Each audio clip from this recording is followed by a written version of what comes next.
Kingdom of Wit, Dovetown. In the damp and gloomy underground passage, draped in a white priest's robe and leaning on my magic staff, I followed the short and fat slaver. Priest Raylo, what kind of orc slave are you looking to buy? One who can assist me. The church is sacred ground, and it mustn't be defiled. They need to be pure. Ah, that makes sense. The slaver nodded in agreement. My name is Raylo Simmons, 21 years old, a novice priest at the Dovetown Church. Yesterday, I unlocked a cheat system, the ultimate support system, which rewards me for completing tasks. My first task? To sign a contract with an orc slave. As we reached the deepest part of the dungeon, the air reeked of sweat and waste. This miser of a slaver wouldn't even spend a penny to have the place cleaned. The slaver stopped in front of a metal door and opened a small window. How about this one? In the corner crouched a frail girl with squinty eyes, a broad face, and a pair of gray fox ears atop her head. Good news, she's a fox girl. Bad news, she's a Corsac fox. Too skinny, no strength to work. Show me another. We moved on to another door. Inside, against the wall, sat a black-haired girl, disheveled and filthy, her black hair hiding a pair of furry cat ears, her long tail curled around her waist. How old is she? I asked. 19, he replied. Let me see her. The slaver opened the door. As soon as the cat girl saw someone enter, her hair bristled, and she bared her teeth, her eyes filled with hostility. Still daring to bare your teeth? The slaver whipped out a leather lash, cracking it in the air with a sharp snap. The cat girl instinctively shrank her neck. It was clear she'd been beaten often on the road. She hugged her knees, curling into a ball, trembling as she looked on pitifully. Just as the slaver was about to strike, I raised my hand to stop him. Don't hit her. The slaver glared at her for a moment before putting the whip away. You, stand up and let me take a look. The cat girl didn't dare resist. Barefoot, she stood up. Her legs were long and slender. She was tall and elegant. Even under all the dirt, her beauty shone through. Clean her up, and she'd undoubtedly be stunning. I'll take her. How much? Young and beautiful, and still pure, 100 gold coins. In Dovetown, a remote border town, the average yearly income was just 3 gold coins. 100 gold coins was a fortune for ordinary people. I didn't bother to haggle. Church funds were footing the bill, and saving money wouldn't benefit me. Deal. I'll take her. How generous of you. The slaver's face wrinkled into a smile, revealing 2 buck teeth that resembled a groundhog's. I'll leave an IOU and settle the payment after I've claimed reimbursement. I didn't have that much cash on me. No problem. The slaver readily agreed. Everyone in Dovetown knew I was a novice priest. In the Kingdom of Wit, the clergy held a status as high as nobility, and lending money to a priest was risk-free. What's your name, little cat? I gently leaned in.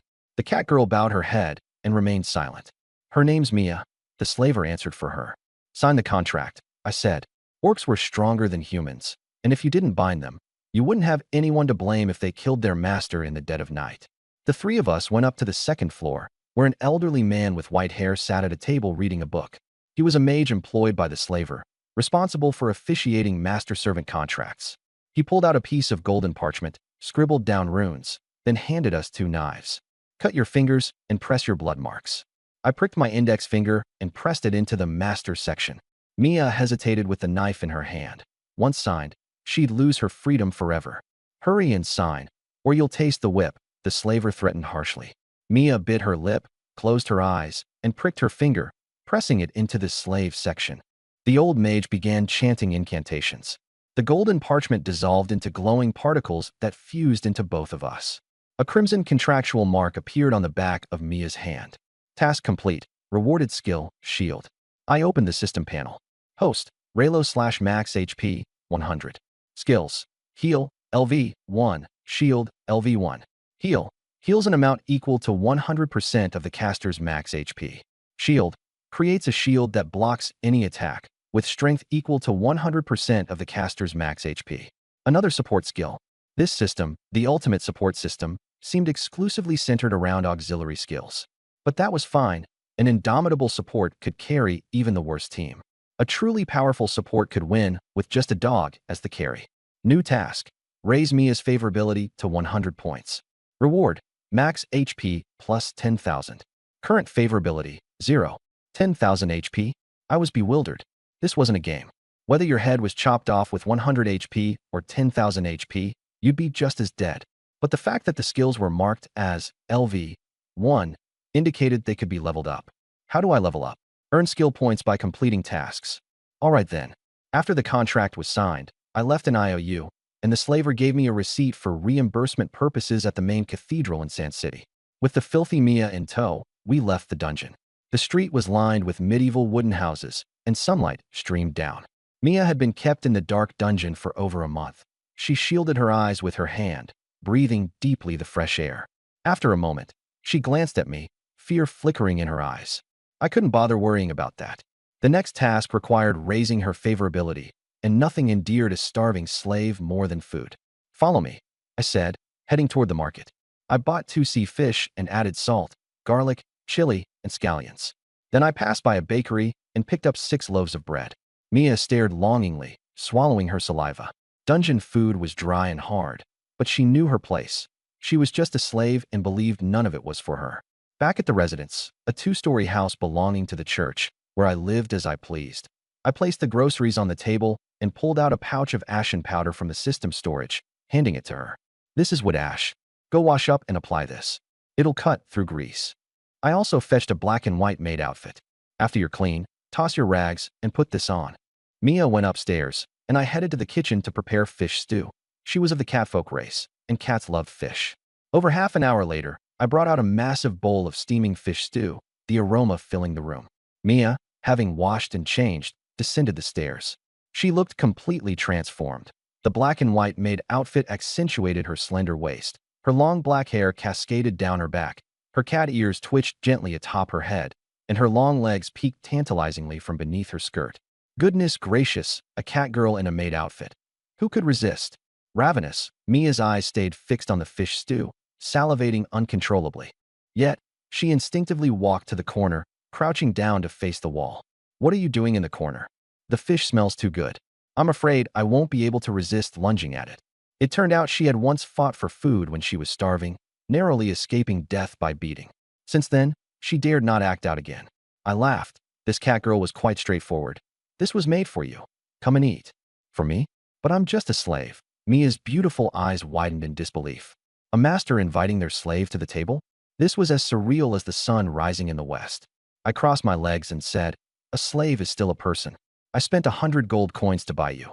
Can't have you starving to death now, can I?" The moment I said that, Mia sprang to the table like a starving beast, grabbing 2 loaves of bread and devouring them with both hands, her cheeks stuffed like a squirrel. "Meow, it's so good. 100 times better than that hard bread from the dungeon. Eat as much as you like, don't hold back." Mia's favorability with the host plus 10. As expected, feeding her was the most effective way. "That fish stew is for you too." Mia polished off the bread in just a few bites and reached straight into the bowl for the fish, ignoring the heat. The fish melted in her mouth, and the taste sent chills of delight through her body. Mia's favorability with the host plus 10. 20 favorability points from 1 meal. Wonderful. Mia even licked the bowl clean, then collapsed into a chair, completely satisfied. "Stick with me. Work hard, and you'll eat like this every day." "Work? What kind of work?" She sat up abruptly, her cat ears perking up in alertness. "Mainly hunting magical creatures. As for side jobs, we'll talk about that later." To say I didn't have any thoughts about such a beautiful cat girl would be a lie, but building up her favorability came first. Understood, Lord Raylo. Earning her meals through hard work was far better than bearing children for a deranged slave master. Mia suddenly felt hopeful for her future. I had owned a cat before, so I knew how curious they were. On a whim, I grabbed a feather duster and waved it in front of her. Mia squinted at me, speechless. "I'm 19, a fully grown cat girl. Feather dusters don't interest me." "Really?" I didn't stop and kept waving it. The colorful duster swayed back and forth, teasingly. Mia's curiosity started to get the better of her. "No," she thought, "I'm an adult now. This shouldn't affect me." But the duster was so vibrant and intriguing. After a few minutes of resistance, she finally couldn't hold back and pounced on it. Feather dusters truly were a cat's nemesis. Meow, meow, meow. Mia's eyes sparkled with joy, and she let out delighted mews. Mia's favorability with the host plus 5. After playing for a while, I put the duster away. Her favorability had reached 25 points. This cat girl was much easier to win over than I'd expected. Mia gave me a resentful glance, as if mentally cursing me for having her wrapped around my finger. The next day, I brought Mia to the church. The church was built of black stone, its spire towering high in the sky, the architecture purely Gothic. In front of the entrance stood a statue of the goddess of life, graceful elven ears, clad in light robes, her beauty unparalleled. The Holy Church worshipped her, and believers stood before her statue with clasped hands, praying with their eyes closed. A young man greeted me. "Good morning, Priest Raylo. I'm so envious that you're part of the clergy." Guided by destiny, I replied humbly. In truth, one needed to know healing magic to become a priest. My healing skill happened to match their requirements perfectly, so the clergy assumed I was capable and placed me here as a novice priest. It was sheer luck. "Where's Father Grain?" someone asked. "I'll check the rear hall," I replied. That old man had probably overslept again. The entire church was staffed by just the two of us. Father Grain was my superior, a laid-back man who wasn't particularly diligent in his duties. However, he was very lenient with signing expense approvals, which made him an excellent boss. I had already discussed the matter of purchasing a slave with him beforehand, and he'd agreed without hesitation. Knock, knock, knock. I rapped on the door. "Who is it?" "It's Raylo. The congregation is waiting for you to lead the prayers." All right, give me a moment." The door opened, and out stepped Grain, dressed in his white robes and a small rounded hat, with a gold emblem on his chest. He looked every bit the part of a respectable priest, holding a holy book in one hand, while his other hand, however, was holding onto a young boy wearing black stockings. The boy's eyes were full of terror, one hand clutching Grain's, the other covering his bottom, his tear-streaked face betraying his distress. I recognized him. He was one of the choir boys. Grain noticed the confusion in my eyes and chuckled. Robin here was possessed by a devil. I performed an exorcism for him last night. It was quite draining, which is why I overslept. An exorcism?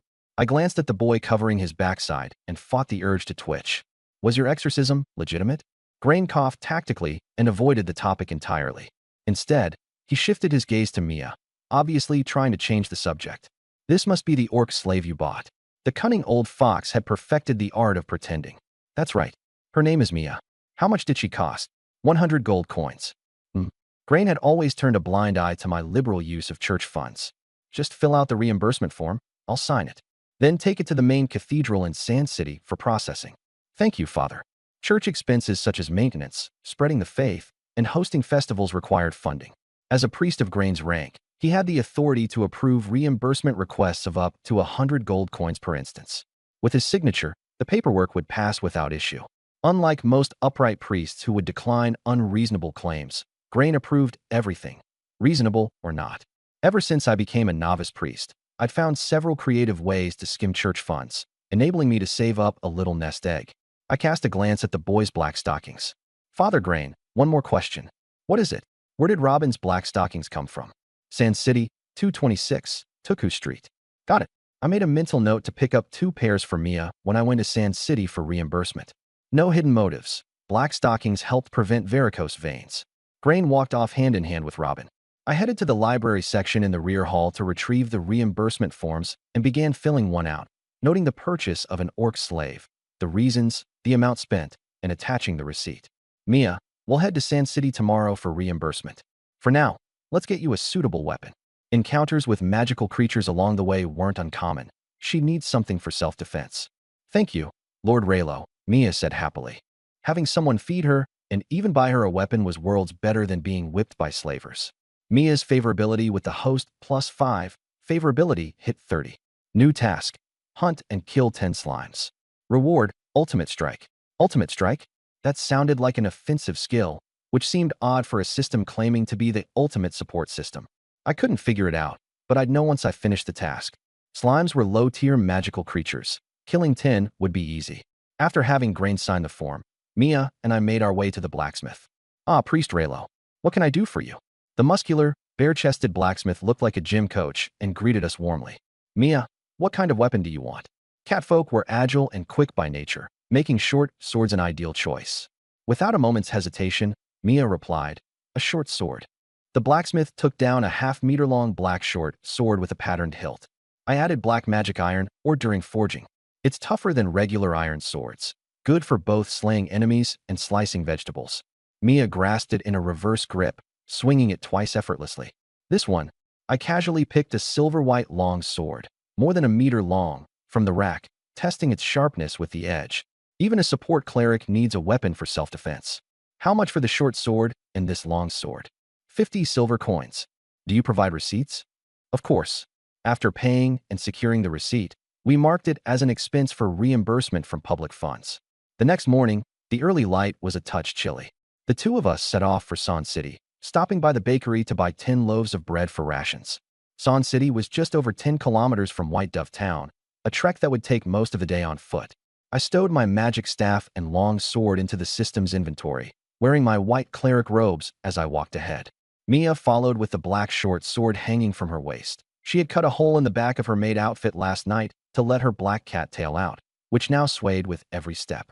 Dappled spots of sunlight filtered through the forest canopy. Lord Rello, there are 3 water element slimes over there, Mia said, keeping an eye on the slimes for me. I followed her pointing finger to see 3 basketball-sized blue slimes hopping around a water pond. They were round, bouncy, and incredibly elastic. You deal with the 2 on the left. I'll handle the one on the right, I said. I wasn't entirely useless in battle, and besides, I was curious about how the slimes felt under attack. Prepare to meet your end, wicked slimes. I charged forward. The slime lunged at me, but I sidestepped, clenching my fist to land a frenzy of punches on its squishy body. Yura, yura, yura. Punches landed one after another, and the slime quivered under the assault. Hee hee, feels pretty good, I said with a grin, my eyes forming crescent moons, a face of sheer amusement, resembling a certain meme. Meanwhile, Mia made quick work of her 2 targets with swift, precise slashes. Turning back to see me still fist-fighting a single slime, she looked bewildered. Lord Rello bought a sword yesterday, didn't he? Why isn't he using it? Could he possibly be ill? After all, I was just an ordinary person. My wild flurry of attacks was flashy, but dealt only superficial damage. I couldn't finish it off. Furious, the slime's eyes turned into symbols. It secreted a corrosive slime from its surface, and as my fist made contact with it, a sharp, burning pain stung me. My skin and flesh were dissolving. Whoa, this little guy's got some bite. I quickly withdrew, shaking my injured hand. Mia, I'll leave this to you. Understood, she responded, splitting the slime in 2 with one decisive slash. I went to the water pond to wash my hand and cast a healing spell on myself. The melted flesh and skin regrew in mere seconds. Mission progress, 3 out of 10. We continued forward. Up ahead, beneath a scorched tree struck by lightning, for purple lightning element slimes hopped around energetically. I retrieved an old piece of clothing from my inventory and tore it into strips to wrap around my fists. Mia, I'll go in to draw aggro first. You can follow up afterward. Lightning slimes pulsed with electricity, and since their iron swords could conduct electricity, Mia also wrapped cloth around the hilt of her sword. I punched one of the lightning slimes, and as the 4 of them emitted a burst of static electricity, the electric field around them ignited. The golden strands of my hair stood up on end, making me look like a super scion. Shield. A faint red protective barrier enveloped me. The 4 slimes leapt up to ram against it. My health was only at 100 points. The shield lacked much durability and started cracking after a few hits. Mia, finish off these little cuties. On it. As they focused their attacks on me, Mia struck decisively and took them all down with ease. Lightning slimes didn't yield magic crystals. They merely left behind puddles of purple goo upon death. Mission progress, 7 out of 10. By midday, we came across a small stream, where 4 water slimes were bouncing downstream. Following our usual strategy, I charged to draw their attention and tank damage while Mia eliminated them from behind. Mission complete. Reward unlocked. New skill, Devastating Blow. I excitedly opened my skill panel. Devastating Blow, LV1 adds a buff to a selected ally, increasing the damage of their next normal attack by 100% of your max HP. Cooldown, 10 minutes. As expected, it was another support skill. System, can I apply Devastating Blow to myself? No, it cannot be self-applied, came the reply. I chuckled. My role was crystal clear as a support. The buff could only be cast on teammates. With it, their next attack could deal 2 stages of damage. Their own attack damage, plus bonus damage equal to 100% of my max health. Currently, my maximum health was 100 points, which meant a single hit could effectively knock out a regular person. If I built enough rapport with teammates and raised my health to 10,000 points, this buff could destroy 100 ordinary people in one blow. Talk about broken mechanics. After taking care of the slimes, we rested by the stream. Sitting on a rock, I washed my feet as cool water flowed through my toes. It was refreshing. Mia's eyes lit up when she spotted fish in the stream. She crouched on the grassy bank with her rear in the air, cat ears perked, intensely focusing on the movement. When the moment was right, she pounced and grabbed a 2-kilogram fish. Lord Rello, I caught a fish, she exclaimed, happily waving it at me. Catch a few more, and we'll have grilled fish for lunch. Got it. While she caught the fish, I started the fire. As the aroma of grilled fish wafted through the air, I sprinkled some coarse salt and handed it to her. Here you go, kitty. Mia, feeling an unexplainable flutter, looked down shyly, nervously fiddling with her fingers. Lord Rello, you eat first. The fish is your catch. You should eat first.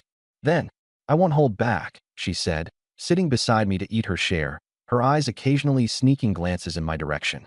Not only is Lord Rello kind, but his side profile is quite good-looking too.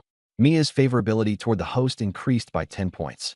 After our meal, we resumed our journey. Emerging from the forest, we reached a village where a windmill stood towering over 10 meters high, its blades turning slowly. Farmland stretched out beyond the village, where farmers under straw hats toiled in the fields. This was Quinn Village, a necessary stop on the way to Son City. Dressed in my white cleric robes with the church's emblem on my chest, villagers occasionally greeted me as I passed. Father, I am a sinner, cried a middle-aged man as he fell to his knees before me. Followers regularly sought forgiveness from clergy. I dealt with such instances countless times and was slightly impatient. Casually, I said, state your sins in under 800 words. Any format is acceptable, except poetry. A few days ago, my neighbor, Marcus, went on a trip. His wife, Olinda, called me over to repair their door. She's beautiful and I had impure thoughts about her. I have sinned. Placing my hand on his head, I declared, lust is but a weakness of the flesh. May the goddess of life forgive your transgressions. Really, really, thank the goddess. The man stood up, ecstatic, and ran off joyfully. The church's ability to absolve guilt in the name of the divine? That's why so many people believed. Just as I was about to leave the village, a plump woman in white blocked my way. Oh, priest, please save my father. What happened to your father? I asked. Last night, he was possessed by a demon. Please, perform an exorcism. Exorcism is a priest's duty. In this land of endings, demons often take over human bodies as vessels. Official priests are blessed by the goddess, and their magic imbued with divine attributes can suppress demons effectively. I'm merely an apprentice priest. I haven't received the goddess's blessing and can't perform an exorcism, I explained. Truthfully, I didn't know magic at all. The church was simply deceived by my healing skills into believing that I could perform sacred magic. Please, I beg you. There must be something you can do. Tears welled in the woman's eyes. Quest: exorcise the demon for the villager. Reward: 1 skill point. All right then, let me give it a try. I actually had holy water in storage, which is highly effective against demons. The woman led the two of us to a farmhouse at the southern end of the village. The moment we stepped inside, beastly growls echoed from the cellar. My father is tied up in the cellar. Take me to have a look, I said. The cellar was about 20 square meters. A middle-aged man was tied to a pillar, his blood-red eyes glaring wildly. His mouth was full of fangs, and 2 demonic horns had grown out of his forehead. He struggled furiously, while 2 burly men stood guard at his sides. Uncle, second uncle, the priest is here to exorcise the demon from father, the woman said. The 2 stepped aside to make way. I assessed the man. With horns and such maddened behavior, he was clearly possessed. That said, since 2 villagers could manage to restrain him, he must be possessed by a lower-tier demon, not particularly strong. The possessed man growled violently upon seeing me, the priest, and the chains rattled loudly. A nauseating stench nearly knocked me out. This demon is awfully ferocious. You 3, turn around. I'm going to cast a tranquility spell to calm him down. Trusting me completely, the 3 obediently turned away. I retrieved my staff from inventory, an evil smirk plastered on my face. Silence. Thwack. The staff's end slammed down on the demon's head. Roar. The demon cried out in pain and growled even louder. Damn priest, you're dead. Such a tough demon, I exclaimed. 1 tranquility spell isn't enough. I'll have to cast it several times. Thwack. Thwack. Thwack. I swung the staff repeatedly, hitting him until his head was bloody and even one of his horns broke off. The demon went completely speechless. Who was the real demon here, anyway? After dozens of blows, the demon was knocked unconscious. Putting my staff away, I wiped the sweat off my brow. All right, he's calm now. You can turn around. The 3 turned back, seeing that the once raging man was now peacefully quiet. The priest's magic is so powerful, as expected from a church priest. Tranquility spell is terrifying. Feigning modesty, I pressed my hands down. Keep it low-key, low-key. Next, I pulled out a porcelain vial of specially made church holy water. Holy water is the bane of demons. I pinched the unconscious man's jaw open and poured the holy water in.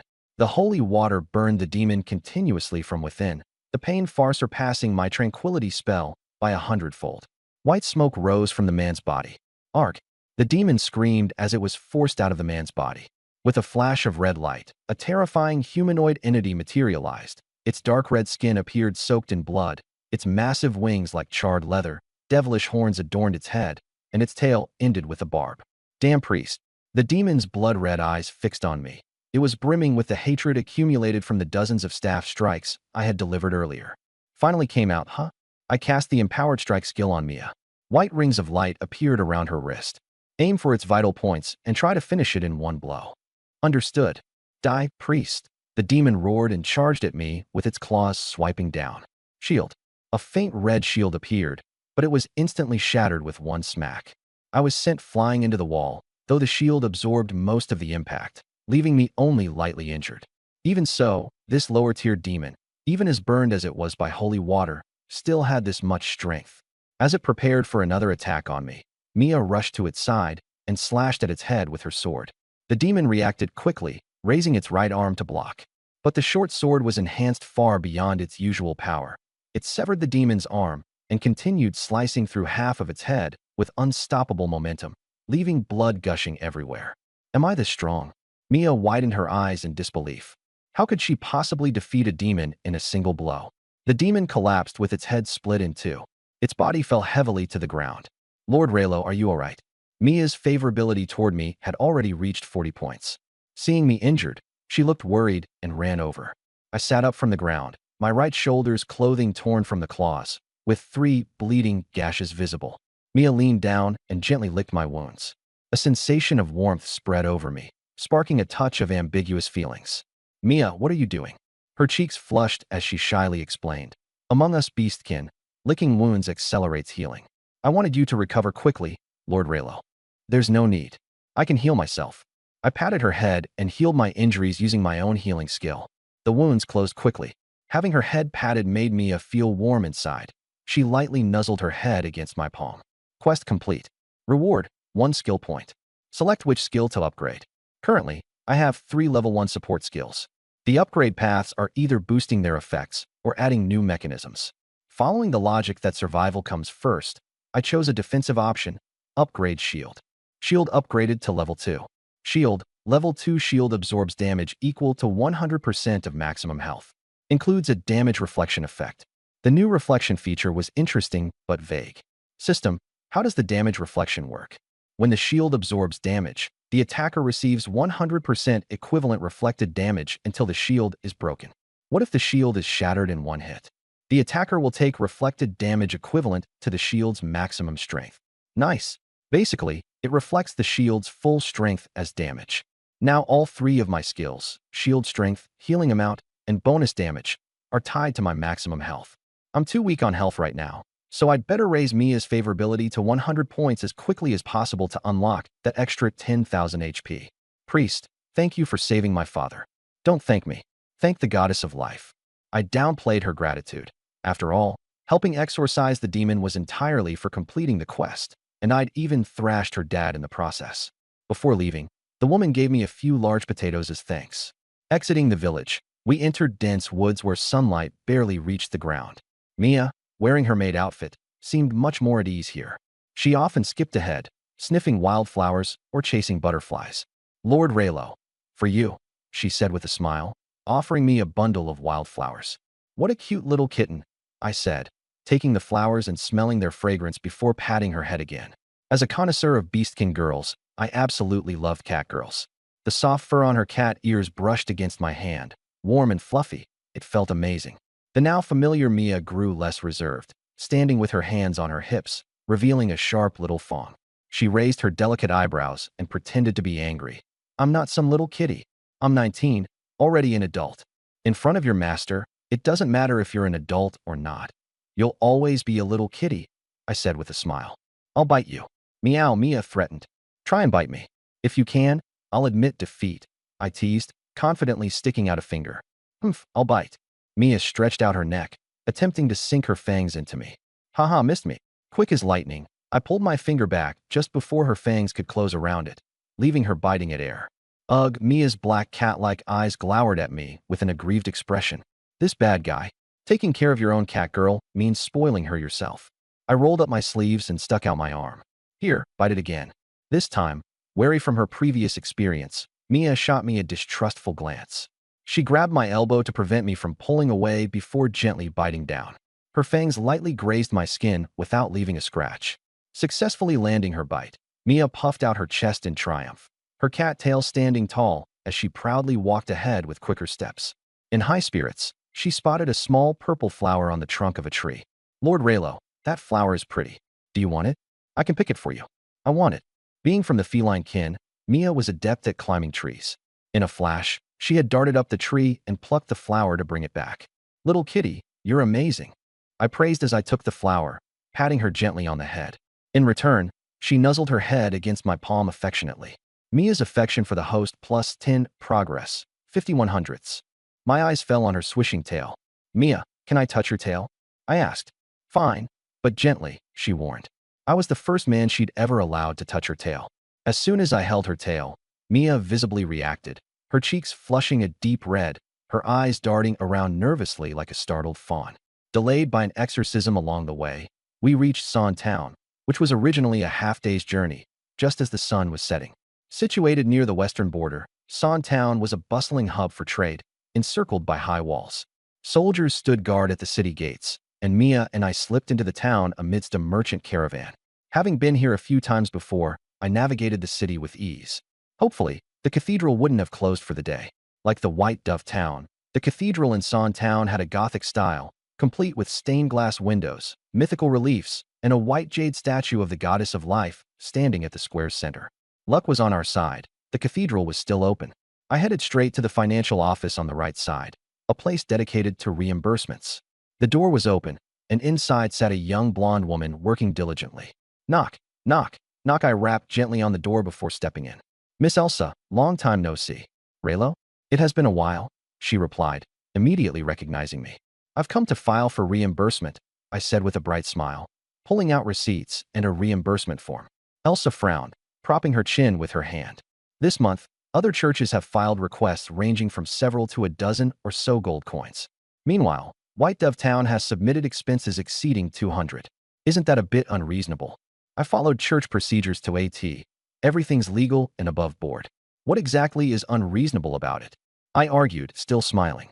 Elsa, unwilling to argue further, pulled out my previous receipt. Take this one, for example, bricks purchased for exterior repairs at 1 silver coin each. Market price runs 2 copper coins apiece, 50 times cheaper. I wasn't buying ordinary bricks. These were handcrafted by master sculptors using natural gemstones. They add an artistic touch and make the church more beautiful, I explained. The reality? They were just ordinary bricks. I'd colluded with the supplier to inflate the invoice price and embezzle church funds. Fine, whatever, Elsa sighed. As the financial clerk, she wasn't the one signing off on expenses. The forms bore both my and Grian's signatures. If any blame arose, it wouldn't fall on her. Let's see what you're submitting this time. I handed her the purchase receipts for slaves and weapons. Elsa skimmed through them, then glanced at Mia standing behind me without commenting. She lowered her head and began processing the paperwork. While waiting, an elderly man with white hair entered the room, supported by a staff. His face was wrinkled, and he wore a gem-encrusted bishop's mitre. A single monocle perched on his left eye. I recognized him instantly as Roderick, the bishop of Son Town Cathedral. Good afternoon, Bishop. I greeted him with a respectful bow. And who might you be? He asked. It seemed this was his first time meeting me. Raylo, from White Dove Town, a trainee priest. So, you're the infamous Raylo? Roderick said with some surprise. You've heard of me? I asked, equally surprised that a bishop knew of a mere trainee priest like myself. I've heard about the abnormal reimbursement requests from White Dove Town. You're the one behind them, aren't you? It seemed bad news traveled fast. Feigning helplessness, I shrugged. I can't help it. We really do need that much money. Before I could elaborate, Elsa swiftly handed the receipts over to the bishop. Roderick adjusted his monocle and closely examined them. The justification for purchasing a slave was written in an extensive paragraph, but boiled down to a simple statement. White Dove Town only had me and Grian. With manpower severely lacking, we had to buy a beastman slave for chores.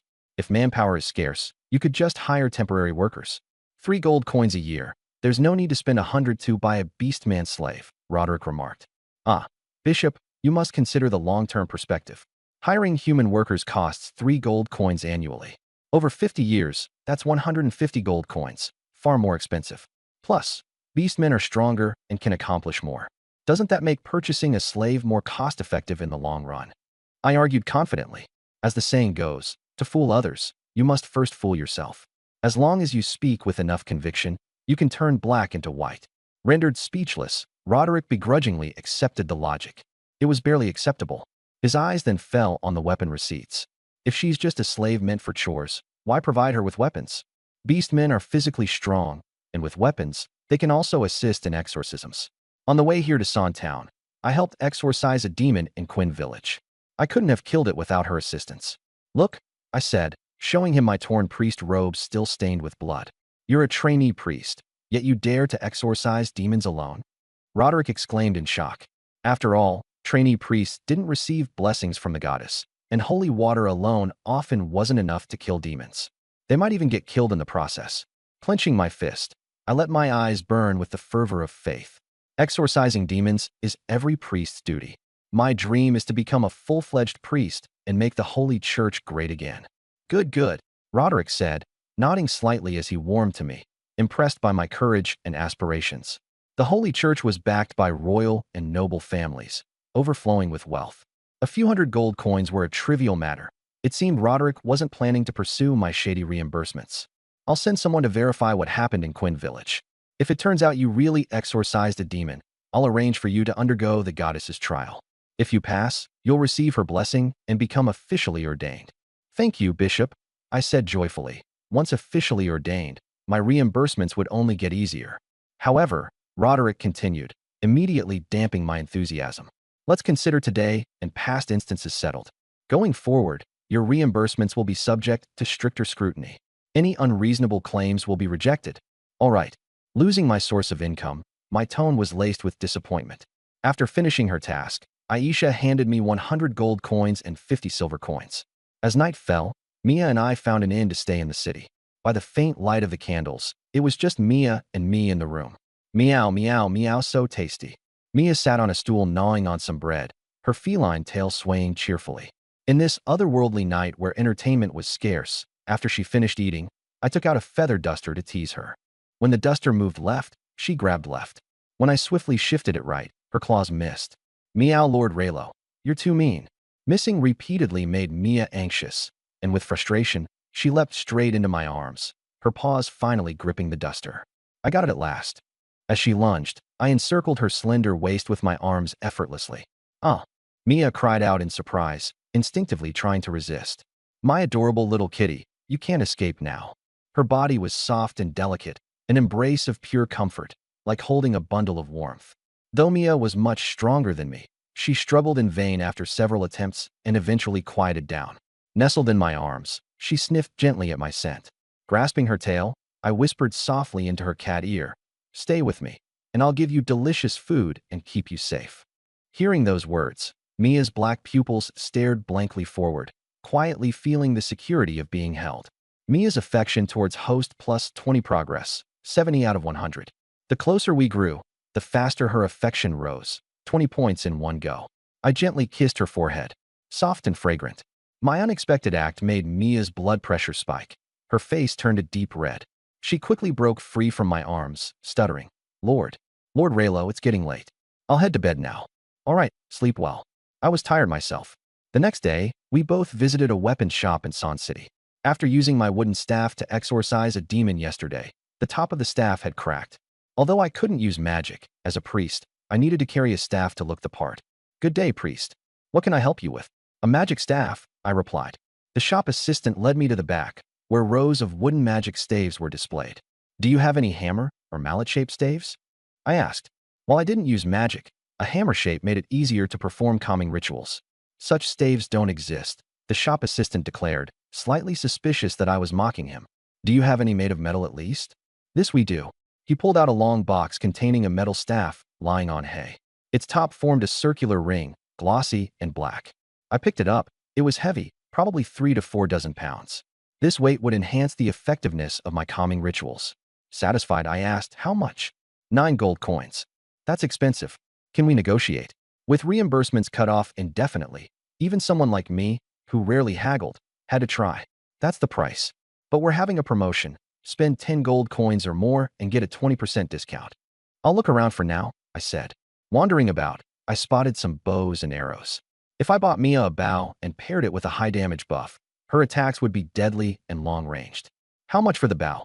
5 silver coins for the bow, 10 copper coins per arrow. Let me see it.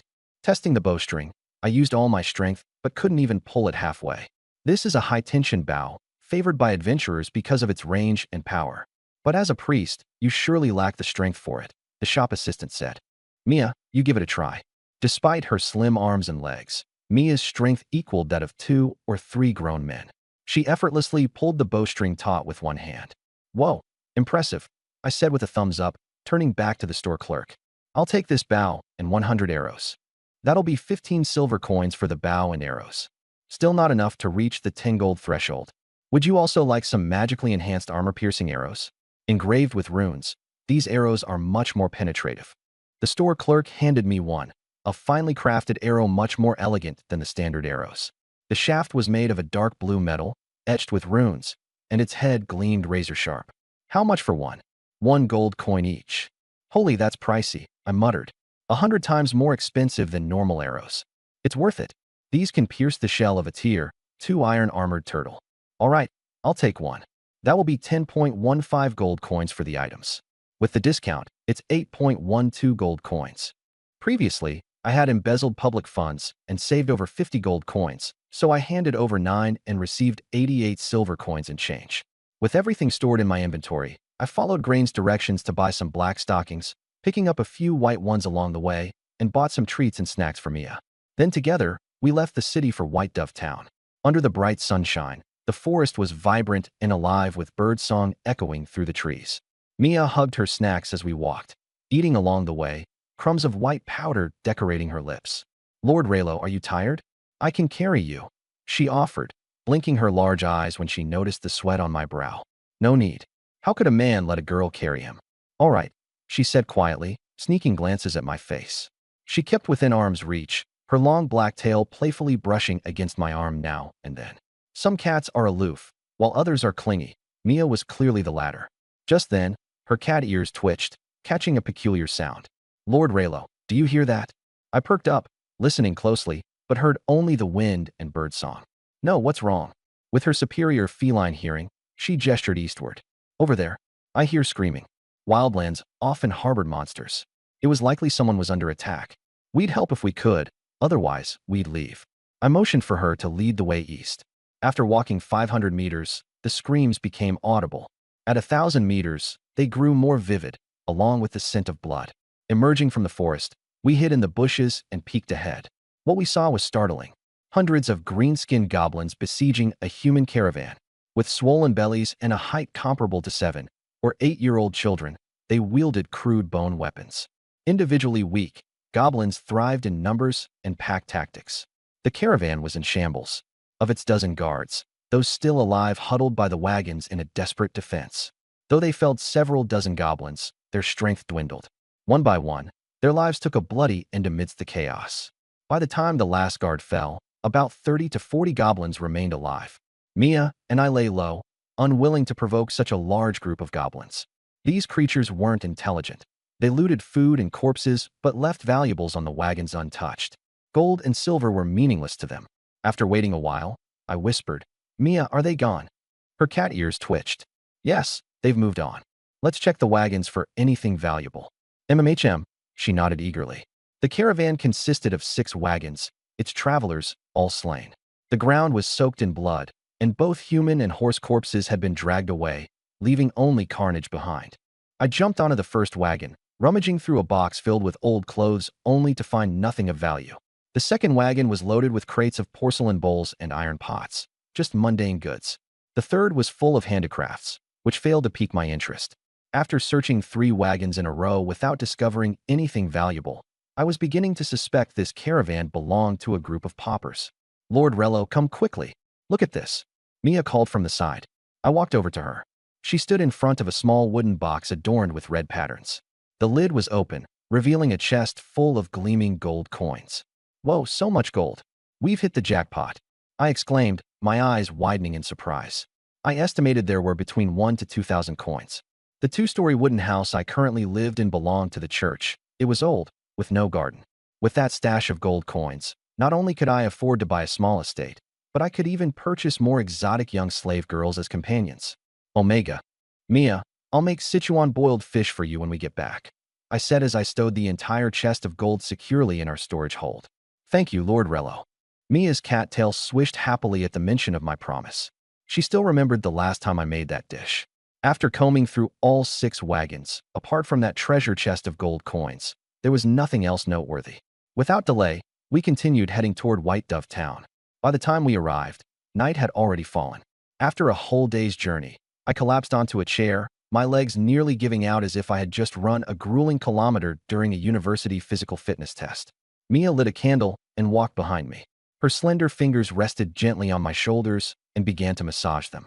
She leaned in close, her soft lips brushing against my ear. Lord Rello, does this feel better? I suddenly grabbed her slender wrist. Her skin was warm to the touch, and pulled her into my arms, circling my hands around her waist. This feels even better. Sensing my kindness, Mia quietly leaned into my embrace, feeling completely at peace. Mia's favorability towards host plus 10 progress, 80 out of 100. Just 10 more points before the system task reached completion, with 20 points remaining to fully secure it.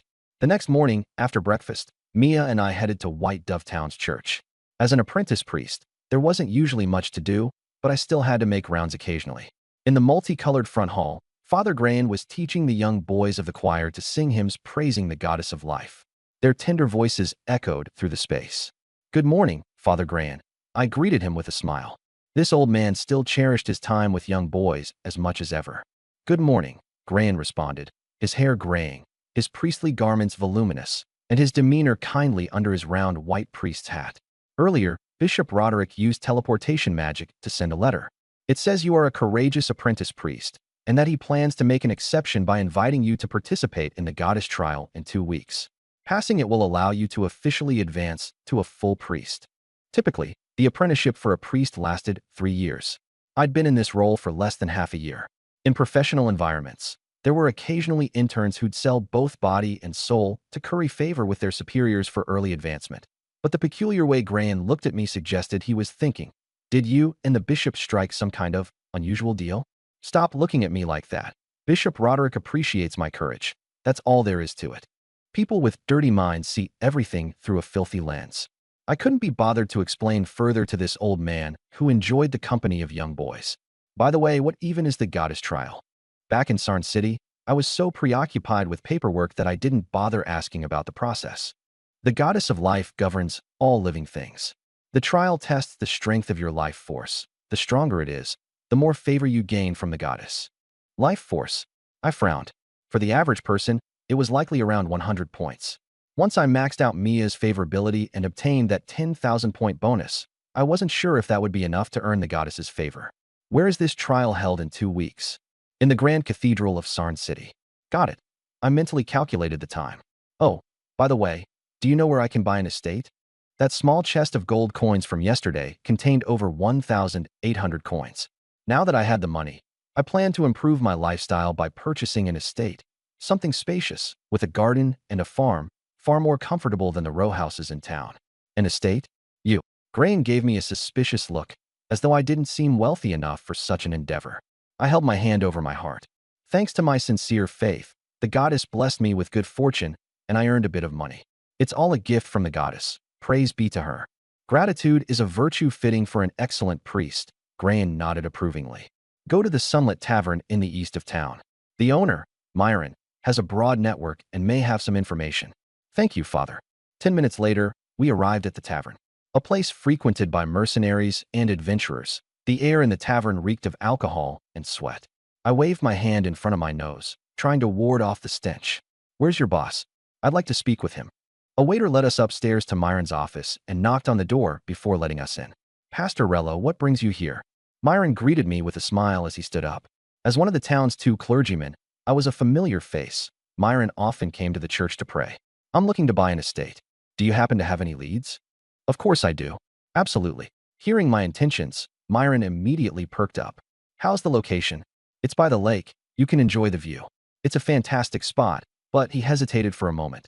There is one minor issue. What issue? That estate isn't exactly peaceful. Strange noises come from it at night. As a devout believer, Myron set aside his usual shrewdness as a businessman to confess the truth. Forget it. I'm not interested in haunted houses. Aren't you a pastor? How can you be afraid of demons? I'm only an apprentice pastor. I haven't been ordained yet. Demons are terrifying. Rule number 1 of negotiating: never show too much interest. I shook my head, feigning fear. Seeing that I was genuinely uninterested, Myron began to panic. Large estates weren't affordable for just anyone. This one had been vacant for 5 years. Finally, he had a potential buyer, and he couldn't risk losing me. The original price was 1,400 gold coins, but I'll give you a 10% discount. Sorry, I'm still not interested. 30% off. Even at that price, dealing with demons is risky. It's just not worth it. Gritting his teeth, Myron made a reluctant offer. 50% off. That's my lowest offer. Well, now that you put it that way, I might be interested. I immediately did a 180. At half price, demons weren't terrifying monsters anymore. They were cute, harmless little creatures.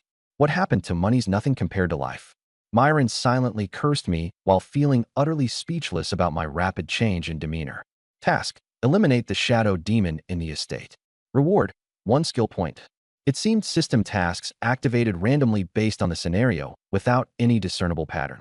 Since it mentioned a shadow demon in the estate, the so-called unrest was likely its doing. Shadow demons were small fiends, weaker than an average human.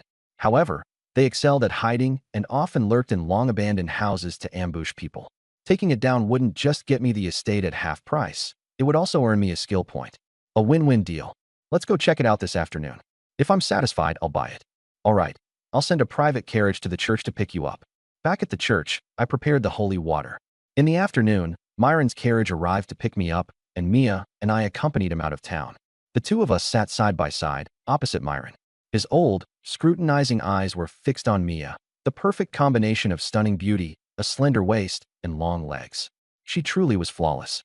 I glared at him menacingly. You old thief, what are you staring at my Mia for? And nothing. Myron quickly averted his gaze and sat up straight, fearful of being taken for an old pervert. Seeing how protective I was of her, Mia was delighted.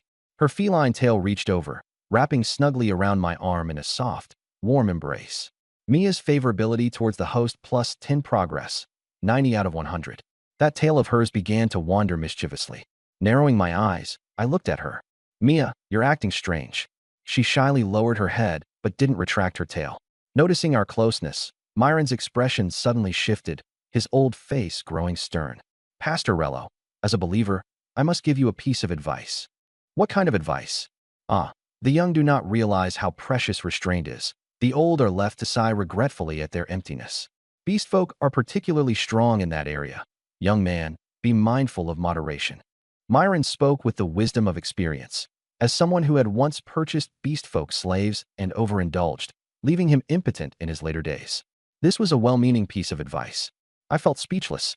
I thought he was going to impart some profound wisdom, but it turned out to be such a crude remark. Unperturbed, I replied. Life only gives you so many chances. If not now, when will we rise? We strive while we are young. Seeing my resolve, Myron didn't press the matter further. Mia's curiosity was evident. Her large eyes sparkled with a childlike inquisitiveness. Lord Rello, what were you talking about? Nothing important, little kitten. Don't ask random questions. The conversation was far too risque. I had no intention of explaining. Come on, tell me. Mia clung to my arm, coquettishly pleading, wildly endearing. I'll let you experience it firsthand in a few days. Having lived 2 lives, my worldview was far more open than the average person's. Myron's advice didn't faze me in the least. All right, Mia was content and rested her head on my shoulder. The carriage traveled westward, arriving at a large lake. The water was a brilliant azure hue. How large was this lake? To put it simply, it was like Xiahou Dun gazing at Louis XVI. One could not see its end in a single glance. Beside the lake lay a small estate surrounded by a blooming flower garden. Red roses blossomed extravagantly, a fountain gurgled in the garden's center, and water droplets sparkled like diamonds under the sunlight. Tall cypresses lined both sides of the stone-paved path. The estate itself was in the Baroque architectural style, with pale yellow walls softly reflecting light, massive columns, and intricate carvings. Beyond the arched doorway was a spacious hall with marble floors polished to mirror-like perfection, reflecting the gleam of the crystal chandelier above. Old oil paintings adorned the walls, overlooking the lake and adorned with opulent interiors. Had it not been that Myron urgently needed liquidity, he would never have put this estate on sale for half price. Shadow demons thrived in darkness. They wouldn't appear during the day. Pastorello, what do you think? Not bad. I'll take it.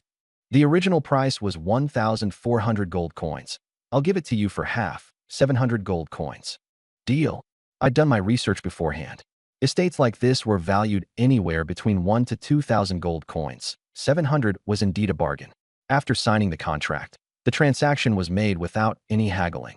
Myron handed over the title deeds and keys, officially transferring ownership of the estate to me. After his carriage departed, I sat in the grand, luxurious hall, highly satisfied. Lord Rello, when are we moving here? Once we've dealt with the filth hiding in this place. My gaze turned cold as I scanned the dim corner of the hall. Shadow demons loved lingering there. We waited from afternoon until midnight. At midnight, the hall was so silent you could hear Mia's heartbeat. Wan white moonlight filtered through the ornately carved windows, casting sinister shapes across the floor. The carvings on the staircase railing now eerily resembled grotesque faces. Lord Rello, I will protect you, Mia said bravely, clutching my arm with one hand and gripping a short sword with the other. Her words were bold, but I could feel her trembling. She was clearly frightened. Suddenly, eerie laughter echoed through the surroundings. Cuckoo. They're here. My gaze snapped to the paintings on the walls around the hall. The figures in the artwork began to distort and writhe. Then, one after another, black-winged shadow demons emerged from the paintings, around the size of 7 or 8-year-old children. With pitch-black skin, wide grins full of fangs, and tails ending in barbed hooks, they were a terrifying sight. Cuckoo, delicious humans. They cackled as they lunged toward us. Mia slashed at the one leading the charge, her sword speeding toward it. Just before the blade made contact, the shadow demon vanished into darkness, rendering her attack harmless. In the next instant, it materialized and clawed at her, tearing her sleeve and leaving 3 bloody scratches. Furious, Mia leapt 3 meters into the air, slashing repeatedly, but every strike missed as the demon slipped back into the shadows to dodge with ease. I retrieved the holy water, pouring some into my hand and flinging it toward the surroundings. Hiss! The shadow demons caught off guard shrieked in agony as their skin sizzled and dissolved. Damn priest, tonight will be your death. Though the holy water was effective, it wasn't enough to kill them. The demons immediately retreated into the shadows to avoid further harm. Meanwhile, Mia was fending off several at once. Her strength and reflexes were far superior, but their ability to phase in and out of shadows made it impossible to land a hit. This was why priests preferred battling ordinary demons over shadow demons. They were just too troublesome. Mia, get over here to me. Okay, she dashed to my side. Barrier. Although a barrier spell could only shield me, in reality, with her standing next to me under its protection, it worked just as effectively. A shadow demon maneuvered to attack me from behind, its claws slamming into the barrier. Though the barrier cracked slightly, it didn't shatter. However, the second-tier barrier spell boasted a 100% retaliation effect. As the crack appeared, the shadow demon bore the repercussions. A deep wound mysteriously tore across its body, black blood gushing out. Huh, you shadow demons are nothing. Not even capable of breaking my shield. I mocked with a smirk. Angered by both the holy water and my taunts, the remaining shadow demons attacked the barrier with renewed ferocity, their claws slashing rapidly. Each strike met with an equal retaliation, resisting their attempts to hide in shadows. It was like fighting a tank equipped with Counter-Strike armor, hurting themselves more than damaging me.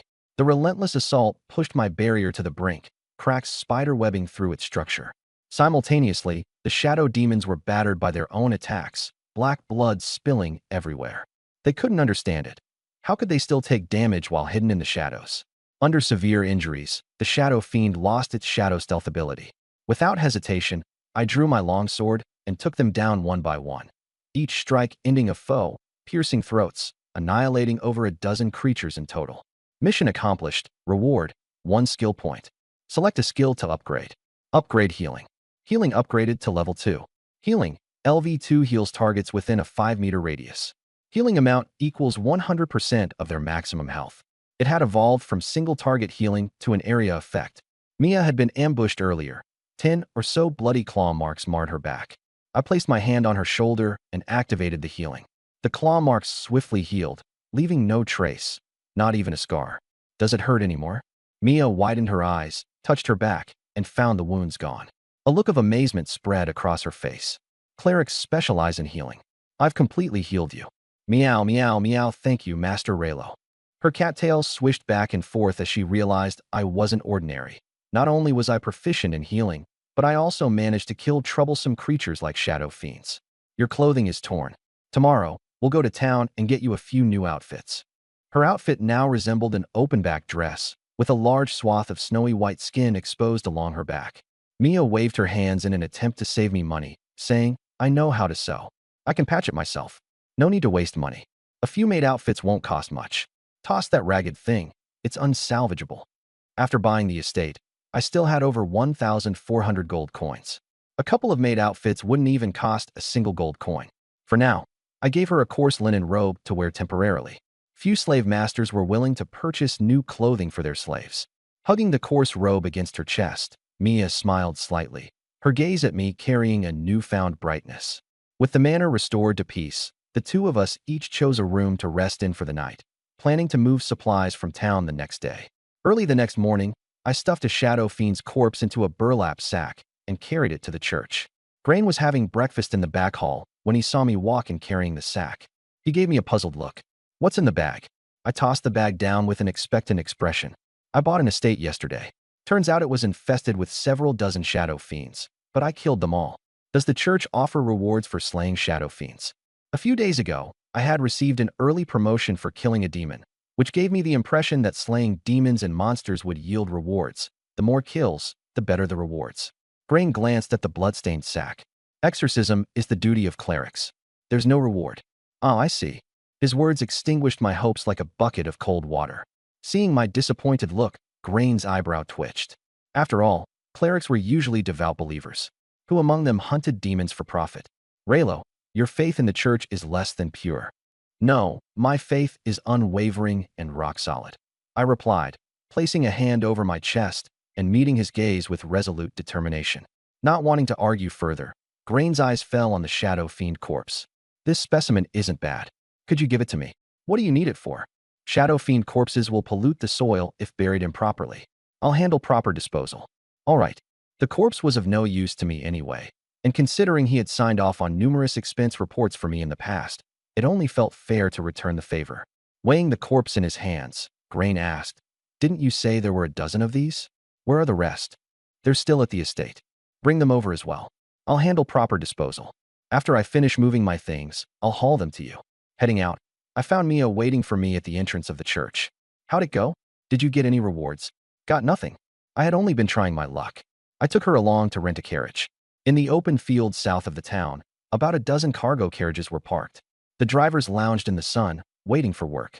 Hey, how much to rent your carriage for half a day? Depends on the destination. Not taking jobs towards Sarn City, even for money, one driver replied lazily. Why not? Over the past few days, there have been over a dozen reported attacks on merchant caravans near Sarn City by goblins. Rumor has it there might be a goblin lair in the area, too dangerous. Preferring to keep their lives intact, most of the drivers refused to accept jobs heading towards Sarn City, even if they were lucrative. I recalled encountering goblins attempting a robbery on the road a few days ago. Turns out, it wasn't just a one-off incident. Small groups of goblins were manageable, but a lair was much more problematic. A small goblin lair would have at least 1,000 goblins, while a medium-sized one could house over 5,000, potentially including powerful goblin warriors. No doubt the Lord of Sarn City would soon have a massive headache over this. I'm not heading to Sarn City, just to the manor by the lakeside outside town. I only need the carriage for half a day. 3 silver coins. I paid the fee, and the driver drove the carriage to help me move. First, I moved my personal belongings to the lakeside estate. Then I carted the dozen or so shadow fiend corpses to the church and piled them in front of Grain's chamber door. The normally kind-looking Grain gazed at the sacks with excitement. You've gone to great trouble, Raylo. No trouble at all. He opened the chamber door to drag the sacks inside. I'd been here a few times before, but he'd always opened the door just wide enough for a single person to pass. I had never seen inside fully. But today, with the door flung wide open to move the sacks, I saw it all for the first time.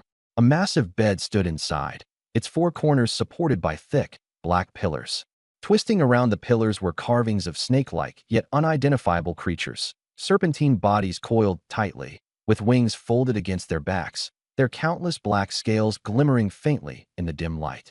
On the ceiling loomed a massive vertical slit-eye, gazing down as if a serpent-like monster were observing the entire room.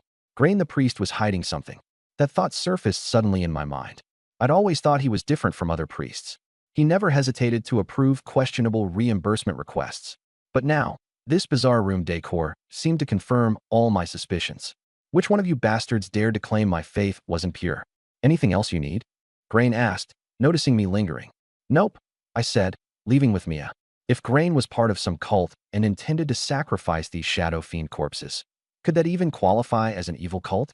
Since when did proper cult sacrifices use monster corpses? Aren't human blood rituals targeting a full city or town supposed to be the standard? Of course, there was one other possibility. Grain might have a certain fondness for young boys. Those shadow fiend corpses were about the size of boys. Could he be planning something unspeakable with those corpses? Mia and I left the church.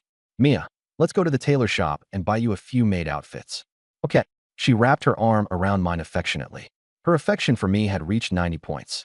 The tailor shop offered both custom-made and ready-to-wear garments. The owner, a plump, pear-shaped woman with a smiling face, asked, "What can I help you two with today?"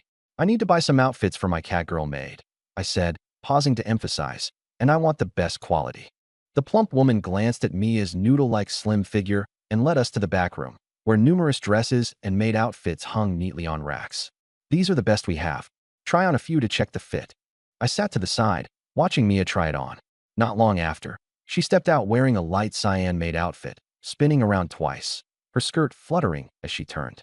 "Lord Raylo, how does it look? How much is it?" 6 silver coins. "Not bad. I'll take it." 6 silver coins were barely a drop in the bucket for me. Mia had a natural beauty that made her look stunning no matter what she wore.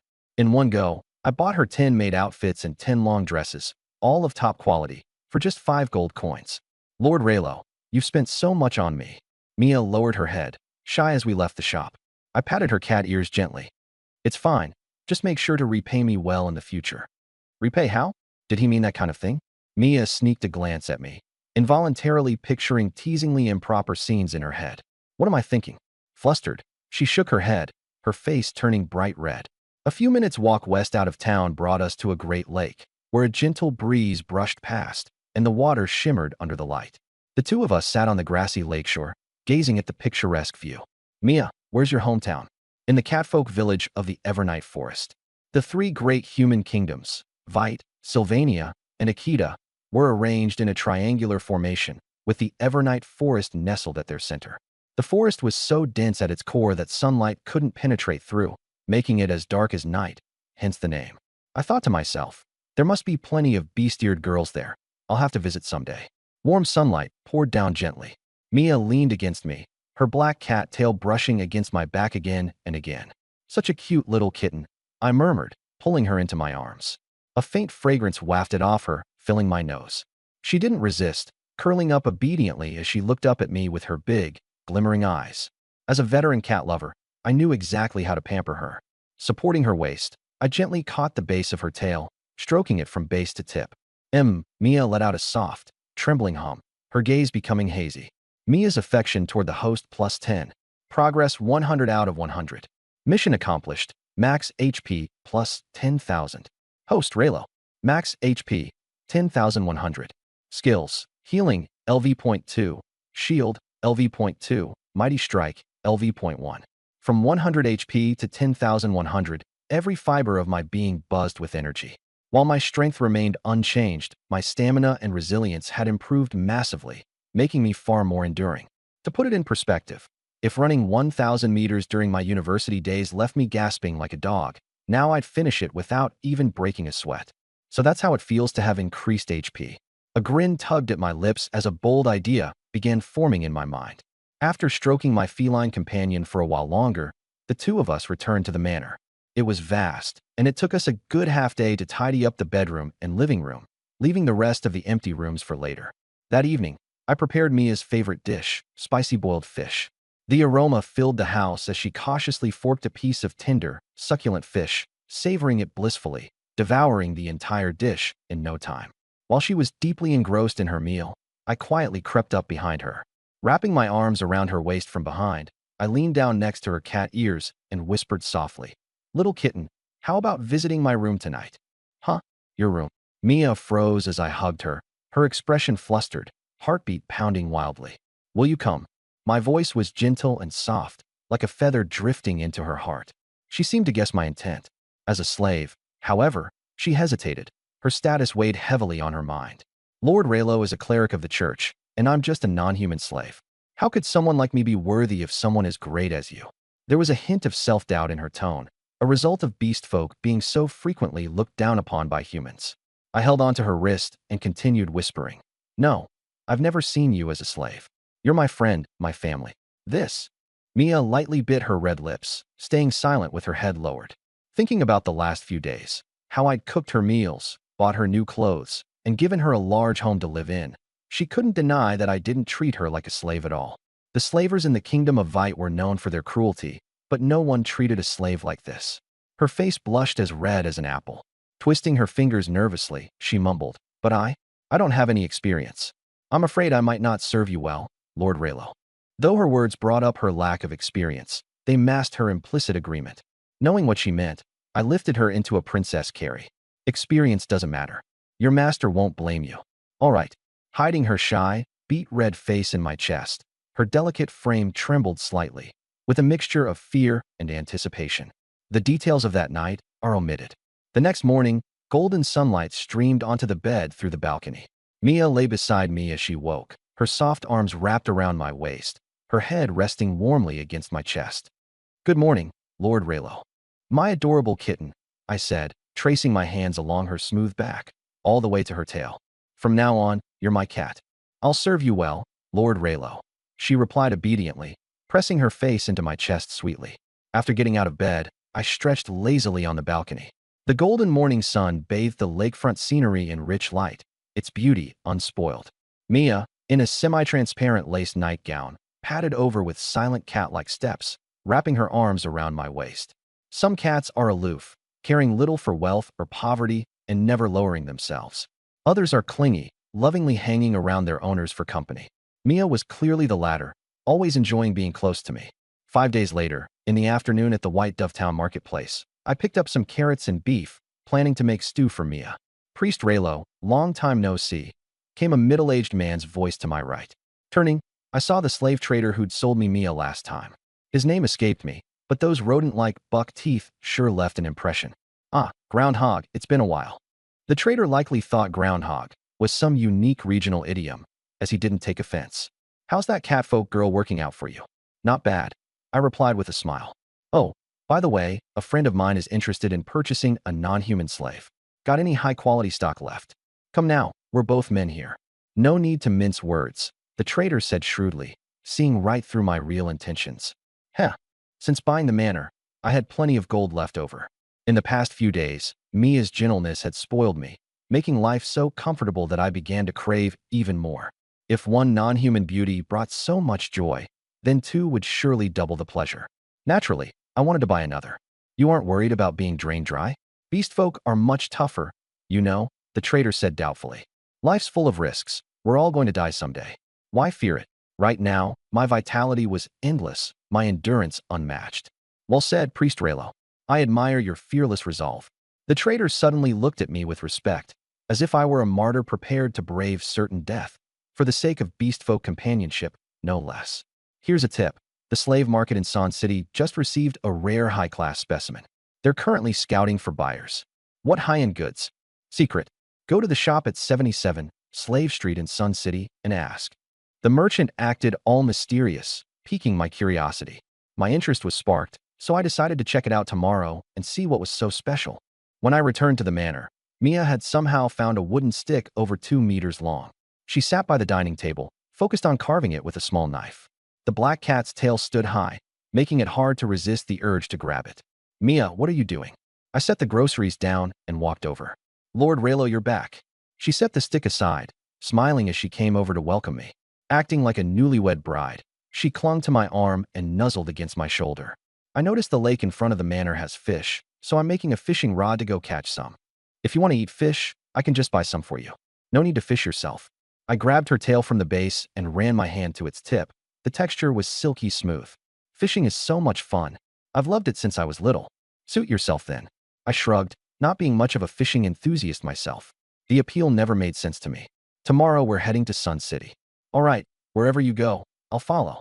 She leaned into me again, this time even more affectionately. The next morning, we set out early.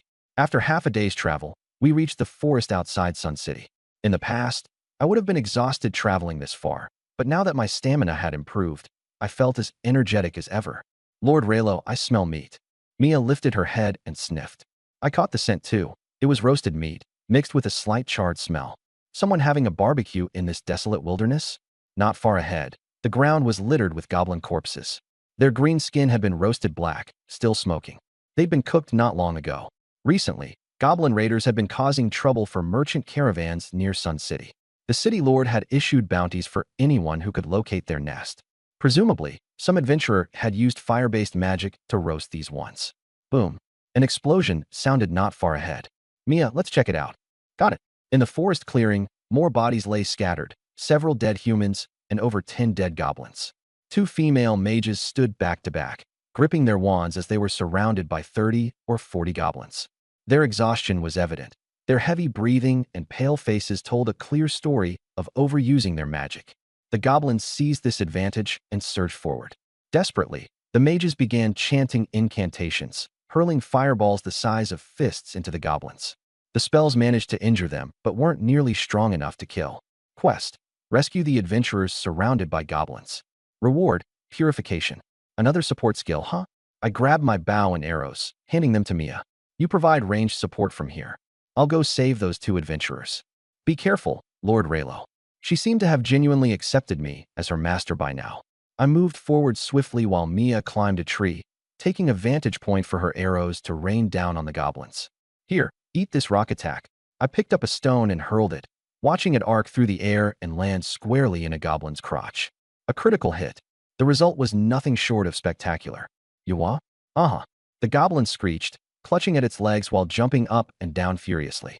I couldn't understand its words, but I'm certain the goblin had just launched into a string of very colorful profanity. A horde of goblins immediately turned toward me, roaring and brandishing their weapons as they charged. The 2 surrounded mages let out a sigh of relief, though they now looked confused. Who was this priest from the church that suddenly appeared out here? Barrier. A faint red shield enveloped me.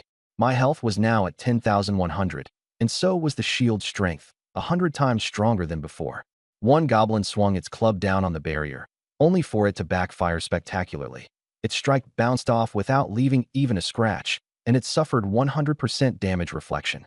The goblin doubled over in pain as though struck by an invisible hammer, letting out pitiful cries. Another goblin went at it with a bone knife, slashing down with all its might. This time, the shield showed a hairline crack, but the reflected damage sent the goblin flying. Blood sprayed from a deep slash across its chest. The rest of the goblins simultaneously attacked, but their weapons either rebounded or ricocheted, often wounding or killing themselves in the process. Some were gravely injured, others lightly wounded, but the low-intelligence goblins couldn't comprehend what was happening. The lightly injured ones stubbornly got back up and charged again. I stood there without moving, my expression blank as I watched them crash into the damage-reflective barrier like headless flies. Over and over, they battered themselves to the brink of death. By the end, none of the goblins were left standing. The 2 mages stared at me dumbfounded, utterly stunned. This guy didn't even lift a finger. How were the goblins sent flying as if struck by ghosts? The battle concluded, and my clothes were pristine. I checked the status of my barrier. Even under heavy assault, it only bore minor cracks. A shield strength of 10,100 was ridiculously durable. I unsheathed my iron sword, dismissing the barrier, and walked up to a dying goblin. With one swift motion, I slashed its throat. Moving on to the next one, I stopped in front of a female goblin. She was small, with long green hair and an ugly face. Her chest sported 2 tiny buns that, while bigger than nothing, were still much smaller than Mia's. Just as I was about to kill her, the 2 mages came running over. Priest, please don't kill it. Why? I paused mid-swing, narrowing my eyes. One of them pulled out a rope and quickly bound the female goblin, tying her up tightly. You plan to use this goblin to locate their nest? I recalled the city's bounty, 300 gold coins for finding the nest and 80 coins for providing leads. Many adventurers had ventured out chasing after it. One mage shook her head. No, it's not about the city lord's bounty. It's for Lord Joy's commission. He's offering 20 gold coins for a live female goblin to be delivered to his estate. Huh, my mind filled with question marks. What could this wealthy merchant named Joy possibly want with a goblin? And why specifically a female? Priest, thank you for saving us. We'll give you 1/10 of the reward as thanks. The other mage bowed politely in gratitude.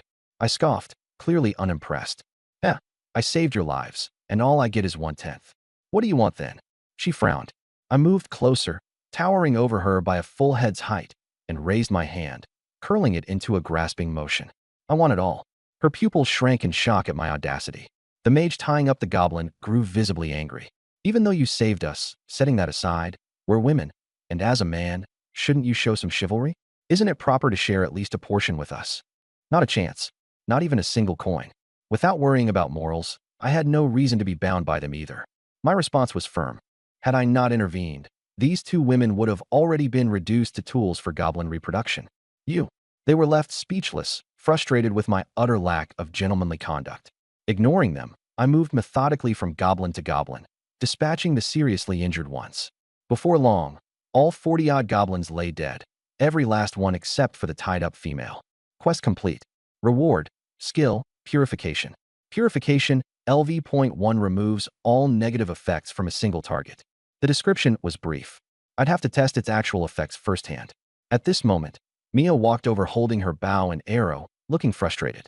Master Leluo, I'm sorry, I couldn't hit a single goblin. Earlier, she had missed every shot while perched in a tree, earning herself the unflattering achievement of human outline master. It's okay, just treat it as practice. I patted her shoulder and said, take that female goblin with you. We're heading to Sand City. Yes. Mia picked up the female goblin, about the size of a child and not very heavy, and followed me into the city. The two female mages sighed deeply, turning away to retrieve the bodies of their fallen comrades. Joey, a famous salt merchant in Sand City, was one of the wealthiest people around, so his address was easy to inquire about. After asking the locals, Mia and I arrived at Joey's mansion. At the gate, a butler standing behind the iron fence asked, "This is Master Joey's residence. What business do you have here? Your master posted a reward for capturing a female goblin. We've brought one." I gestured toward the goblin in Mia's hands. The butler gave it a glance, then opened a side door and bowed slightly. "Please, come in." He led us to a reception room on the 3rd floor. Shortly after, the door opened, and a rotund merchant waddled in. He was short and wide with fat rolls at his waist that undulated like waves. I estimated this man weighed at least 300 pounds, easily a naturally sanctified body of epic proportions. Joey's fluffy golden curls framed his bloated face, and when his eyes caught sight of the unconscious female goblin, his mouth stretched into a grin, revealing sparse, yellowed teeth. "Ha ha, wonderful, just wonderful. Master Joey, what do you need a female goblin for?" I asked curiously. The monotony of life needs a little novelty. I've had my fun with humans, orcs, and dwarves. I'm bored of them. I've always wanted to try a goblin, but none are sold on the slave market. Recently, I heard that goblins are overrunning Sin City, so I figured it was the perfect chance to catch a female and experience something new. Joey's wicked eyes fixated on the goblin, his tongue flicking across his lips. I'd heard of goblins capturing human women to propagate their kind, but this was my first time seeing a human using a female goblin for such purposes. My worldview felt shaken. With a cupped fist salute, I said, "Sir, your level of abstraction surpasses my imagination. I admit defeat." Joey looked pleased with my comment. Glancing at Mia, he added, "Seeing as we are kindred spirits, I'll give you an extra 2 gold coins." Kindred spirits? My asterisk at hashtag. You've mistaken me for a fellow degenerate. I'm a noble enthusiast of beast-eared girls, whereas you're the scum who doesn't even spare goblins. I silently cursed in my heart. Joey raised his hand. "Butler, fetch 22 gold coins for this priest." Shortly after, the butler returned with a pouch of coins and handed it to me. By the time we exited Joey's mansion, the sun had dipped low on the horizon, casting long shadows from the buildings. "Master Leluo, where to now?" Mia inquired. "Let's find a place to stay. Tomorrow, we'll head to the slave market," I replied. My main purpose in coming to Sand City was to investigate the rare, high-quality merchandise mentioned by a merchant yesterday. We found an inn and booked the finest, most expensive room. Tonight there would be more training for Mia. After staying the night, we headed to the slave market the next morning. The wide street was lined with slave shops on both sides, their entrances adorned with metal cages draped in dusty canvas, each holding slaves. In the Vit Kingdom, debtors who couldn't repay, felons, and war prisoners could all become slaves, so the market was predominantly filled with humans. The air was thick with the pungent stench of sweat. I muttered to myself, these greedy merchants won't even let their slaves take a bath. May the goddess bless them with utter bankruptcy. After counting the door numbers, we stopped in front of 77. Outside the shop, there were a few scantily clad young women in cages. They were moderately attractive, but I glanced at them briefly, uninterested. Truly rare and valuable goods wouldn't be on display out front. Entering the shop, a fair-looking woman in a white dress greeted me from behind the counter. "Good day, sir. How may I help you? I heard your shop has rare, high-quality merchandise. I'd like to take a look," I said. "Of course, right this way." The woman in white eagerly led us deeper into the shop, stopping at a staircase that descended into the basement. The basement was divided into small, dimly lit rooms. Inside were enslaved members of wolf clans and snake folk, their eyes glowing faintly green in the darkness, creating an eerie atmosphere. The stench here was even worse. Mia and I covered our noses as we followed. We hadn't gone far when I suddenly detected a faint floral fragrance amidst the stench, a sweetness that was refreshing and captivating. "Does your boss actually bathe the slaves and spray them with perfume?" "You'll find out soon enough," the woman teased cryptically. After walking another dozen meters, we stopped at an iron door. "Here we are." She opened the door and ushered us in. Behind the door was a clean room with straw laid on the floor. The floral fragrance was much stronger here. In the corner, a girl wearing rough cloth huddled against the wall. Her skin was pale, and her thick, pink hair draped over her body like a blanket. Her long, delicate ears marked her as non-human. "Is this an elf?" I speculated. Elves on the continent typically had black, white, or red hair. Pink was extremely rare. The woman in white shook her head. "Not an elf." "Then what species is she?" "Flower sprite." I had never heard of that before. The flower sprite is one of the species created by the goddess of life long ago. They dwell in the great northern flower fields to the north, she explained. The great northern flower fields were larger than the 3 major human kingdoms combined. Forever in springtime, yet rife with dangerous plants. The land was forbidden territory for mankind. The goddess of life commanded the power of life itself, so it made sense she could create her own race. "How much?" I asked, intrigued by the exotic beauty and considering a purchase. A standard flower sprite could sell for 5,000 gold coins, but this one is priced at 1,000. "Why is she so cheap?" "Because she's dying," the woman in white confessed with a sigh. Several wealthy merchants had come to see her before me, but left disinterested the moment they learned of her condition. "She looks perfectly healthy. Why is she dying?" "Look at her right arm," the woman pointed out. I noticed for the first time a large, blackened lesion on her right elbow, part of which was exposed, suggesting it had spread to most of her arm. "She has rot disease, which is fatal for flower sprites," the woman explained. "Plants suffer disease and decay. Flower sprites are no different." I hesitated. I only had a little over 1,400 gold coins.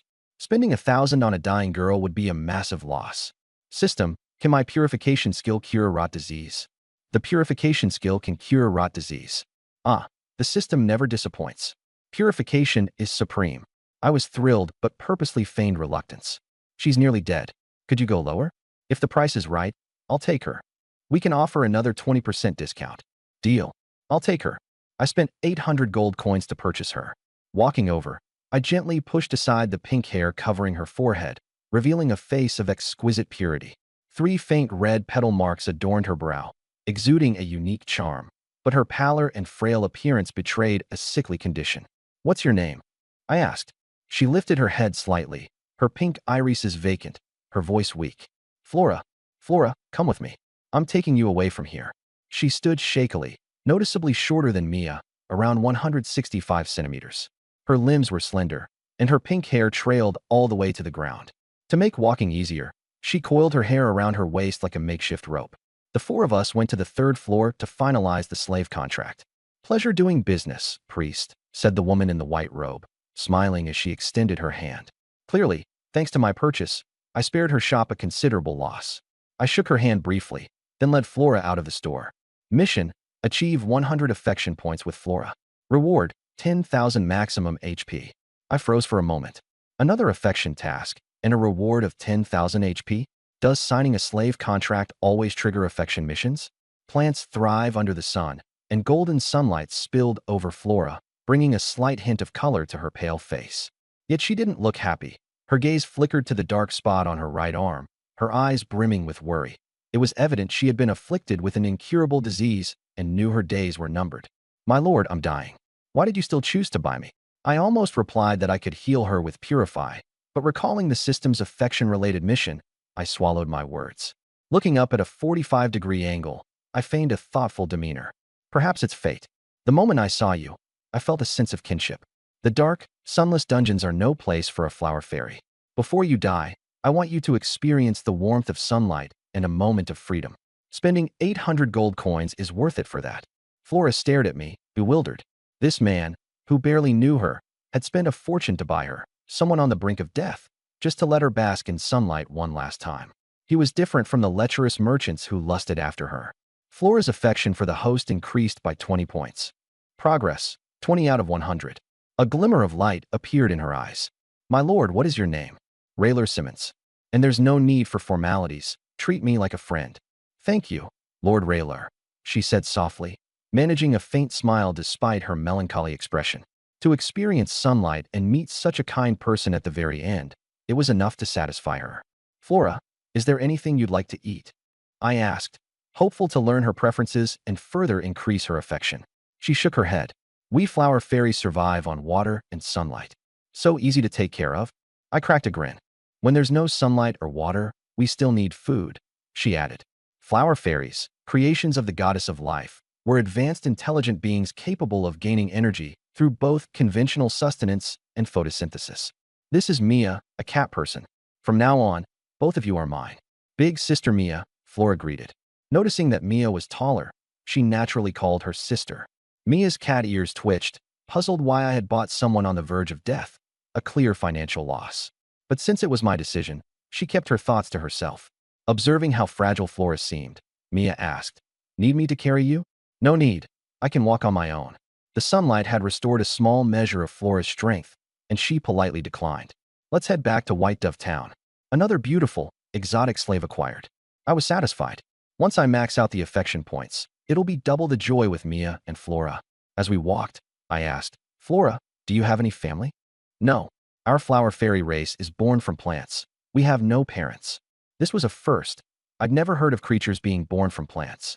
"Then the plant that gave birth to you must count as your parent, right?" You could say that," Flora answered hesitantly. The idea of parents was foreign to her, and the plants that birthed them were merely tools by her understanding. "Next time we visit the northern flower field, let's bring your parents some fertilizer," I said teasingly. Flora didn't know how to respond. Besides the uncertainty of whether she'd even live that long, how was a human supposed to enter the forbidden territory of the northern flower field?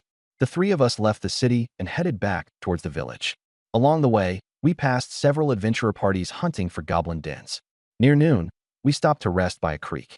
Flora sat on a rock, dipping her feet into the cool water. Unbinding the long hair at her waist, she turned to me and asked, "Lord Rayler, do you have scissors?" "No scissors, only a small knife," I replied. "That'll do." Handing her the knife, she snipped off the excess length of her hair and cast it into the flowing creek, leaving it cut to her waist. Then she leaned over to wash her face. Her complexion was flawless, her pink eyes shimmering with vitality, and the 3 petals on her brow resembled a celestial mark, as though a flower fairy had descended from the heavens. She was, undeniably, even more beautiful than Mia. Lifting her right sleeve, she revealed that the dark blotches had spread over nearly her entire arm. Her skin was riddled with pustules oozing black liquid. "Is there any way to cure this? Like, perhaps cutting the arm off before it spreads further?" "It's no use," Flora said, shaking her head in despair. "Even severing the arm wouldn't eradicate it. This is the curse of the god of corruption upon the flower fairy race." Disheartened, she sighed. Although she longed to see more of the world, no flower fairy afflicted with this disease had ever survived. The cool creek water flowed over her delicate feet, bringing a rare sense of comfort and relaxation. I sat next to her on her right. "Flora, I'm a cleric in training with the church. I've learned a unique spell that might help cure your decay sickness." It was Purify, a basic spell. It's useless. That slave merchant tried hiring church clerics before. Holy magic can't dispel the god of corruption's curse, she said, hopelessness tinting her voice. No, my magic is different from regular holy spells. It might just work. Then, let's try, she murmured cautiously, resigned to accept any chance, however slim. Grasping her wrist, her delicate skin was warm to the touch. For the first time, a man held her wrist, and she instinctively tensed, lowering her head in shy disbelief, avoiding my gaze. Here we go, Purify. A faint blue glow radiated from the contact point between my hand and her wrist. The purifying energy flowed into her body, slowly unraveling the curse of the god of corruption. The dark blotches on her arm visibly began to fade. The black spots, they're disappearing? Flora gasped, her eyes wide with astonishment. The curse that had plagued her race for millennia, was it truly being healed? How was this man achieving the impossible? At merely the first level, Purify strength was limited. Coupled with the decay sickness's potency, my spell only managed to cleanse a thumb-sized portion. My technique is still rudimentary. I can only purify a small area at a time, I admitted. Lord Rayler, that's already amazing. Her pink eyes sparkled, glimmering with the hope of survival. For the first time in ages, she felt exhilarated. Continue. I grabbed her wrist and unleashed another round, causing another patch of the black spots to vanish. Thank you, Lord Rello. Thank you, Lord Rello. She was overjoyed, expressing her gratitude fervently. Purify, purify, purify. I gripped her wrist tightly and poured out energy desperately, rapidly erasing the black spots. At the same time, I used healing skills to make new skin and flesh grow over the rotten areas. After such an intense output, I was drenched in sweat, utterly exhausted. Half of Flora's arm had been restored to its original state, white and smooth as jade. Seeing how tired I was after treating her, Flora was deeply touched. Flora's affection toward the host plus 20 progress, 4100ths. Her progress was faster than Mia's, just half a day and already at 40 points. Lord Rello, please take a rest, Flora said, her voice full of concern, as she gently wiped the sweat from my face with her sleeve. I'm fine, I can manage, I replied, taking a deep breath and continuing with purification and healing. Although these skills had no cool-down time, using them too frequently was exhausting. After half an hour, all the black spots had disappeared. My eyelids grew heavy, and I found myself nodding off. Lord Rello, are you all right? Flora asked anxiously, worried about whether my remarkable abilities had any adverse effects. Mia ran over as well, her voice full of concern. Lord Rello, are you okay? I'm just so sleepy. I need to rest a bit, I murmured, unable to hold on any longer, collapsing into Mia's arms. Mia gently laid my upper body on her lap, cradling my head tenderly. Flora, not to be outdone, placed my lower half on her knees, ensuring I could sleep comfortably. Flora was in high spirits. Smiling, she asked Mia, Mia, what kind of person is Lord Rello? Lord Rello is wonderful. With him, there's delicious food every day, Mia responded. During our time together, Mia had been completely won over by the meals during the day and the private training sessions with me at night. Needless to say, she was utterly devoted to me and only spoke well of me. Yes, I can see that too, Flora said warmly, her gratitude apparent after how hard I had worked to heal her. How about we share the honor of warming Lord Rello's bed together? Mia teased playfully, trying to draw Flora into her scheme. That wouldn't be proper, Flora replied, her face flushing slightly. After all, we'd only just met. It was way too soon for something like that. The two women continued chatting casually, their conversation passing the time. I slept soundly from noon until dusk, the setting sun dyeing half the sky in radiant hues. Upon waking, I could only see half the sky. My view of the other half was blocked by Mia's rather overwhelming attributes. Everything has two sides. Being overly endowed also has its disadvantages. Lying in Mia's embrace meant I could only see half the sky. Reflecting on this, I sat up. Lord Rello, you're awake. How do you feel now? Completely refreshed, I replied energetically after sleeping through the afternoon. It's getting dark. Let's camp by the stream for the night and head back to town tomorrow. All right, Mia said, smiling gently. As the last light faded, Flora went off to gather firewood while Mia went fishing in the stream. I started a campfire. When night fell, the three of us sat around the glowing fire, with Flora sitting across from me. Mia reclined comfortably in my arms, letting me scratch her chin and stroke her cat ears while her black tail swished in delight. A cat resting in its master's arms truly is the happiest cat. The flower fairy race looked a lot like elves, and Flora carried a rose-like fragrance. Does your entire race smell this fragrant? I asked. It depends on the plant we're born from. Some don't have any scent, while others do, she explained. Fascinating. This meant I'd never have to buy perfume again. If I wanted a pleasant fragrance, I'd just need to stick close to Flora for a while. Flora, stay here and don't wander off. I'm taking Mia over there to the woods to look at the stars, I directed, pointing to a nearby grove. Oh, Flora responded, though she furrowed her brows, feeling a pang of jealousy over being left out. The next morning, Flora's rot disease had been completely cured. The shadows that once marred her radiance were now gone. Barefoot, she skipped along cheerfully ahead of me, humming a tune I didn't recognize. I leaned on my staff, following behind her. Flora, how old are you this year? She twirled around with a bright smile, walking backward with her hands clasped behind her. By human reckoning, I should be over 200 years old. Wow, talk about a generational gap, I muttered. Being in my early 20s, she could easily consider me her great-great-great-grandchild. Flora dashed back to grab my arm affectionately. Lord Rello, would you like to see the sky? How would we get there? I asked. She moved behind me, wrapping her slender arms tightly around my waist. I'll take you there. Closing her pink eyes briefly, the floral mark on her forehead began to glow faintly. In the next moment, two pairs of radiant pink energy wings unfurled from her back. They were semi-transparent, patterned like rose petals, and as thin as a cicada's wings.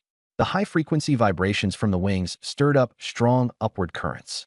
In one swift motion, Flora held me and flew us dozens of meters into the sky. The breeze ruffled my golden hair as I turned to study her wings in amazement. The fact that the flower fairy race could actually fly left me in awe. Suspended in midair, Flora's delicate pink hair cascaded over my face, enveloping me in the unique floral fragrance of her kind. Lord Rello, thank you for curing my incurable disease. Flora vows to follow you forever. The flower fairy race, born among the blooms of the northern plains, had no taste for human deceit and schemes. Having saved her life, it seemed only natural to her to offer her unyielding loyalty in return. I brushed aside my golden bangs with a sly expression reminiscent of a certain infamous yellow-haired character from certain non-family-friendly genres. As long as you follow me, I will protect you for eternity. Really, Lord Rello? She asked, her previous discontent about being left out last night vanishing in the wake of this heartfelt promise. Flora's affection toward the host plus 10 progress, 5100ths. Innocent girls are always easier to win over. Flora's affection for me grew even faster than Mia's. Boom. Suddenly, a deafening explosion erupted from the eastern woods, a column of smoke and dust soaring into the sky. Flora, put me down. Let's go take a look, I said. All right, she responded, lowering us to the ground.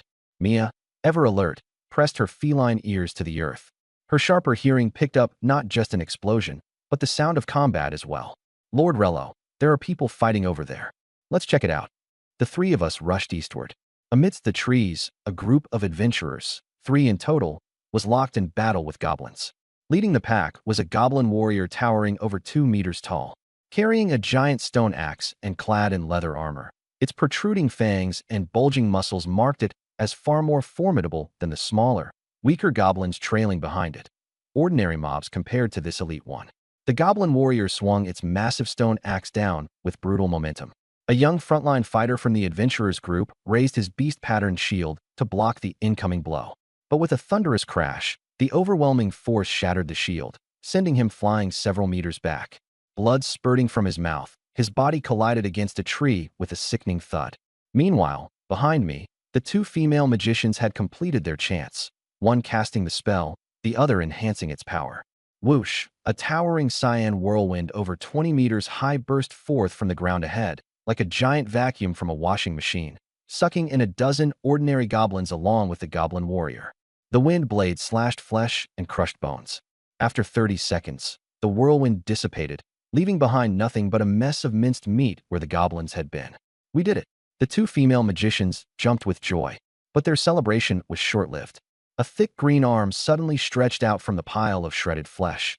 The goblin warrior crawled out, bearing only a few minor scratches on its body. The 2 magicians were horrified. Its physical defense was so strong that even an enhanced first-tier whirlwind couldn't kill it. Task: assist the adventurer party in defeating the goblin warrior. Reward: magic enhancement. Lord Rello, should I eliminate that goblin warrior? Flora raised her hand, gathering a swirl of pink magic in her palm. "No need," I said, glancing at the magic in her hand. This girl seemed to have some strength. But the current task was to assist the adventurers in killing. No need for her to intervene. "All right," Flora said as she dissipated her magic. I walked over to the young man lying on the ground, intending to heal him and then buff him with a powerful strike so he could finish off the warrior and complete the task. I crouched down and cast a healing spell, but the wound didn't heal in the slightest. Huh? Why isn't it working? I was stunned. This was the first time I'd encountered someone I couldn't heal. "Lord Rello, I think he's already dead," Flora reminded me gently. I touched the man's chest where his heart was supposed to be. It had stopped beating. He had kicked the bucket. My healing magic couldn't bring the dead back to life. At that moment, the two magicians ran over in a panic. "Run! That big guy is coming." I turned my head to see the goblin warrior charging at us with a giant axe in hand. With no other choice, I grabbed the wrist of the flat-chested female magician and cast a super strong strike buff on her, causing a glowing white ring to appear around her wrist. "Hey, woman, you go kill the goblin warrior." "Me?" The flat-chested magician pointed to herself, her eyes wide. Was this guy serious? She was just a support magician, no strength, no offensive magic, and now he wanted her to take on the goblin warrior? "That's right, you. You're enhanced now. Off you go. Go fight." "I'm not going," she refused flat out. This guy had to be crazy, telling her to go against a warrior head-on with a magic staff. "Go." I shoved her forward. The goblin warrior was an elite creature of the nest, with strength comparable to a second-tier human warrior. The flat-chested magician found herself less than 5 meters away from the monster, its foul stench hitting her face. She could even see the sweat hairs on its gray skin. Escape was impossible now. She had no choice but to fight. She swung her magic staff to block. Crack! Her wooden staff was smashed to pieces by the stone axe. "It's over." She stared wide-eyed as the giant stone axe, bigger than her own head, came down toward her with despair in her gaze. If it struck her, her skull would surely burst open, spraying brain matter everywhere. A grotesque yet oddly beautiful end. Not a bad way to die, now that she thought about it. Caught in her wild thoughts, she was startled when the second stage of the enhanced strike triggered. An invisible force collided with the stone axe. Boom! Shattering it into fragments before hurtling into the warrior itself. In an instant, its strong body was obliterated into a mist of blood. So this was the additional damage power of the super strong strike? I was a bit impressed. Even with 10,100 HP, this was the first time I'd seen it in action. Huh? Am I really this powerful? Holding the broken half of her staff, the flat-chested magician was dumbfounded. A mere support magician had just one-shot the goblin warrior. Could it be that she'd awakened some kind of hidden power in the face of imminent death? Like in those novels where the protagonist, cornered and recalling their tragic past or bonds with comrades, screams, "I have a reason I can't lose," and unleashes a bloodline awakening to annihilate the enemy? Ha ha! I'm done with being a magician. I want to wield great swords. I want to smash things with giant hammers. Task complete. Reward acquired. Magic enhancement skill. Another new skill. I pulled up my panel. Magic enhancement. LV1 boosts target's magic power by 100%. Lasts 2 minutes, with a cooldown of 2 minutes. This skill doubled the magic power of magicians. With its cooldown being identical to its duration, it was practically permanent. As expected, the system always delivered quality. I was secretly reveling in this when Mia tugged at my sleeve and pointed toward the forest. "Lord Rello, look over there." In the forest to the right, a swarm of green-skinned goblins was closing in. The earlier commotion had drawn them in. "Wow!" I exclaimed as I counted them. Over 100 goblins were surrounding us, including 3 goblin warriors, each over 2 meters tall, standing out prominently among the smaller goblins. Why are there so many goblins? I was startled. The goblin nest near San City couldn't just be a small one. It had to be medium or even large-sized. "Flora, protect Mia. I'll handle the goblins." I patted Flora's shoulder and used my newly acquired magic enhancement on her. "What's this?" Flora asked as she felt her magic power surge within her. "It's my ability to temporarily enhance your magic power." "Thank you, Lord Rello," Flora replied as she unfurled her 4 light wings. She carried Mia up to a safe height of over 10 meters in the air, avoiding all attacks. Pinching her fingers together, she conjured thorned rose vines that rose from the ground to form a protective barrier around the 2 adventurers. As for myself, I activated a shield and walked straight toward the goblins. The horde of 100 goblins clawed and beat at the shield. Each strike caused fine cracks to appear, but the shield retaliated, sending damage back at them. Wham! Wham! Many goblins were flung away by the recoil. One goblin warrior grabbed a 3-meter-long stone pillar and spun rapidly in place, using centrifugal force to slam it against the shield. But the shield remained steadfast, only splintered by a few centimeters, while the recoil crushed the warrior's chest, sending it flying. Another warrior unsheathed a massive sword and slashed with all its might. This time, the shield cracked over 20 centimeters, indicating how strong this warrior was. Yet, the harder it attacked, the more self-inflicted damage it suffered, the counterstrike splitting its head clean in two. I stood inside the shield lazily, without lifting a finger, as goblins were flung left and right. Cracks spiderwebbed across the shield with each attack.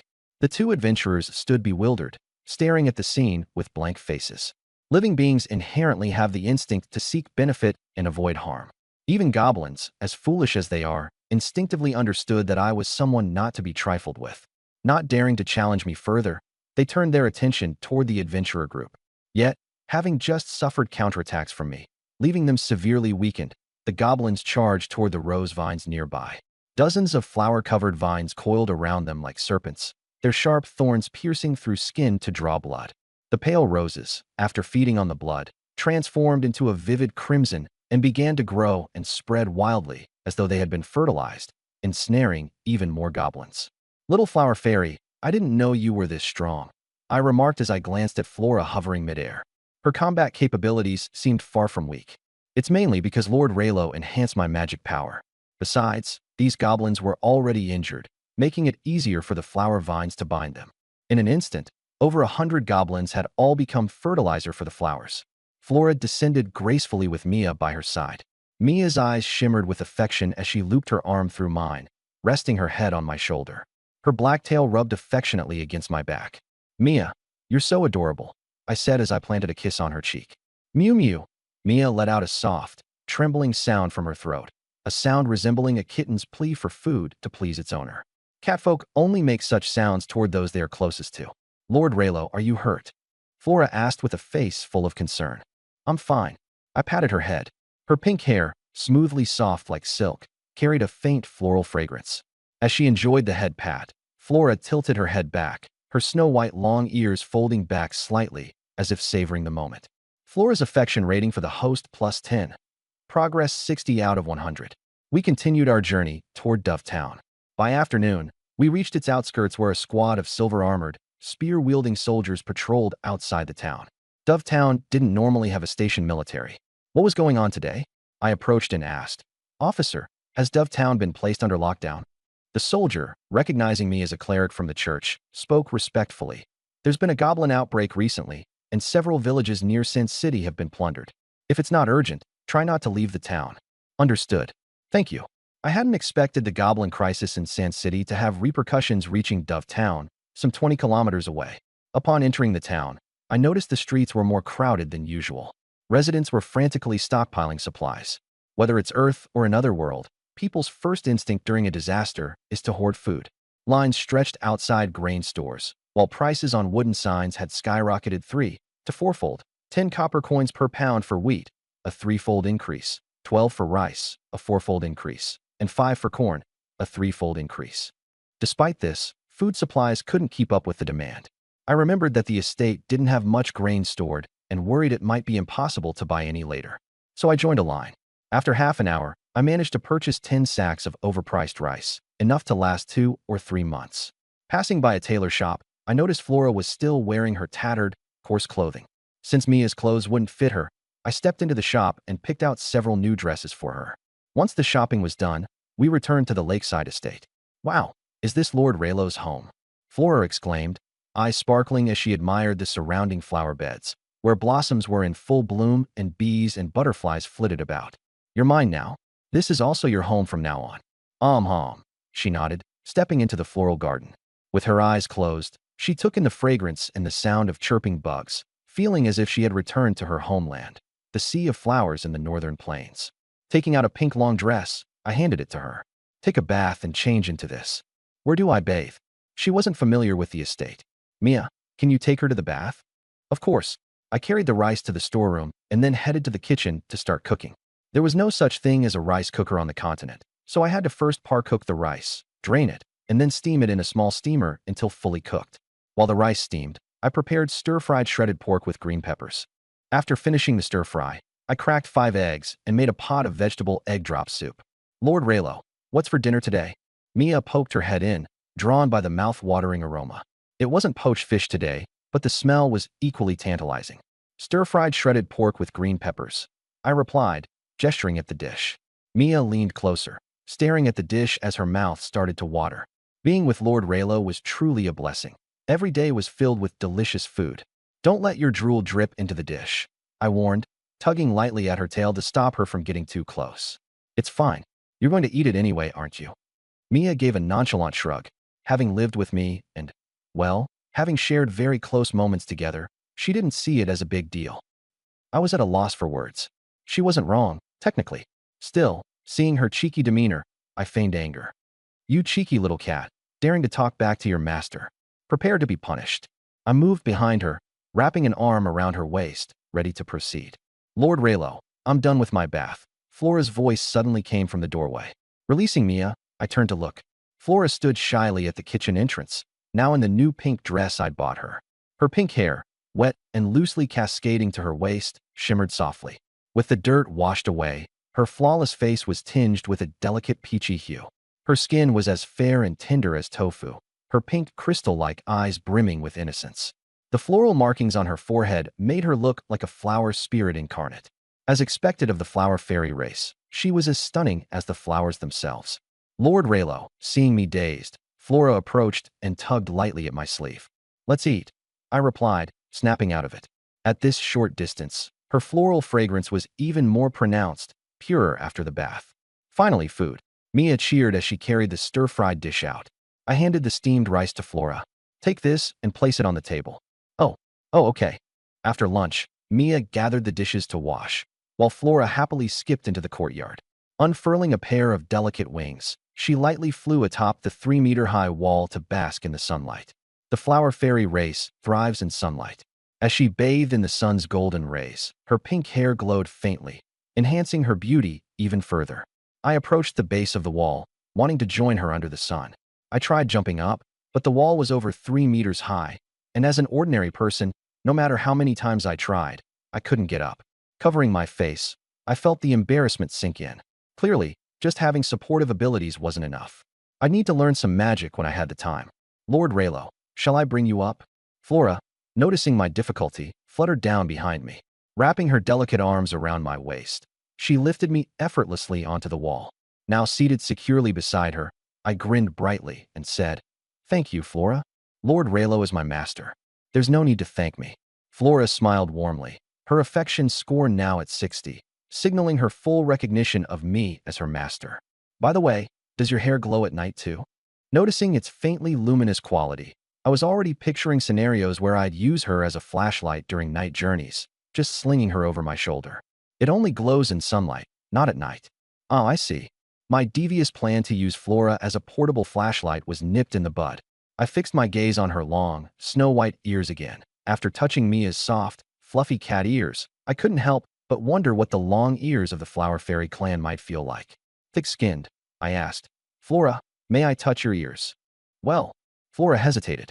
The ears were sensitive areas for the Flower Fairy clan, not something casually touched, especially by a man. Seeing her hesitate, I didn't want to push her.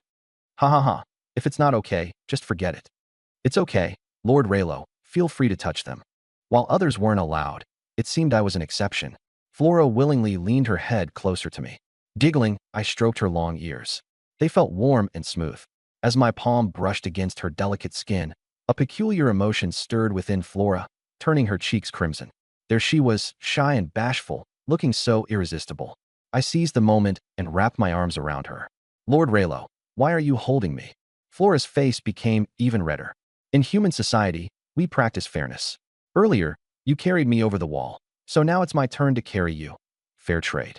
I explained with a serious expression.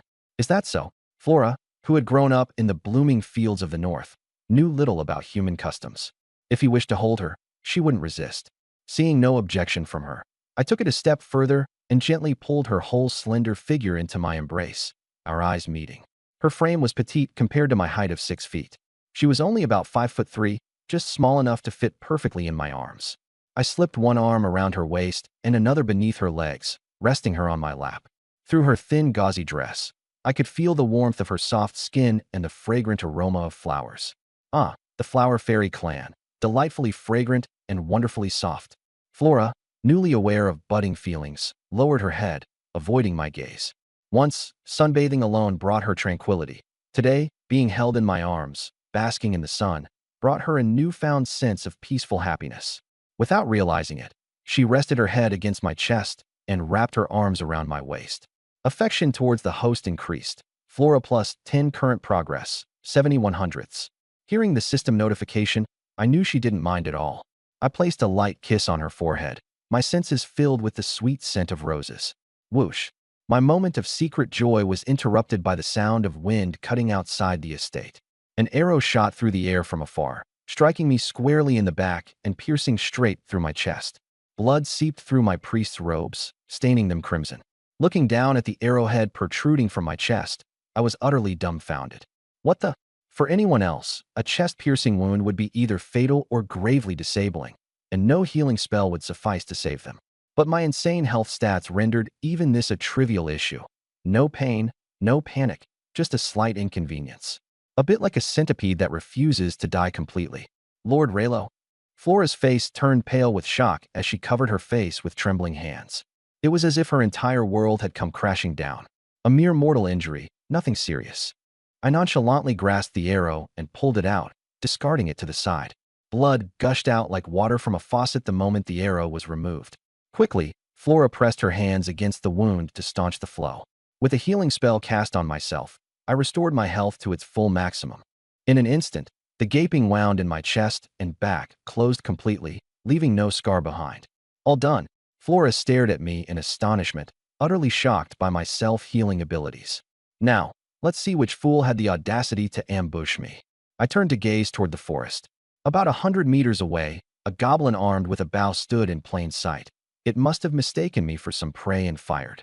The patrol soldiers in White Dove Town weren't wrong. Goblins had indeed begun appearing in the outskirts. How dare a damned goblin attack, Lord Raylo? Flora, bursting with rage, spread her delicate wings and flew into action. With a flick of her fingers, a thorned rosevine burst from the earth, instantly ensnaring and shredding the goblin archer. To think the goblin menace had spread so close to White Dove Town, it was distressing.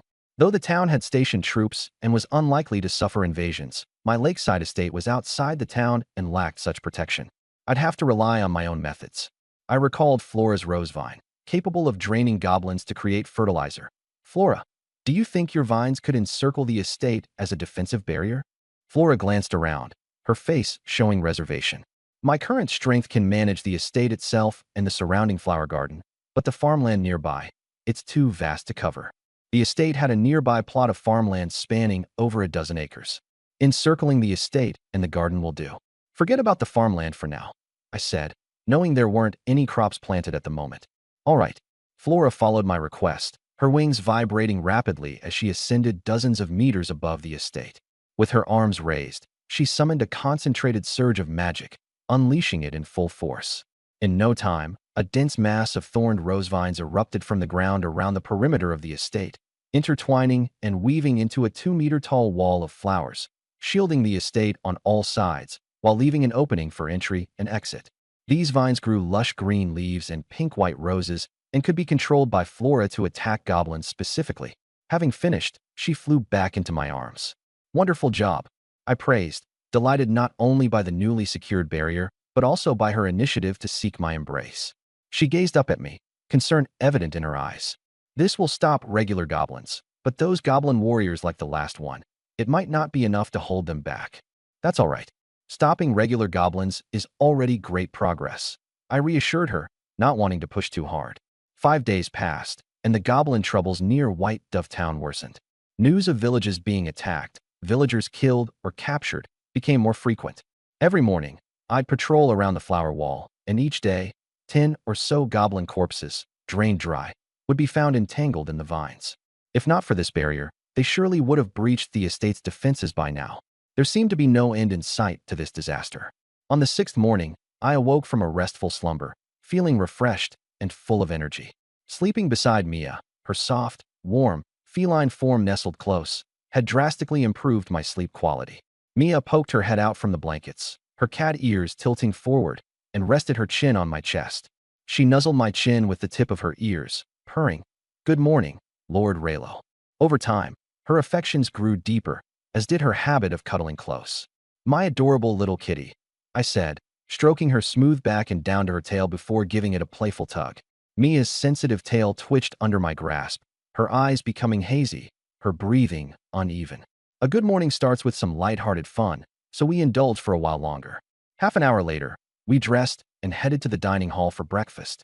Flora had already prepared a pot of porridge, the air fragrant with the aroma of rice. "Lord Raylo, breakfast is ready." Flora sat at the dining table, wearing a delicate pink dress embroidered with roses. At 5'3", she lacked Mia's tall, sultry allure, but had a charmingly dainty and warm presence. Seeing us arrive, she greeted us with a pure, innocent smile. "Time for breakfast." I sat between her and Mia, wrapped an arm around Flora's waist, and kissed her on the cheek. Over the past few days, her affection for me had risen to 90 points. Just 10 more and it would max out. She didn't resist, only blushed faintly. After breakfast, the three of us headed to the church in White Dove Town. As an apprentice priest, my only responsibility was to spread the faith. It was a leisurely role, and all I had to do each morning was show my face and let Father Grain know I was still alive and hadn't been snatched by monsters. At the small square outside the church, 2 carriages were parked, and soldiers were unloading goblin corpses one by one, carrying them into the church. "What are you doing bringing goblin corpses into the church?" I asked. "Good morning, Priest Raylo," one soldier greeted, saluting. "Father Grain said leaving goblin corpses out in the open would pollute the land, so they're being brought here for safe disposal." Safe disposal again. I raised an eyebrow, recalling the shadow demon corpse from last time. Grain had said the same thing, instructing me to place it outside his bedroom. But there were 2 carriages this time, far more than before. That old rascal. Could it be that Grain was making hot pot out of goblin and shadow demon corpses?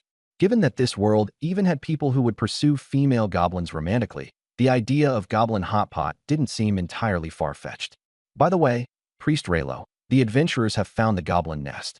The city lord is gathering people and preparing to send the army to wipe them out. If you're interested, go take a look," the soldier added. "Oh, they've found the nest." My eyes lit up. This meant the goblin disaster would soon be over. Quest: participate in the assault on the goblin nest. Reward: taunt. Taunt was an ability that forced enemies to attack you. It was a common skill in games. I already had 5 support skills. This would be my 6th. Shall we join the assault? I intended to go but decided to ask the other 2 for their thoughts. Flora's long ears twitched slightly, and a resolute glimmer flashed in her pink eyes. "Wherever Master Raylo goes, I will follow to protect you." "Me too," Mia added, biting her lip and clenching her fist with a stubborn yet adorable expression. "Excellent, my little sweethearts." I wrapped an arm around Mia on one side and Flora on the other. Nothing in this world could be cuter than non-human girls. "Friend, where do we go to join the assault?" I asked the soldier. "The Lord's residence in Sarn City." "Thank you." Once inside the church's rear hall, I found Grain ordering soldiers to pile goblin corpses outside his bedroom door. The green-skinned bodies were stacked 7 to 8 meters high, with blood pooling across the floor and a stench of iron saturating the entire hall. To the uninformed, it might look like a slaughterhouse instead of a holy church. "Good morning, Father Grain," I greeted. "Raylo, I'm busy processing these corpses. You'll preside over today's prayers," he said, not even glancing at me as he tallied the bodies. "Actually, I came to ask for a leave of absence." "Leave? Are you traveling far?" At this, he finally stopped and turned to look at me. "They've located the goblin nest in Sarn City and are organizing a campaign to exterminate it. I plan to join them." Grain's expression froze briefly, but then he seemed to recall something and went into his bedroom. A moment later, he returned with a palm-sized black cloth bag marked with purple runes. "This tool can store monster corpses. When you join the city lord in the assault, there'll surely be plenty of goblin corpses on the battlefield. Bring some back for me." "What do you need so many monster corpses for?" I asked. "Leaving them scattered would pollute the environment. I'll handle their safe disposal." "Safe disposal? Really?" I had no idea how he handled them, but collecting a few goblin corpses wasn't a big deal. I accepted the cloth bag, observing the unfamiliar symbols scrawled across its surface. "How does this thing work?" "Recite the incantation while approaching the corpse you wish to store." "That's convenient." It functioned similarly to my system's inventory. Grain leaned in and whispered the activation spell to me. Did you remember it? I scratched my head as I tried to recall. No, the incantation's too long. I didn't catch it. He repeated it again. Got it now. But the obscure chant went in one ear and out the other. I shook my head helplessly. Still didn't catch it. He repeated it a third time, visibly restraining his frustration. Well, did you remember it now? Not really, I said with a blank expression. Grain was on the verge of blowing a fuse. You? How are you this hopeless? Hey, what can I say? It's not my fault I lack a photographic memory. I replied innocently. The chant was like an 800-word essay in some ancient magical language. Memorizing it in 3 tries would have been a miracle. Argue useless thing. Grain sighed, exasperated, and went back into his bedroom. He returned with a small black bottle. This one works as well. It's much simpler. Just unstopper the bottle and point it at the corpse. Huh. If it's that convenient, why didn't you bring it out earlier? I smiled as I took it. The bottle was sealed with a wooden stopper, its surface engraved with the image of a winged serpent and covered in runes at the base. This is a more precious item than the bag. Don't lose it. Grain had initially intended to give me a cheaper tool, but due to my poor memory, he was forced to hand over something better. Got it. Congratulations, host. You have obtained the high-grade magical item, Devourer Bottle. Devourer Bottle, huh? Curious, I opened my status panel. Devourer Bottle, a high-grade magical item originating from the Serpent God cult. Can trap monsters of up to 3rd tier and below. Serpent God cult? That was news to me. Recalling the giant serpents I'd seen on the ceiling of Grain's bedroom, and now this item connected to the Serpent God cult, I had a theory. Grain might outwardly worship the goddess of life, but secretly be an operative of the Serpent God cult. Should I report him to the Holy Church? But then again, he was always quick to approve my expense claims. Reporting him felt a bit unethical. Besides, even if he was performing sacrifices, he seemed to be using shadow demons and goblins, not humans. Father Grain, I'm heading out. All right, be safe out there. He waved me off with a smile and resumed sorting through the corpses. I headed to the outskirts of the town to rent a carriage for the journey to Sarn City. On foot, it would take most of the day, but with a carriage, only half. However, due to the goblin threat, the coachman initially refused. Ultimately, the golden persuasion of my wallet won him over. Sarn City was as lively as always. In front of the city lord's estate, a public notice was posted on the bulletin board. The city lord is assembling troops to raid the goblin nest. Priests are sought to treat the wounded. Each priest will be rewarded 5 gold coins afterward. Hello, I'd like to join the city lord in the assault on the goblin nest, I told the guard. Upon seeing my priestly robes, he greeted me respectfully. Please enter. Register in the 3rd room on the 2nd floor. On the 2nd floor in the 3rd room sat a middle-aged man, dressed in luxurious clothes with a gaunt face. I am a trainee priest in White Dove Town. I wish to join the Lord in the campaign to eradicate the goblin nest. A trainee priest? Are you up to it? The thin man questioned, his tone doubtful. Priests were recruited to reduce casualties through healing, and naturally, a trainee priest's healing abilities wouldn't compare to those of an ordained one. Of course I can. Do you want me to demonstrate? Then show me, he said, placing both hands on the table, his face calm as he awaited my performance.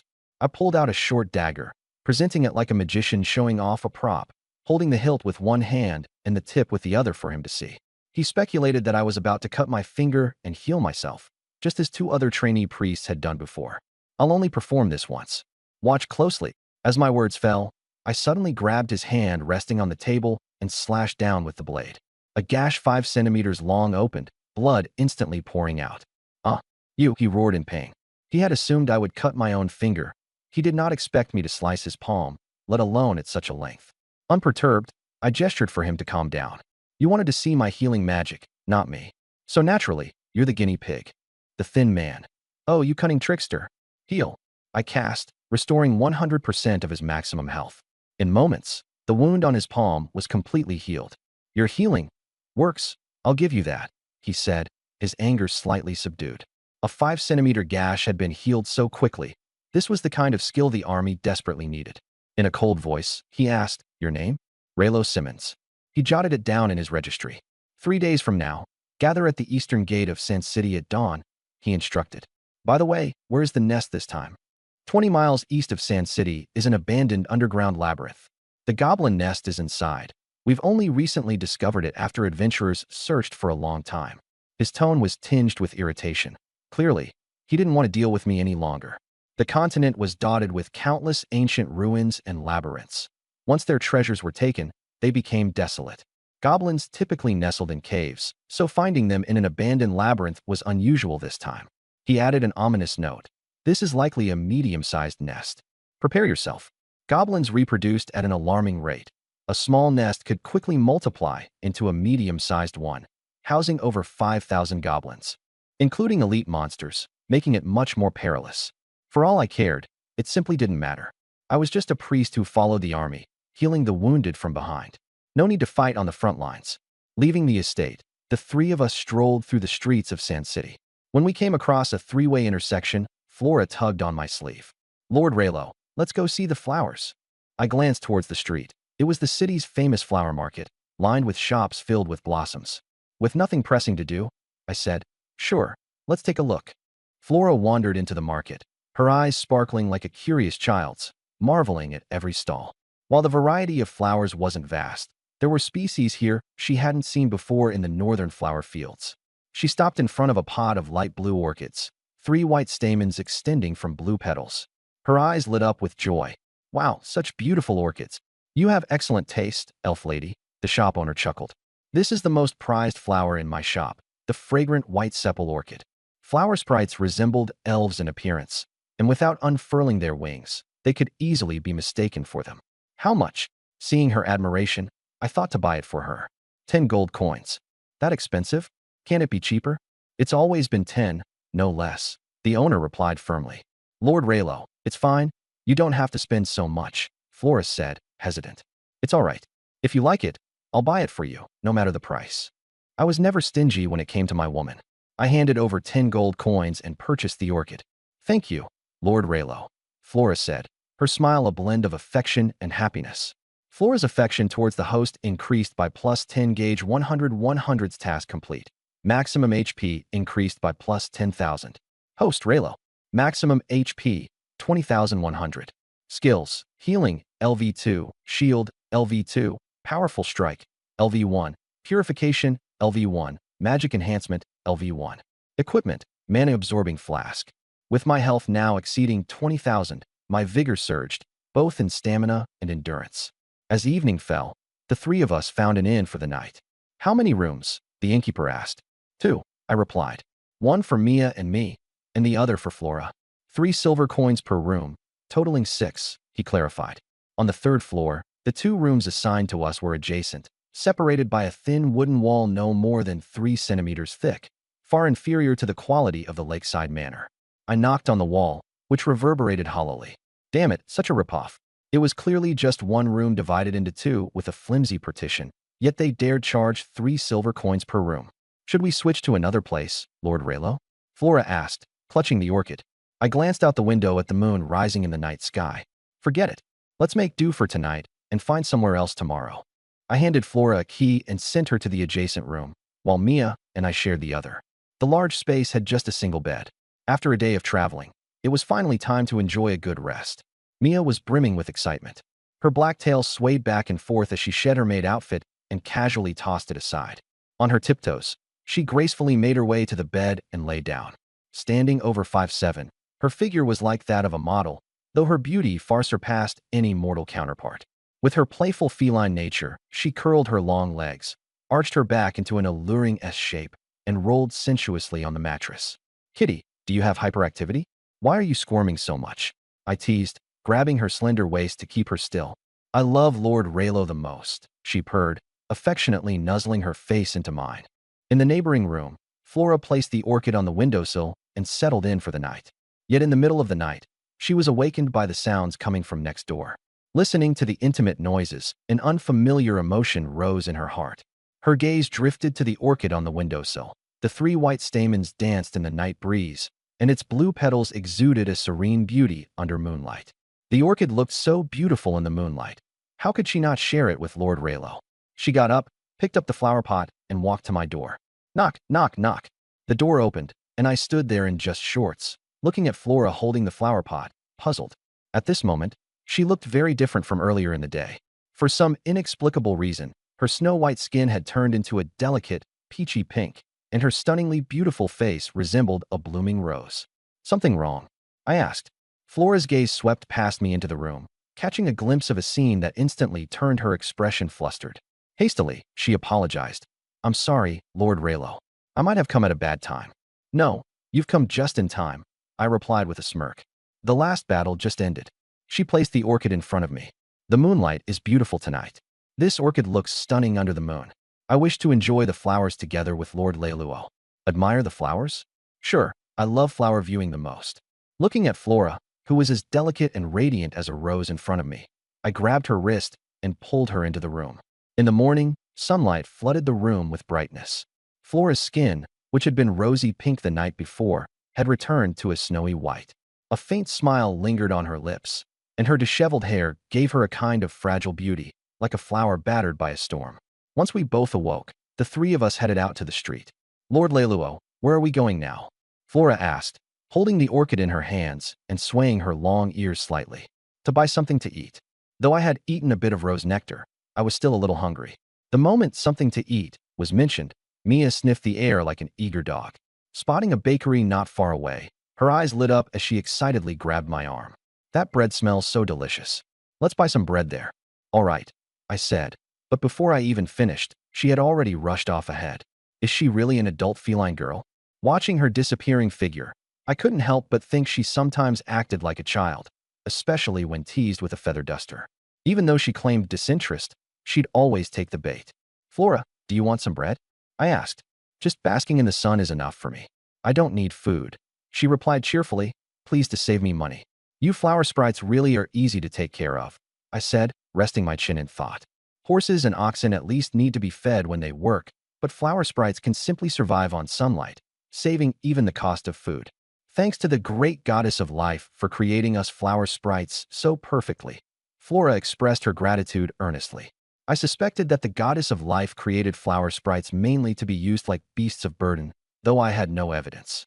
3 days passed in a blur. Outside the eastern gate of San City, more than 1,000 city defense troops stood in a neatly arranged formation. Their silver armor gleamed brightly under the sunlight. The forces were divided into spearmen, archers, shield-bearers, and swordsmen. At the front of the formation was the city lord, Bert Hercules, riding a steed. Clad entirely in silver armor, only his face was visible. He was flanked by 2 mounted adjutants. Under the shade of a tree stood several mages and priests. Since raiding the Goblin Den was equivalent to a small-scale war, mages were needed for range and priests for logistics. By the time we arrived, the troops were already assembled. Mia, it's all because of your reluctance to get out of bed that we're nearly late.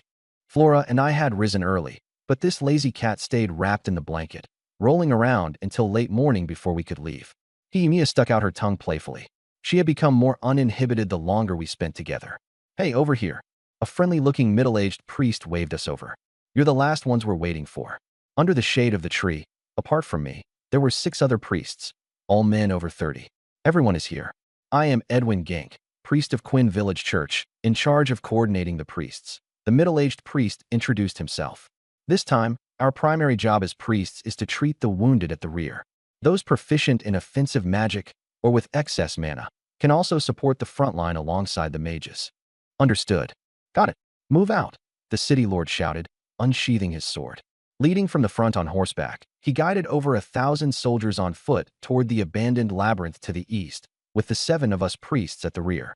Friend, why do you have 2 non-human slaves? A slightly pudgy priest sidled up to me.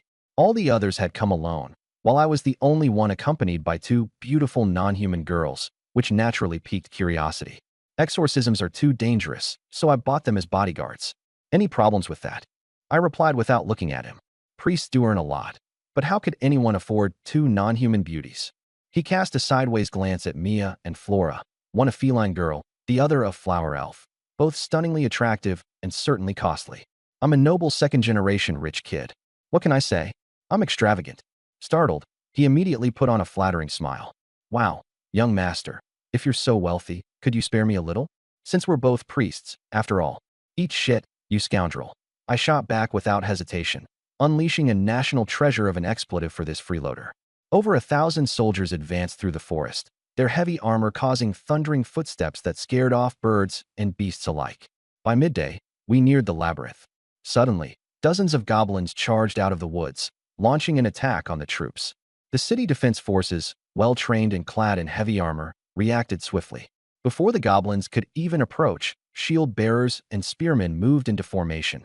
5 shield bearers formed a 360-degree fortress, while spearmen within jabbed outward, much like China's Mandarin duck formation.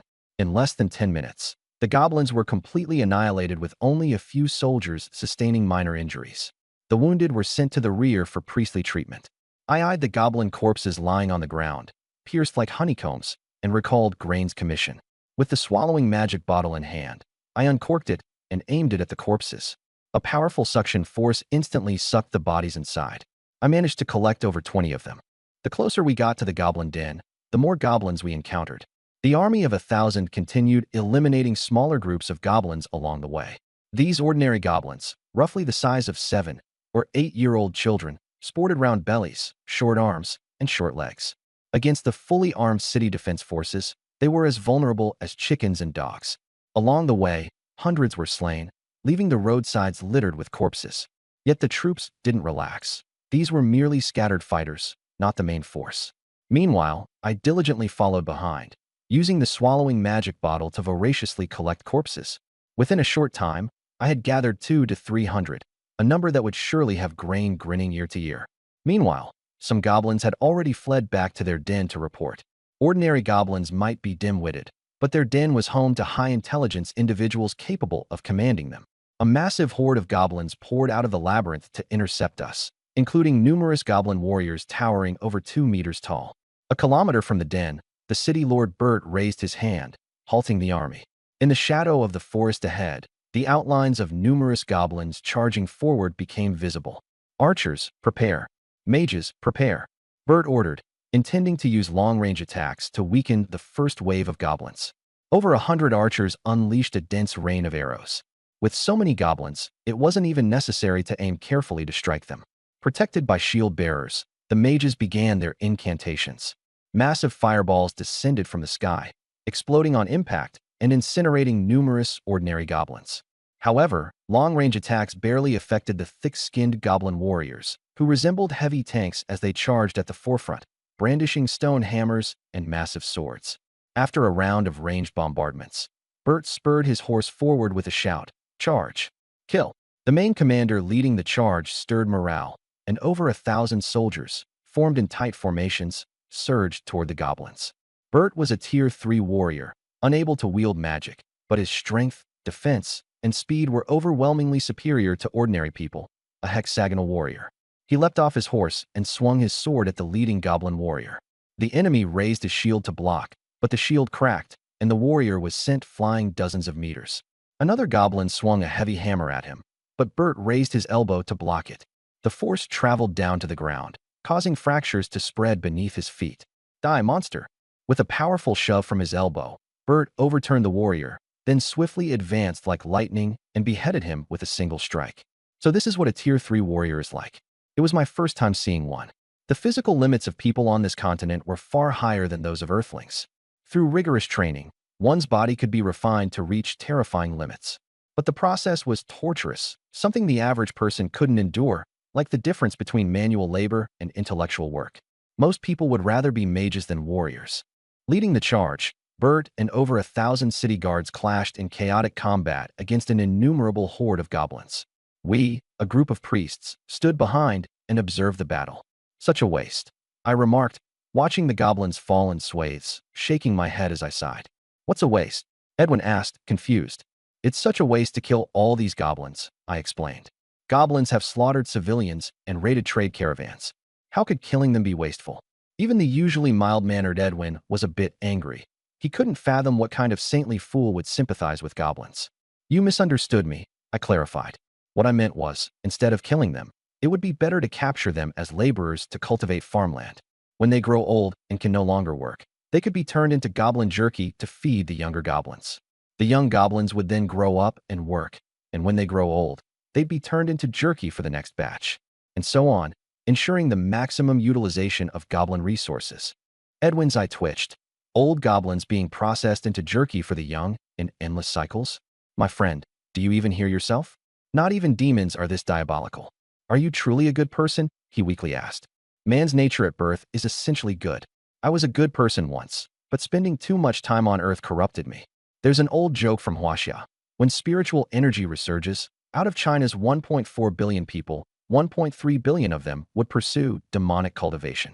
Cultivators have only three ranks: ant level, fellow Taoist level, and senior level.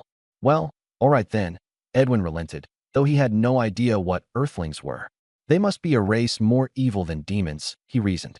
The battle grew even fiercer, with injured soldiers being sent to the rear more frequently. "Priest, please heal him," one soldier requested as he carried a severely wounded comrade over to us. "Heal." Within a 5-meter radius, every injured person recovered their full health in an instant. Their wounds vanished instantly. That fast.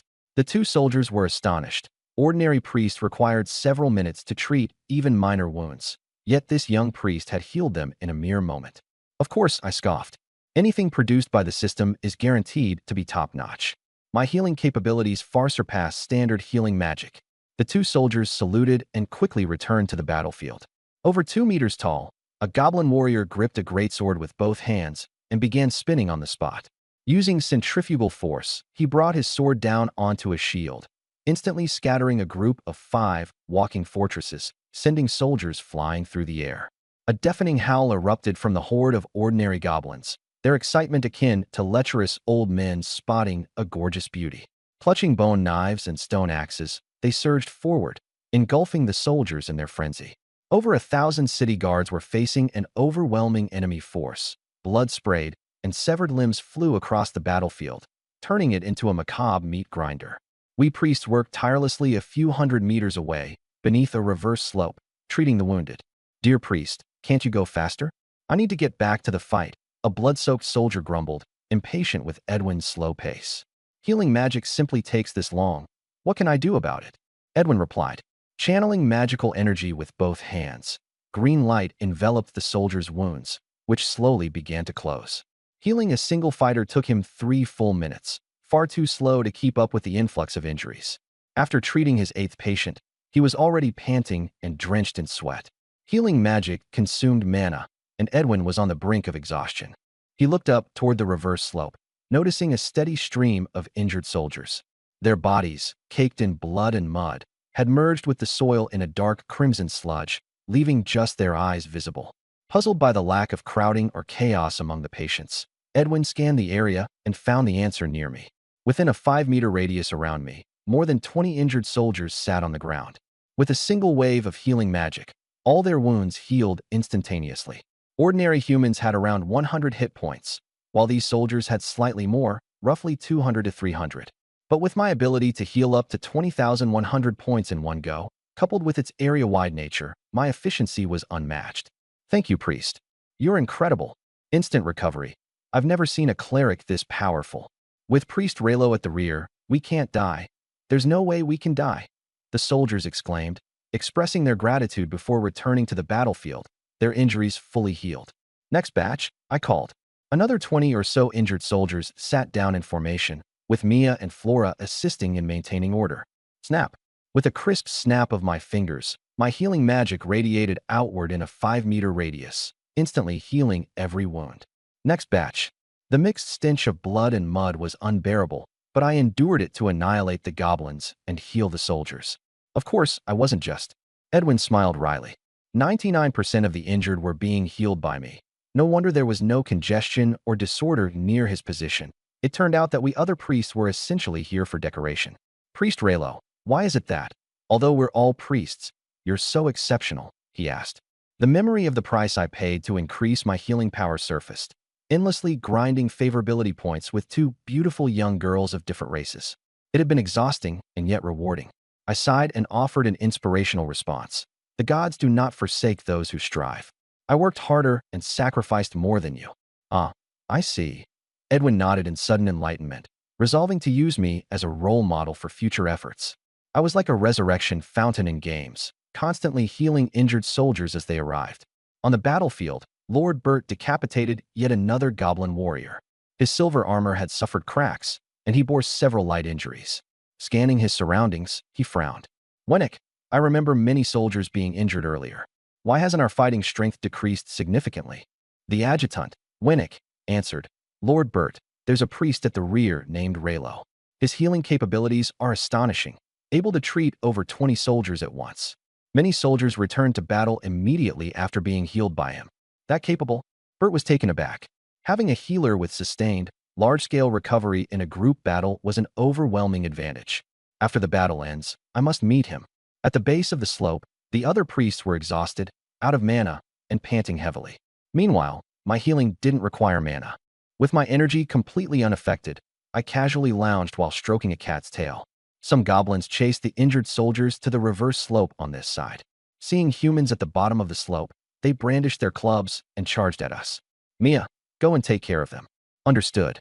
Mia drew her sword and dashed forward. The feline races are the fastest among all, and she easily evaded their attacks. With precise, lethal throat slashes from her short sword, she leapt and weaved among the goblins, making her movements look like an art. In less than a minute, she killed 7 or 8 of them. However, there were simply too many goblins, and a few still managed to rush to the foot of the slope. I placed a hand on Flora's shoulder and used magic to enhance her. The rest is up to you. No problem. Flora, brimming with magic, extended her fingers. Instantly, countless rose vines erupted from the ground, ensnaring the goblins. The vines drained their blood as nutrients, growing vigorously and killing even more. After half an hour of fierce battle, over 3,000 goblin main forces were wiped out. The city defense army only lost a little over 100 men and achieved a decisive victory. This was thanks to 2 things: their well-equipped and well-trained forces and my constant healing from the rear. Bert wiped the blood off his long sword and nodded in satisfaction. He had initially estimated losses of 300 to 400 soldiers, but the actual losses were far fewer than expected. Sheathing his sword, he suddenly recalled something. Raylo. Where's that priest named Raylo? With such minimal casualties for such a massive goblin kill count, my contribution could not be overlooked. Over there, under the slope, his deputy pointed. Bert strode towards me. Who's Raylo? That would be me. I was collecting corpses with a soul-absorbing flask and raised my hand slightly. Bert removed his helmet, revealing a stern, thin, sallow face, but his smile was as bright as the sun. Dear Priest Raylo, thank you for your help. You're like the fertile earth in a spring garden, endlessly providing vitality to my soldiers. I put away the soul flask and waved nonchalantly. City Lord, that's quite the metaphor. No more metaphors next time, please. You deserve recognition. This City Lord offers you 2 rewards. His principle of rewarding and punishing fairly had always been one of his strong suits in command. Oh, my eyes sparkled with interest. What kind of rewards? First, 1,000 gold coins. I was stunned. As expected of the city's lord, he was surprisingly generous with gold coins. Thank you, City Lord. But there is one condition. What condition? We've only cleaned up the goblins outside. There's still a nest of them hiding inside the labyrinth. We need to enter and completely eradicate them. I'll need your assistance for this. Bert planned to use 1,000 gold coins to ensure I gave my best effort. It would be my honor to serve the City Lord. After all, I hadn't completed my system quest yet. Bert seemed satisfied. The second reward. If you do well, this City Lord will personally approve your joining the Honorable City Defense Army, allowing you to achieve your life goals and find meaning in life. Isn't that exciting? Such a strong priest like me would be a dream addition to any army, and he was obviously trying to rope me in. Exciting my foot. I pulled a face of disdain. This old guy's scheming thoughts practically hit me straight in the face. It was no wonder he managed to climb to the position of City Lord. I pointed to my own face. City Lord, do you see what's on my face? What's there? Your abacus beads. Rejected. Bert appeared somewhat regretful. Many people would dream of joining the City Defense Army. Are you sure you're not interested? I'm a priest of the Holy Church, and you're asking me to join your City Defense Army? Switching from the priesthood to join a defense army was akin to giving up a prestigious government job to work a grueling factory line. With a resigned sigh, Bert let it go. Priesthood did carry a higher societal status. He didn't press further and instructed his deputy, assemble the soldiers. We'll root out the rest of the goblins in the abandoned labyrinth. Understood. After advancing another kilometer, we arrived at the labyrinth entrance, built halfway up the mountain. From massive stone pillars supported the remains of an ancient palace, its weathered carvings telling tales of an era long past. A few goblin archers stood outside, shooting arrows down the slope. Shield carriers holding 2-meter-tall lion-engraved shields stood in front, their shields clinking from the falling arrows. After one volley, hundreds of goblins charged out. The city defense army met them head-on. These remaining stragglers were dealt with in less than 10 minutes. Stepping over the corpses, the soldiers pressed into the labyrinth. I followed behind, frantically gathering corpses into my soul flask. I'd already collected 500 to 600 bodies, and the flask still showed no signs of being full. I couldn't tell how much it could hold. The first hall inside the labyrinth was about the size of a soccer field. The weathered rock walls were etched with ancient murals. Just like outside, the place was filled with goblins and the sound of combat. I brought Mia and Flora to a corner to wait for the injured. Then I noticed piles of human corpses heaped carelessly not far away. Their faces were drained of color, their eyeballs bulging, their deaths horrifying. They looked like they'd been completely drained of blood. I frowned. I'd heard that the goblins this time hadn't just stolen food. They had also abducted many villagers. Could those lifeless corpses be the kidnapped villagers? Were the goblins bleeding them out to remove the smell before eating them, like preparing pork? These creatures had an alarming, albeit twisted, sense of culinary precision. Injured soldiers quickly came seeking treatment. Edwin and 6 other priests sat idly not far from me, chatting away. Though they weren't pleased about being sidelined, they seemed to enjoy the thought of receiving the city lord's rewards for doing absolutely nothing. Perhaps being useless wasn't so bad after all. As I healed, I asked one of the soldiers, "How many levels does this labyrinth have in total?" The Adventurers Guild records say 3. This labyrinth had apparently been explored in the past, and the guild had maps. The city defense army had obtained a copy before setting out. 3? That's not too many. I estimated the extermination could be finished in no time. Within 10 minutes, the first level was cleared of goblins, and the city defense army advanced to the second level. Mia, Flora, follow me. We passed through a corridor and came upon a massive water pool. Relying on their maps, the soldiers confidently dove in one by one, disappearing into the illusionary water without causing a single splash. I held hands with Mia and Flora and jumped in. The pool turned out to be a magic illusion. It wasn't cold at all. As we penetrated the illusion, the surroundings distorted and then transitioned into the second-level corridor. The corridor was 10 meters wide and 10 meters high, lit by torches on both sides, so it wasn't too dark. "Where's the city defense group?" I looked around. Apart from some wandering goblins, there wasn't a trace of the soldiers. The pool must have acted as a portal, scattering us from the main force. "I don't know," the 2 replied, shaking their heads. That was when I realized we'd been separated. Rah, rah. Goblins on the second level spotted the intruders, shouting wildly as they charged. Mia drew her sword and began engaging the scattered goblins. Shield. My shields only worked for myself, but Flora was standing close enough that she was shielded as well.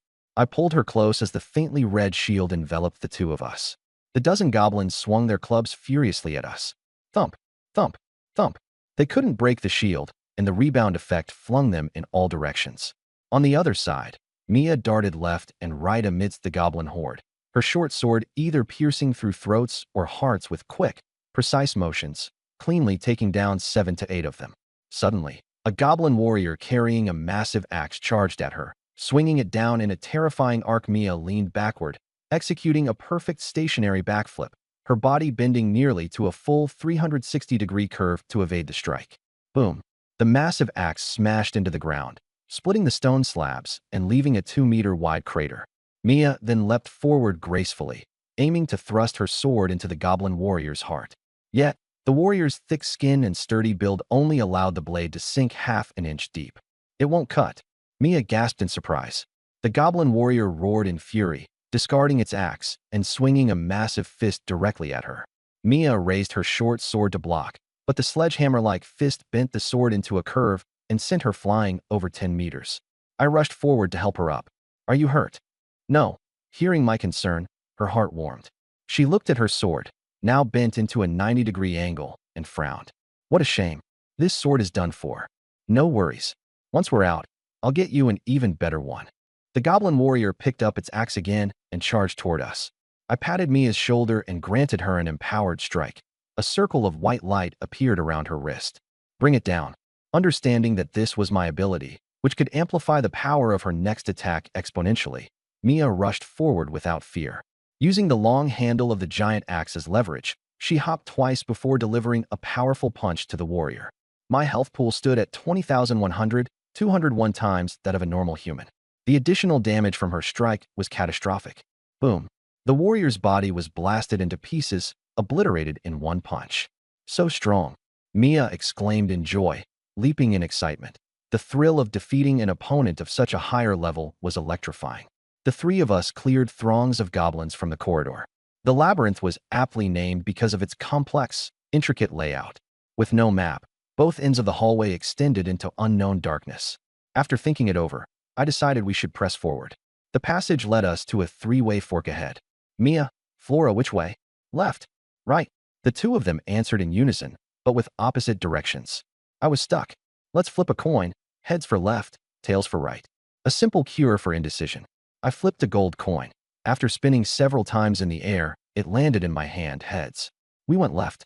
After walking for over 300 meters, we hit a dead end. It's a dead end? Mia's cat ears drooped. Her earlier instinct had told her to take the left path, but clearly, she had been wrong. Lord Raylo, let's go back and take the right path, Flora suggested. Wait. Normally in games, people would backtrack upon hitting a dead end, but this wasn't a game. I walked up to the wall and knocked on it. No hollow sound, completely solid. Still, it wouldn't hurt to try something. After all, there was no cost to experimentation. Mia, come here. I pulled out an iron sword and granted it an empowered strike, the circle of white light appearing around her wrist again. Try cutting this wall with the sword. All right. Lord Raylo, you'd better step back a little. I retreated a few meters. Mia slashed down with the sword. Boom. The empowered strike blew a hole through the wall, dust and debris flying everywhere. Once the dust settled, a new corridor appeared beyond the breach. Wow, it's a new pathway, Flora exclaimed in amazement. Well, this really is like finding another world, I murmured. I had tried it on a whim, never expecting there to be an actual pathway hidden behind the solid wall. Let's go in and see. Though the labyrinth was thought to have been explored by previous adventurers, it was possible they had overlooked some hidden treasures. As we entered the new corridor, torches along the walls ignited automatically, their flames illuminating the space ahead. After a half hour of walking, we emerged into an expansive stone chamber layered with dust.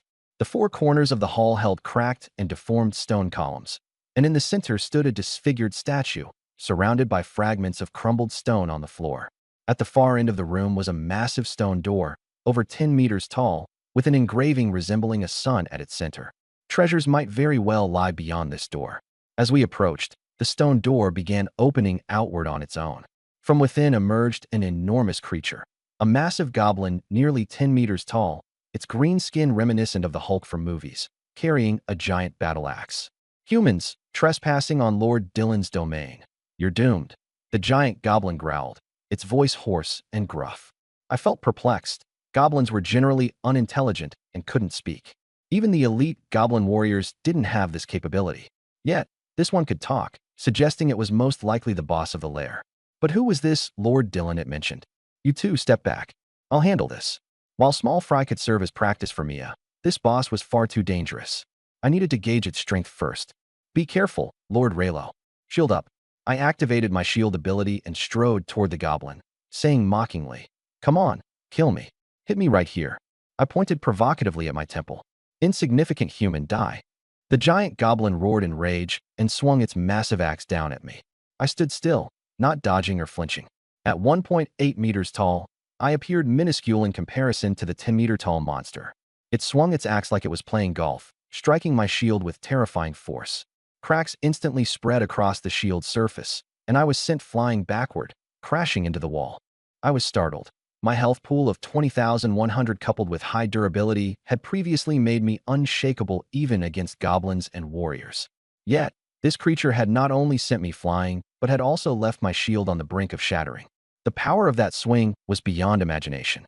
At the same time, an invisible force rebounded from me to the goblin. Splurt. A deep gash appeared across its chest, as if it had been struck by a blade. It was sent flying back toward the stone door, blood pouring from its wound. The giant goblin sat slumped on the ground, its face pale with shock. It had no idea how I had inflicted such devastating damage. Lord Raylo, are you all right?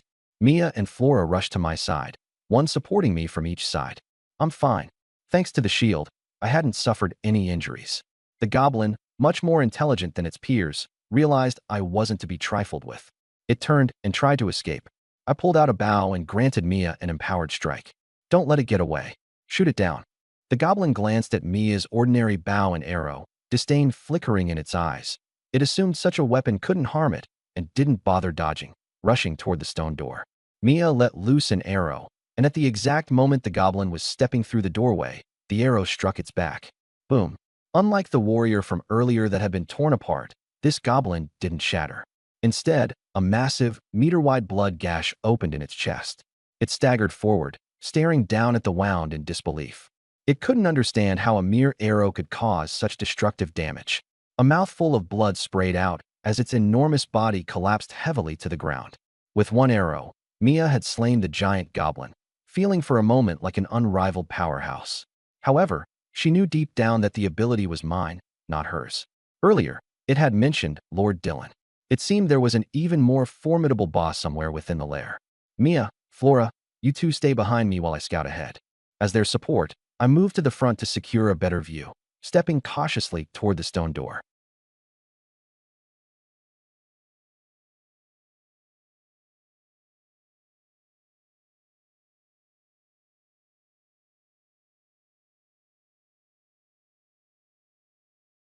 As soon as I stepped through the door, a strong stench of blood hit me and almost made me pass out. A short distance ahead, a huge, bright red blood pool appeared, with thick blood continuously flowing into it from the stone channels around it. So much blood. I thought of the dried corpses on the first floor. Maybe they were related to this blood pool. The blood pool was 100 meters in diameter. A middle-aged man stood at the edge of the pool, wearing purple clothes. He had an average build, an ordinary face, short brown hair, and held a magic staff in his hand, with an adventurer's guild badge hanging from his chest. Who are you? The man in purple looked at me in surprise. This was a hidden chamber in the labyrinth, and there was also a third-tier goblin general guarding outside. Normally, no one should have been able to break in. Red, Chaos replied. I'm the successor of socialism. Who are you? And what are you doing here? A human appearing in a goblin nest. Something abnormal was definitely going on. Second-tier spell, Heart-Eating Curse. The man in purple didn't waste words. He raised his staff, condensed mana, and cast the spell without chanting. A faint black glow spread from the tip of the staff and shot across the entire space, falling on the three of us. My vitality was abundant. Even after being hit, I was still lively and felt nothing at all. But Mia and Flora were miserable. Mia looked pained and collapsed to the ground, clutching her chest with both hands and curling up as waves of heart pain struck her, unbearable to endure. Flora's condition was much the same as Mia's. She was also clutching her chest, cold sweat beading on her forehead from the pain. Heal. I grabbed their wrists and used healing. But healing had no effect at all, and the pain didn't ease in the slightest. Seeing that nothing had happened to me, the man in purple frowned. Strange. You were hit by my heart-eating curse, so why are you completely fine? Curse magic? I froze for a moment. So Mia and Flora had been cursed. I quickly grabbed both of their wrists and used purification one after another. Strong purification power poured in, instantly dispelling the curse, and the two women's pain eased as they sat up. I let out a long breath. Purification skill was damn impressive. My curse was broken. The man in purple was shocked. Curse magic is like locks and keys. Each curse has a corresponding dispel spell. He didn't know the dispel spell, so how had I broken it? Go die, bro. I smiled maliciously. Mia, capture him for me. Yes. Mia had just been attacked by the curse and was still seething with anger. She charged along the edge of the blood pool toward him at full speed. Lightning spell. The man in purple wasn't good at close combat. Seeing the beast woman rush at him, he hurriedly cast a spell to defend himself. He planted his staff on the ground, and a large number of thread-thin blue lightning arcs burst crackling outward, dealing continuous damage and paralysis within a 20-meter radius. Mia was within the range. Her cat fur stood on end, her whole body went numb, and she dropped to one knee, unable to move. Seeing Mia controlled, I also rushed into the lightning arc range. The blue arc struck me, but my resilience was extremely high, so I moved as freely as ever. The man in purple's heart lurched. This guy could dispel the heart-eating curse, and now he was even immune to the paralysis of lightning spell? That was ridiculous. While he was stunned, I rushed up, snatched his magic staff, and interrupted his casting, causing the lightning arcs to disappear. Meow, meow, meow. Mia regained mobility, exploded into action, grabbed both of his arms, and drove one knee into his back from behind, pressing him to the ground so hard he could barely breathe. Gently, gently, my arms are about to break. Mia, don't kill him. I still had questions to ask. Mia loosened her grip a little. I took out a small knife and slapped his face with it. Speak. Who are you? What are you doing here? Dylan Anders, a mage. I nodded. Then the Lord Dylan, that goblin general mentioned should be him. Why are you, a human, hanging around with a bunch of goblins? Goblins would only treat humans as food. How could they possibly be loyal to a human? Dylan, with his life in my hands, dared not hide it. I have a magic item that can control goblins. All the goblins in this dungeon are under my control. Huh? So the goblin disaster in Sand City this time was caused by you. I was stunned. Coming here, I had thought it was a natural disaster, but it turned out to be man-made. Why did you control the goblins to attack the villages? Dylan, unwillingly, pointed at the blood pool. To collect blood and release the high-ranking blood clan sealed here. High-ranking blood clan? What do you mean? I once got a treasure that came out of this dungeon at an auction. The information inside said that beneath this dungeon, a very powerful high-ranking blood clan is sealed. If the seal is broken, that treasure can be used to control it. So I first controlled the goblins to attack the villages, then disguised myself as an adventurer and revealed the lair's location to the city defense army, luring them here to wipe them out. The blood from the battle would all flow here. I turned to look at the blood pool. The city defense army was fighting the goblins, and blood was continuously flowing in from the stone troughs, nearly full. Where's that treasure that can control the high-ranking blood clan? Hand it over. That's my thing. It doesn't belong to you. Dylan revealed his fierce side. Mia saw he was being uncooperative, gave a hard tug, and nearly ripped his arm off. It's going to break. It's in my magic staff. I picked up the magic staff. Where? Pressed the top end into the ground 3 times. I flipped it over and pressed it into the ground 3 times. A small hidden compartment popped open. Inside was a finely crafted golden bracelet. Wear it, and you can control that blood clan. Dylan was utterly despairing. He had planned for this high-ranking blood clan for a full 3 years. It was like marrying a bride. He had painstakingly arranged the match, paid the betrothal gifts, held the wedding banquet, and when it came time to enter the bridal chamber, I entered the bridal chamber. You've killed so many people, a grave sin beyond measure. As a trainee priest, I now represent the goddess of life in judging you. I had Mia drag him to the edge of the blood pool, extending his neck over the rim so it would be easy to bleed him. Dylan panicked. Wait, friend, I've already given you the control item. Why are you still killing me? So what if you gave it to me? I never promised not to kill you. Huh? Dylan was dumbfounded. Just moments ago, when begging for mercy, he had thought handing over the treasure would save his life, but I was actually this shameless. Die. Without giving him a chance to argue, I drew my long sword and, like slaughtering a chicken, slit his throat to let the blood flow out. Blood surged into the blood pool. Dylan struggled twice and then died. I stood before the blood pool, waiting for the seal to break.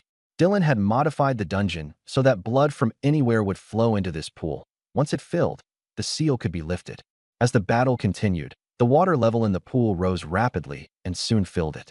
Then the blood merged into the magic array embedded in the surrounding walls. The water level dropped at high speed and was absorbed completely. At the bottom of the blood pool, a white sealing array appeared, with a cross-shaped demon sealing sword slanted into its center.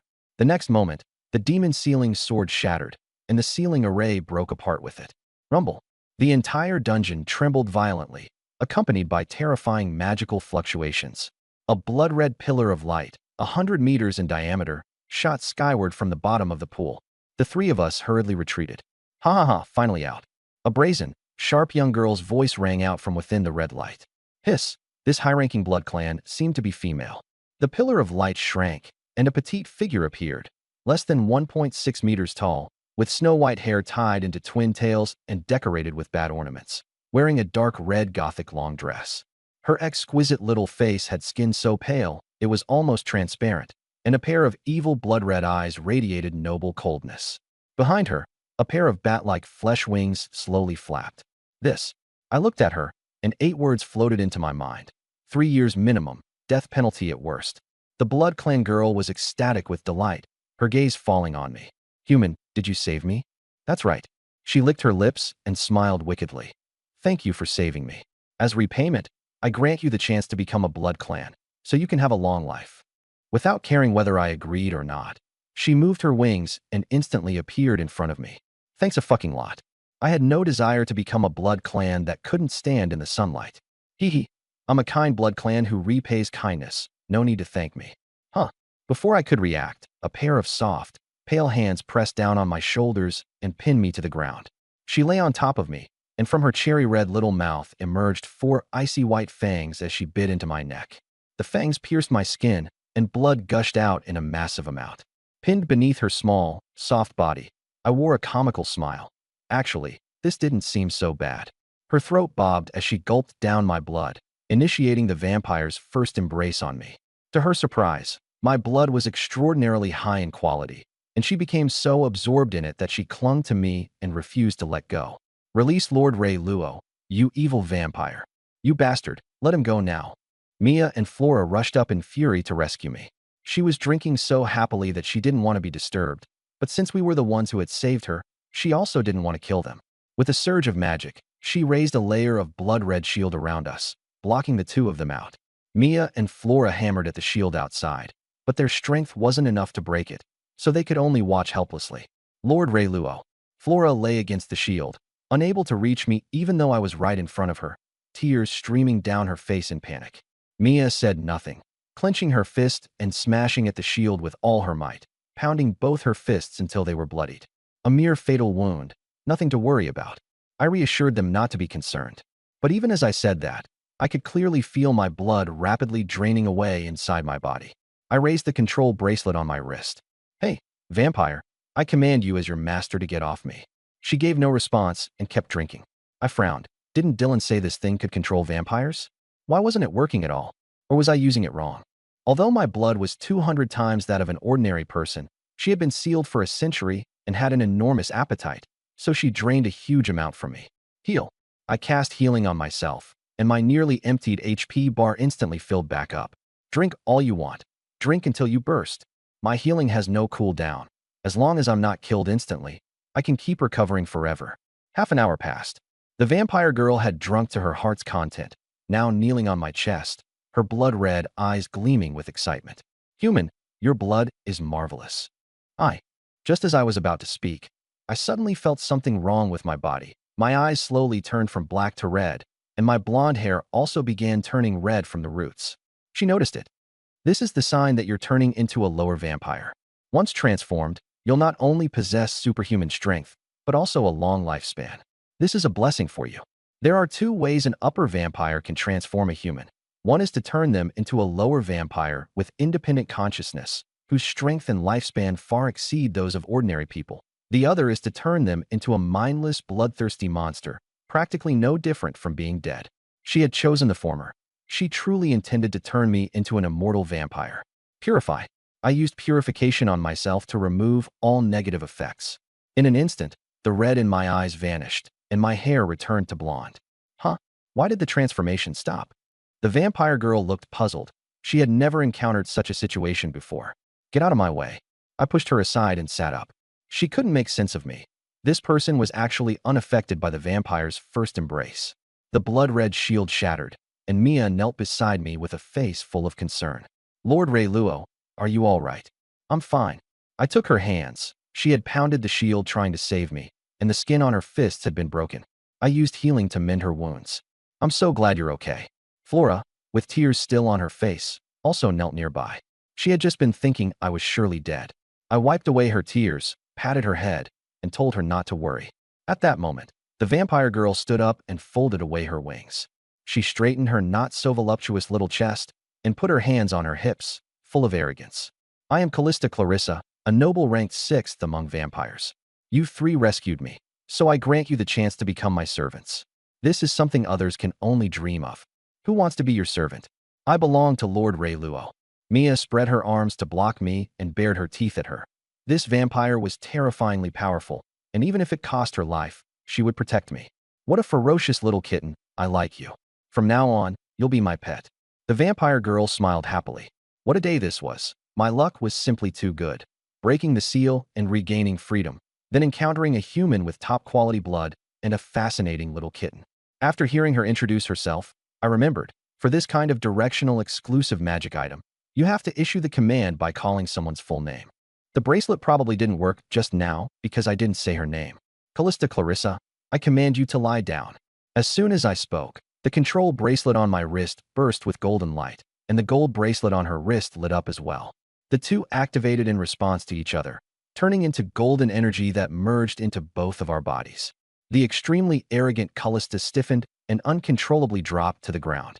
Damn it, how could I forget this thing? She had become so smug after breaking the seal that she forgot that besides the seal, She also had this control bracelet shackling her. "You filthy human, take off the control bracelet right now, or I'll kill you." Callista, lying flat on the ground like a toad, roared sideways.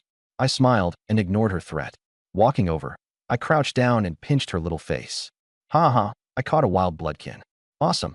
You're the wild one. Your whole family is wild." Callista's forehead veins bulged as she braced her hands on the floor like she was doing push-ups, desperately trying to break free. But before she could even push herself up 10 centimeters, I sat down on her back and forced her back down.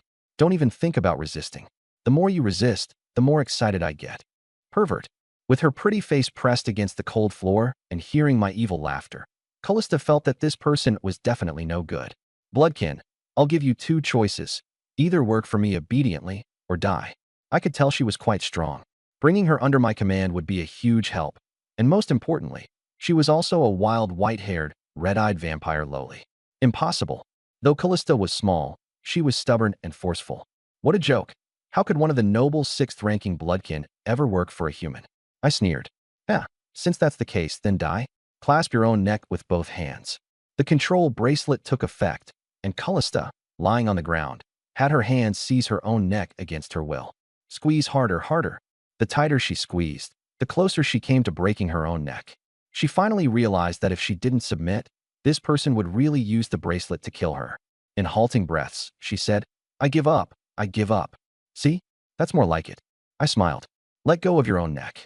Callista released her grip and gasped for breath. She had nearly died.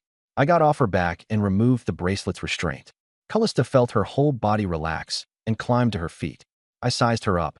Less than 1.6 meters tall, wearing a Lolita-style long red dress, with white twin tails, ruby eyes, and a childish little face full of dissatisfaction. This refined outfit made her look like an Aero game heroine, or even a boss at the final stage of a gal game who could drop a defeat CG. "You're actually pretty cute, little thing." I patted her head. "Don't touch me, pervert." Callista narrowed her blood-red eyes and looked at me like I was trash. But she didn't dare resist. The control bracelet's activation had a slave contract-like effect, and if she developed killing intent toward her master, she would suffer backlash. "Come on, let's get out first." The four of us walked toward the maze exit. Mia and Flora kept glancing sideways at Callista with vigilance from time to time. Bloodkin were no kind people, especially not a high-ranking bloodkin who ranked 6th. "Human, what's your name?" Callista asked as she walked. "Raylo. You can call me Master or Lord Raylo." "No. I still prefer calling you pervert or trash."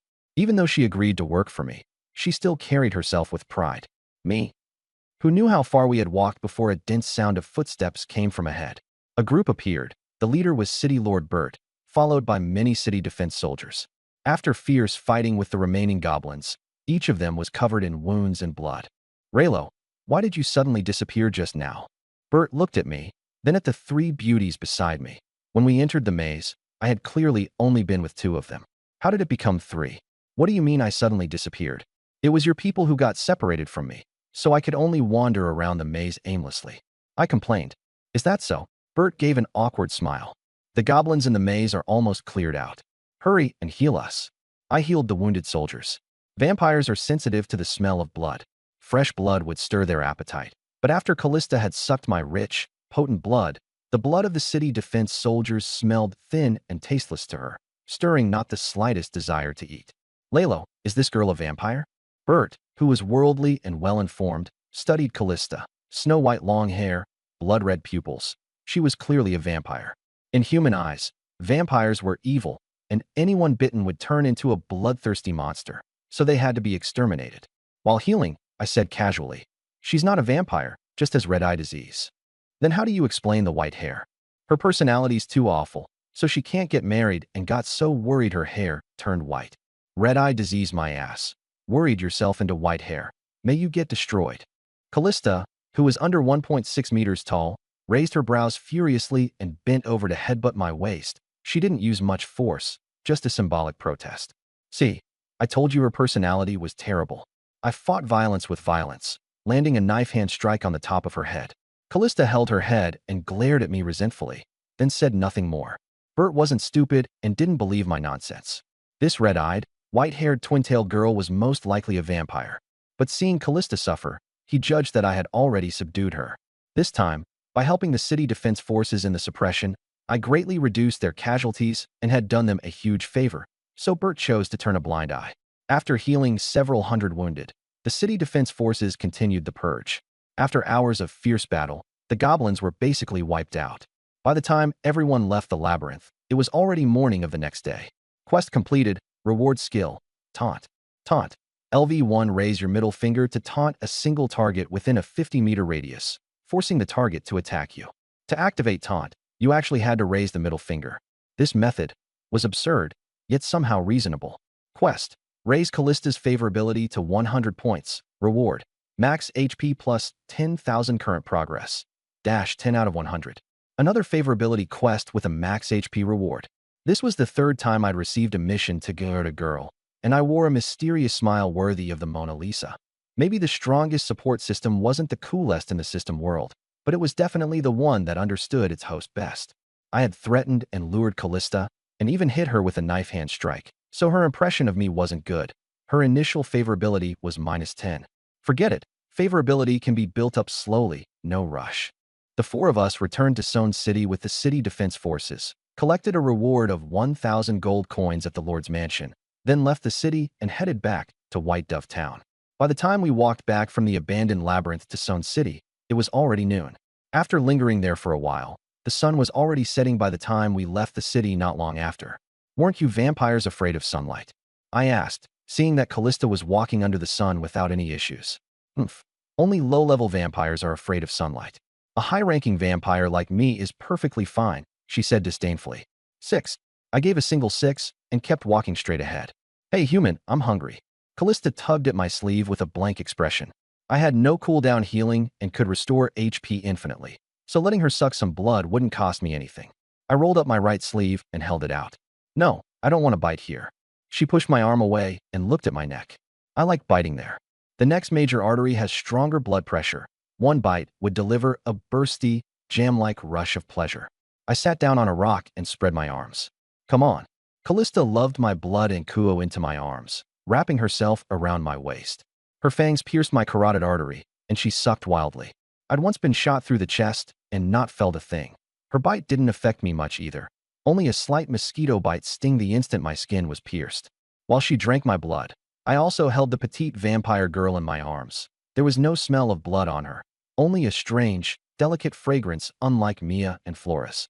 Her waist was just as slender and soft, only her chest was a bit flat. That tiny body gave me the illusion of wandering along the edge of execution. So good. My blood felt like it had ice and ma added to it, and the more she drank, the more into it she got. I stroked her long hair down her back, then grabbed her white twin tails. Being hugged by a Blood Clan member was actually quite comfortable, not cold at all like the rumors said. Seeing her enjoying herself in my arms, Mia and Flora couldn't help but come over and stand on my left and right, each holding one of my arms and leaning against me. I was squeezed in the middle, feeling like my life had reached its peak. Callista had a huge appetite and quickly drank away nearly a third of my blood. Heal. I was instantly back to full health. She let go of my neck, her red eyes brimming with joy. Human, your blood is too delicious. I'd call it the most delicious food in the world. Callista's affection for the host plus 5 progress dash 5 out of 100. Drink yourself to death. My healing had no cooldown, so I could keep restoring my blood endlessly and literally stuff her to death. Callista kept drinking from sunset until after dark, finally fully sated. Influenced by the higher-ranking Blood Clan, my eyes turned crimson with signs of transformation, but I directly used purification on myself to remove all negative effects, and the crimson instantly vanished. The four of us lit a bonfire under the tree. I leaned against the trunk with Callista in my arms, Mia against my left shoulder, and Flora against my right, and together we drifted into sleep. In the morning, dawn glow spread in the east. As soon as I opened my eyes, I saw Callista sitting in my lap, her blood-red eyes fixed on my face, the corners of her mouth slightly raised, as if admiring a perfect work of art. I know I'm handsome, but you don't have to stare at me like that, right? Her gaze made my skin crawl. Callista showed a wicked grin, like a prank had succeeded. Hey, what did you do to me? I frowned. This girl seemed to be hiding something from me. Nothing. She smiled again without explaining. She's definitely hiding something from me. I moved my limbs, twisted my neck. Normal. Then I touched my crotch. That thing was still there. Hey, what exactly did you do to me? Haha, not telling you. Callista swung her twin tails as she left my arms and walked ahead, stretching in a long yawn. Just then Flora woke up, and when she saw my face, she narrowed her eyes and smiled. Lord Leluo, your face. What about my face? I looked blank. Do you have a mirror? You'll know once you look. I hurriedly took out a mirror and looked. Some time while I'd slept, my handsome face had been smeared all over with charcoal. There were 2 black circles around my eyes, a bird on my left cheek, a crab on my right, and a fish on my forehead. The drawing skill was on the same level as a kindergarten kid's. Pretty, isn't it? Callista laughed with her hands on her hips. Last night, while I was asleep, she'd gotten bored, picked up some charcoal from the bonfire, and carried out her artistic creation on my face. Evil Blood Clan member, face your punishment. I sprang up and pinched her cheeks, squeezing that little face into a hamster-like shape and rubbing it furiously. Only after tormenting her for a while did I let go and wipe the doodles off my face with paper and dew. Despicable human. Callista, after being tormented, clenched her fists and really wanted to pound me. But I had the control bracelet. She was no match for me. After wiping it clean, I went under the tree and rubbed Mia's cat ears. Kitty, let's go. Lord Leluo, I still want to sleep a little longer. The sleepy Mia hugged her cat tail and didn't want to get up. When Mia first became a slave, out of fear of the slave master, she carefully put on an act, terrified of provoking my whip. After spending time together, she realized I really treated her like family, and even her little habit of sleeping in was exposed. Get up. I poked her waist. Let me sleep a little longer. She closed her eyes and rubbed against the tree trunk, unwilling to move. You lazy cat. With no other choice, I carried her on my back and let her sleep. Mia happily wrapped her arms around my neck, her big white bunnies pressed against my shoulder, her slender legs clamping around my waist, and her cat tail winding around my body. We've been away from the manor for several days. There must be a lot of fallen leaves. Once we get back, clean the manor thoroughly. Okay. Mia leaned against my back and kept sleeping. I carried Mia toward White Dove Town, with Callista and Flora following beside me. By the way, Callista, how old are you this year? I wanted to know more about her. Asking a woman her age so brazenly. There's not a shred of gentlemanly manners in you. She was still angry about being ravaged. I never said I was a gentleman. Spit it out. Callista bared her teeth at me like a dog before answering. 500 and something. Flora was over 200. Callista was twice that. As expected, anime girls can be 200 years old or even 2,000 years old, but they can never be 40. So who was it that sealed you in that labyrinth? The fact that they sealed her away and even left her a control bracelet clearly meant they hadn't intended to kill her, but rather hoped someone would come along to guide her. From what I observed, Callista was a bit wicked, though not exactly kind, but she wasn't especially evil either for a blood race. At that, Callista flew into a rage, bearing fangs and claws. Those bastards from the Holy Church. If I ever run into them, I'll tear them to pieces, mince them into meat paste, and feed them to the dogs. I twitched at the corner of my mouth. What a coincidence. I'm from the Holy Church. People from the Holy Church really are vile clowns. Being under my control, she couldn't tear anyone to pieces, so she could only sass me. Callista's little mouth was slick with honey. She needed some punishment to behave. Callista Clarissa, I command you to move forward by doing backflips. With the law spoken, reality followed. Her body lost control and began backflipping forward. Hey, you despicable human. If you've got the guts, don't use the control bracelet. Fight me one-on-one. Backflipping as she was, Callista was still remarkably stubborn. I ignored her and kept walking quickly with my head down. She kept backflipping, spinning around her waist like a windmill, until the world turned upside down. Miss Callista is really miserable, Flora thought with a sigh. After backflipping for 5 kilometers straight, even an upper-level blood race couldn't keep it up. Callista was on the verge of tears. This guy was simply a devil. When under the eaves, one has no choice but to bow one's head. She lost her stubbornness and weakly pleaded, "Human, I was wrong." I released the control. She stopped and plopped down on the ground, her eyes crossed and stars spinning before her, seeing double all around. Let's go. I'm dizzy. I can't walk. She rubbed her temples, unable even to stand up. To deal with someone as stubborn as Callista, you have to give her a slap and then a candy. I carried her on my back. I'll carry you. She gave a cold snort, still dizzy-headed, and quietly lay on my back. The 4 of us passed through White Dove Town and headed to the lakeside manor outside the town. Some desiccated goblin corpses hung from the over 2-meter-high rose wall. Flora, take down the flower wall. The nest had already been wiped out. There was no need to keep the dangerous rose wall any longer. Yes. Flora placed her hand on the wall, a faint glow blooming from the petal at her brow, and in an instant the flower vines automatically withdrew underground. After being out for a few days, home really is more comfortable. I walked down the pine and cypress avenue toward the manor. A wood just then, a tremendous tiger roar echoed from the manor, low and rumbling like an 8-cylinder engine. Holy shit, I froze. Had a tiger gotten into the manor while I was away for a few days? But then I thought about it and realized something was wrong. The flower walls around the place were supposed to protect it. So how could a tiger get in? Still in shock, a pure white tiger leaped over the more than 2-meter-high iron gate and landed at the end of the main road. It was about 4 meters long, with half-meter-long white saber fangs on both sides, round and bulky, twice the size of a northeast tiger, and its whole body radiated a biting cold. I recognized it. A frost saber-toothed tiger, a tiger-type magic beast capable of using ice attribute magic, extremely vicious. Judging by its size, it was an adult, stronger than a goblin warrior, but not as strong as a goblin general. Fat tiger, this is my manor. What are you doing, trying to seize someone else's place? My killing intent began to rise. Awoo wild magical beasts had a strong sense of territory. It stood guard at the entrance and roared, warning me not to come closer. Human, want me to kill it for you? Callista, fully fed, was just looking to stretch her muscles. No need, I can handle it myself. I waved confidently and took out a short knife. I had seen a post online about how to deal with tigers in the wild. When the tiger lunges, hold a short knife with the blade pointing up, slide in toward it, and wait for it to pounce before slashing open its belly. Practice is the sole criterion for testing truth. I sprinted toward the tiger at full speed. When I was 10 meters away, I crouched down, held the knife with the tip facing up, and slid forward using my momentum, waiting for it to jump me. However, the frost saber-toothed tiger didn't pounce. It stood motionless on the spot, its tiger face full of question marks. My soles scraped against the ground, kicking up dust, and after sliding for a while, I came to a stop right in front of it.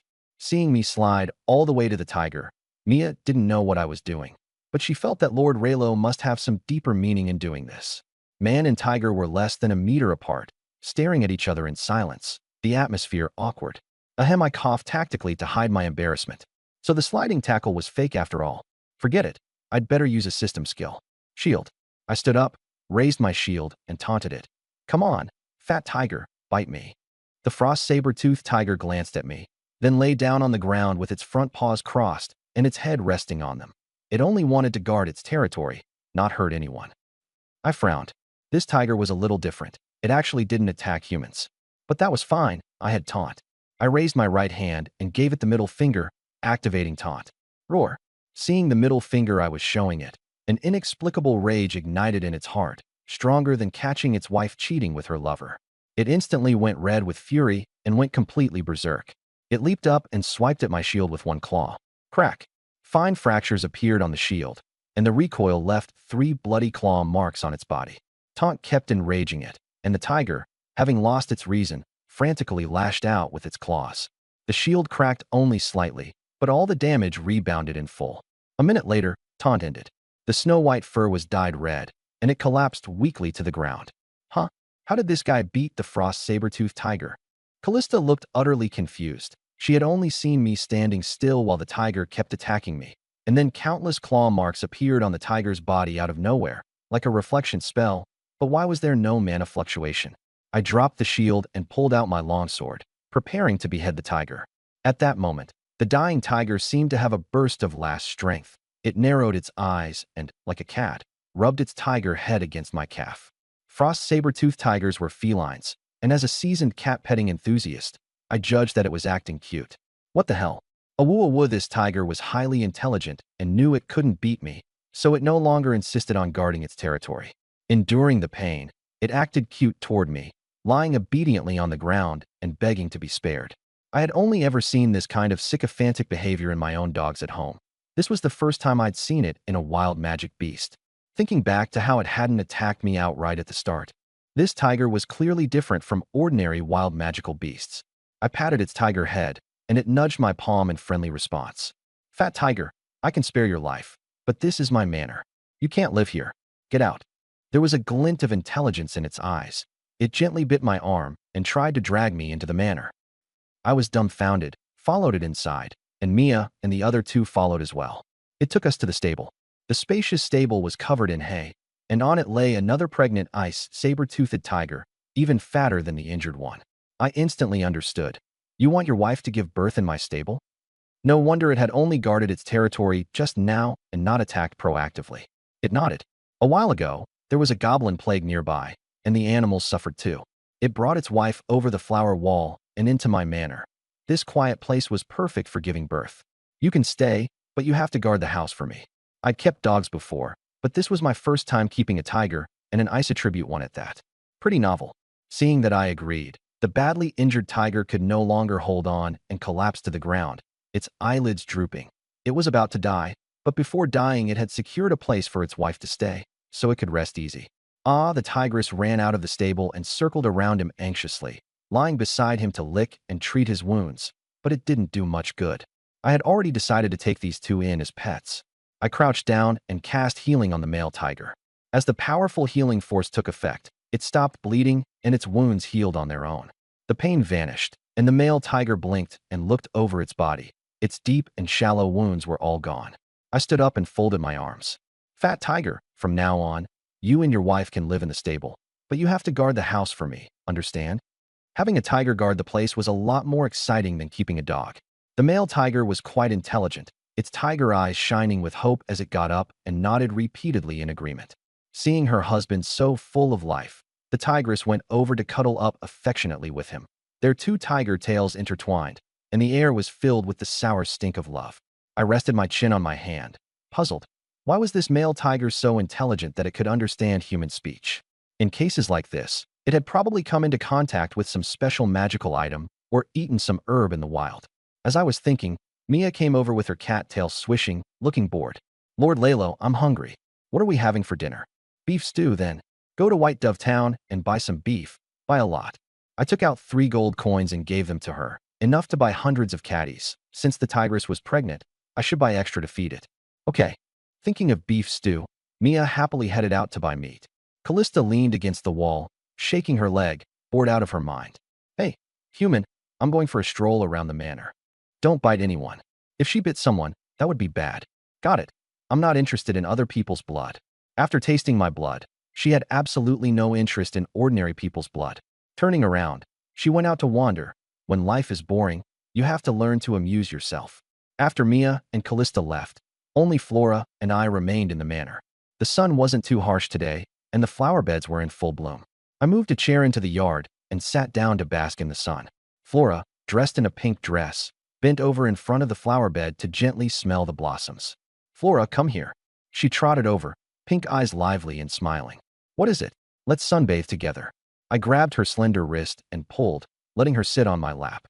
Flora had already given me her first time, but she was still somewhat shy and inexperienced. With her head lowered, her face flushed red in an instant, like a blooming pink rose. I held her waist, and through the pink gauze dress, she felt soft and warm. I kissed her forehead lightly, and the scent of flowers wafted toward me. I touched the 3-petal mark between her brows. Do all of your flower fairy clan have this kind of mark? Different flower fairies have different shapes. She gave me a little lesson. I was born from a rose, so mine is rose petals. Those born from water lilies have water lily petals between their brows. Those born from orchids have orchid petals. I still think little roses are cuter. I smiled wickedly, kissed her forehead, and bit her elf-like snow-white long ear. Stimulated by that, Flora's snow-white skin gradually turned pink, and the faint scent of roses grew intense and rich. The fragrance of flowers overflowed everywhere, as if I were wrapped in countless blossoms. Flora panted heavily, her breath as fragrant as orchids, and her pink eyes were all misty. It's not convenient in the courtyard. Let's go upstairs and play. I carried her upstairs to the bedroom and fought with her. After we were done, I let Flora rest upstairs and went downstairs to cook. Mia had already bought the beef back, half a cow and all. I took out a short knife and crouched down, cutting the best beef brisket and beef tenderloin from half the cow to stew into soup tonight. I gave the rest to my 2 new pets. When I walked to the stable, the 2 tigers were lying on the hay, cuddling and snuggling. Knock, knock, knock. I rapped on the stable rail. Just after venting my frustration on Flora, I was now in sage mode, like a saint among sages. Hey, you too. Doing this kind of thing in broad daylight under the clear sky? How disgraceful. The sudden voice startled the 2 tigers. The male tiger let go of the female and ran out to fawn over me, rubbing his round head against me, extremely human in his behavior. Such a round and chubby extra-large silver tabby. From now on, how about I call you Fat Tiger? I patted his tiger head. His fur was warm and soft. Ice sword-toothed tiger, roar, roar, roar. Translation, too ugly. This tiger objects. I couldn't understand tiger language and nodded in satisfaction. Good. Since you agree, from now on you'll be called Fat Tiger. The ice sword-toothed tiger widened its tiger eyes. I pointed at half the cow. That beef is for you and your wife. Roar, roar. Translation, thank you, human. Fat Tiger's tiger eyes curved into crescents, and he licked my face with his tongue. Though I'd given him a terrible name, it didn't stop me from being a friendly human who fed them. Damn, are you a dog? I wiped the tiger drool off my face with my sleeve. I'd never seen a feline lick its owner before. After thanking me, Fat Tiger happily ran off to bite into a cow leg and dragged half the cow back to the stable. There was so much meat that it wouldn't need to hunt for 2 days, leaving plenty of time to happily cuddle with his wife. I took Mia to the kitchen to make dinner. After dinner, night fell. Callista didn't come back all night. Early the next morning, the three of us had breakfast and went to White Dove Town. Before clearing out the nest, Grain had asked me to help collect the goblin corpses, so now I was returning the corpse-storing, devouring demon bottle to him at the church. On the way, Flora frowned with concern. Lord Raylo, Miss Callista hasn't come back all night. Could she have run into some bad people? I draped an arm over her shoulder. Don't worry. In all of Sarn City, and probably the entire Western Province, I doubt anyone's her match. A member of the Blood Clan's 6th great noble house, her strength was likely comparable to a 5th-tier monster. I should be thanking the heavens if she doesn't hurt anyone. Okay. When we arrived at the church, Grain was hearing the faithful's confessions in the front hall. Seeing me arrive and knowing the expedition was over, his old eyes lit up with joy. Friends, let's stop here for today. I have something to discuss with Priest Raylo. The believers dispersed. He came over quickly. Raylo, how did the favor I asked you to help with go? I took out the devouring demon bottle and casually tossed it to him. I didn't count them exactly, but there should be 1,000 or 2,000, plus the boss-level goblin general in the nest. Grain caught it and sent a trace of magic through his fingertips to sense the quantity, more than 1,800 corpses. His wrinkled old face lit up with delight. Wonderful, you've helped me tremendously. It was nothing. I dug at my ear. Don't worry, I won't ask you to help for nothing. I already knew he was a mole planted by the snake god cult inside the church, though his exact purpose was unknown. As long as we didn't interfere with each other, that was enough. I wasn't expecting him to give me any benefits. Father Grain, I have something else to do, so I'm leaving first. Don't forget to take part in the goddess trial. It should be in the next few days. All right. By my calculations, there were still 4 days left, and I'd need to make another trip to the Sarn City Cathedral then. The three of us strolled along the main street of White Dove Town. Not far ahead, a large crowd had gathered by the roadside. Mia tugged at my arm and pointed above the crowd. Lord Raylo, look, Callista is over there. Huh. Callista was sitting on the eaves by the street with her legs crossed, watching the crowd below with great interest. So she'd really been out all night and had been here the whole time. Come on, let's go take a look. When we got closer, we saw 2 men fighting, surrounded by a ring of onlookers. Callista, what are you doing? She leapt down from the roof and landed beside me. Nothing much, just watching those 2 men fight. What's so interesting about 2 men fighting? Hee hee, because their fight was caused by me. Her blood-red eyes gleamed wickedly as she whispered. Last night, I sent the white-clothed man's wife to the gray-clothed man's bed. This morning, I tipped off the white-clothed man to catch them in the act, and then the 2 of them started fighting. This is way too much fun. Straight face, I was speechless. No, are you really this bored? Living too long is boring. When life is boring, you have to learn to find your own fun. Otherwise, how do you think I've spent these past 500 years? One of the troubles of long-lived races is that they get too bored. As a short-lived race, I couldn't really relate. Passing a general store, Mia stopped to look at the fishing rods hanging by the entrance. She didn't say anything, but I could tell she wanted one, so I went in and asked, "Boss, how much for the fishing rods outside?"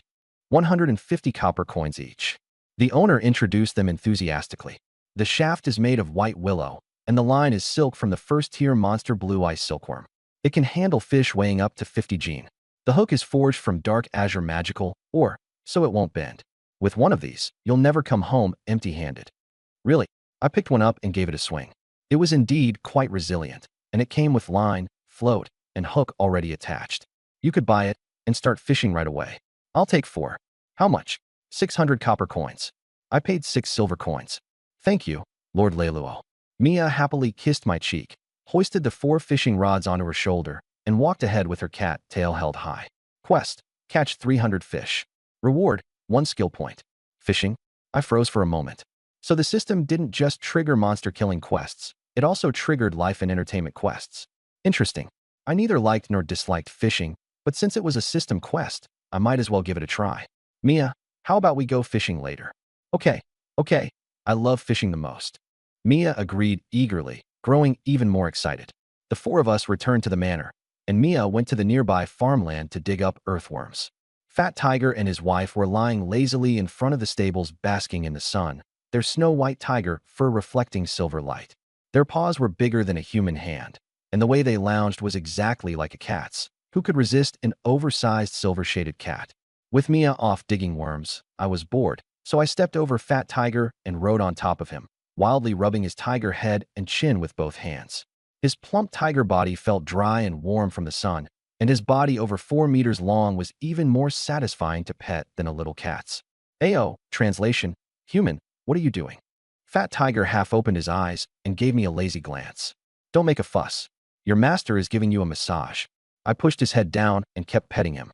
Having been fed by me yesterday, Fat Tiger didn't mind me messing up the fur he'd just licked smooth. He kept basking in the sun with his round tiger head rubbing against me. My cat petting skills were top-notch, precisely hitting every feline sweet spot. Sometimes I rubbed his chin, sometimes his neck, sometimes the base of his tail. Translation, ah, so good, amazing, don't stop.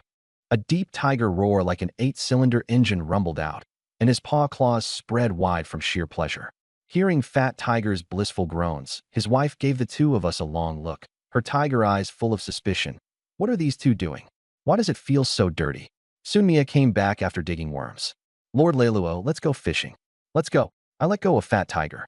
The weather was beautiful and sunny, perfect for fishing. The 4 of us took our fishing rods, wooden buckets, and little stools to the shore of the big lake. The lake water was azure, and the aquatic plants were lush. There was no such thing as chum baiting on this continent. Mia threaded the earthworms onto the hook under a big tree and cast them directly into the water beside the reeds to wait for a bite. Callista couldn't sit still. The moment we arrived, she vanished. I sat on the bench, threaded the earthworms onto the hook, tossed it into the water, and waited quietly. Flora wasn't interested in fishing, but she was very interested in me. She sat in my lap, looking at me with her pink eyes full of affection, rubbing her head against my chest again and again. You're such a little temptress. With one hand I toyed with her pink hair, and with the other I kneaded her long ears. The flower fairy tribe looked like elves, but their bodies were even more fragrant and softer. Being able to create such an alluring, lively race, the goddess of life really was a little genius. More than 10 minutes later, rustling came from the nearby woods. Callista emerged from the forest, a few leaves stuck to her twin tails and blood-red Lolita dress, her hands clasped behind her back. Callista, where did you run off to? Just taking a walk nearby? Guess what I found?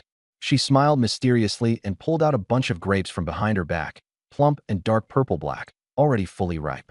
She plucked one, waved it in front of me, and blinked her crimson eyes. Human, want to eat it? Let me have a taste. I reached out to take it. Nope. Just as my hand was halfway there, she tossed the grape straight into her own mouth, put her hands on her hips, and puffed out her small chest with a very beatable expression.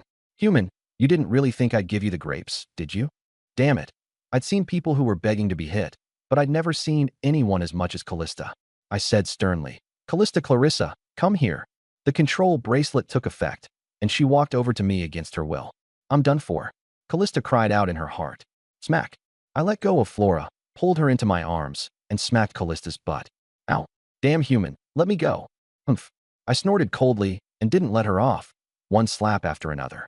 Miss Callista was punished again. How pitiful, Flora thought as she watched Callista scream again and again. After more than a dozen slaps, Callista finally behaved. I confiscated the grapes. Grapes confiscated. Stand over there. Oh, her arrogance gone. She stood there obediently. Mia, did you catch any fish? No. Mia was a little disappointed. The shopkeeper had said this rod would never leave her empty-handed, but on the very first day, she got nothing. Human merchants really couldn't be trusted. When Callista heard that Mia hadn't caught anything, she suddenly thought of a great idea. Hey, human, I can help you catch fish. How are you going to help me catch fish? Come with me, and you'll know. The 2 of us went to the woods by the lakeside, and there was nothing there at all. Callista, where's the good plan you mentioned? Hee, come with me. She skipped northward. Not far ahead, beside a large rock, 3 purple thunder slimes were bouncing around, their basketball-sized gelatinous bodies crackling with purple electricity. I immediately understood her great idea. How's that? She poked my waist with her elbow. As expected of an old rogue. Awesome.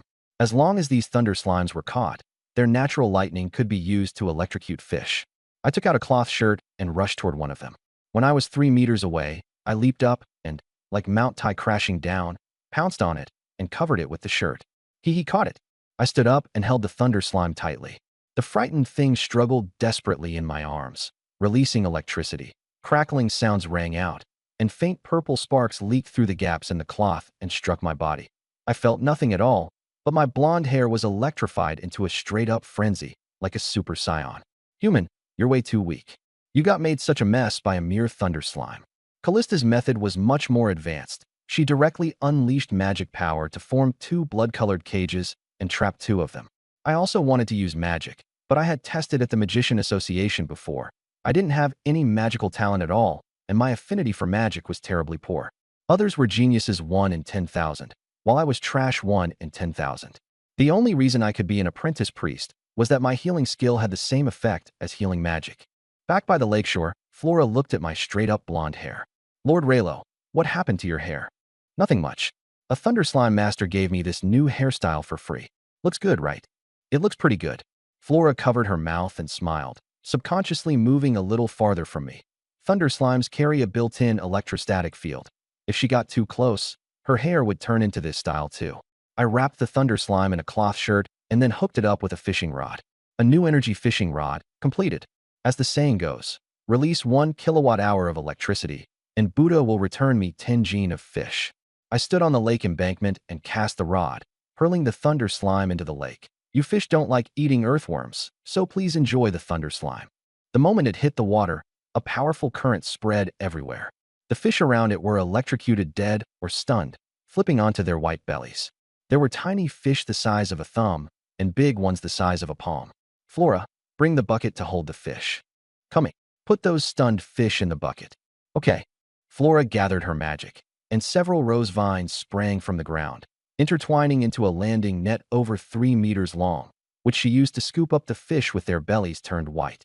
Task progress 3/300. Task progress 18/300. According to the system's judgment, as long as the fish were caught by me using a fishing rod, it counted as fishing.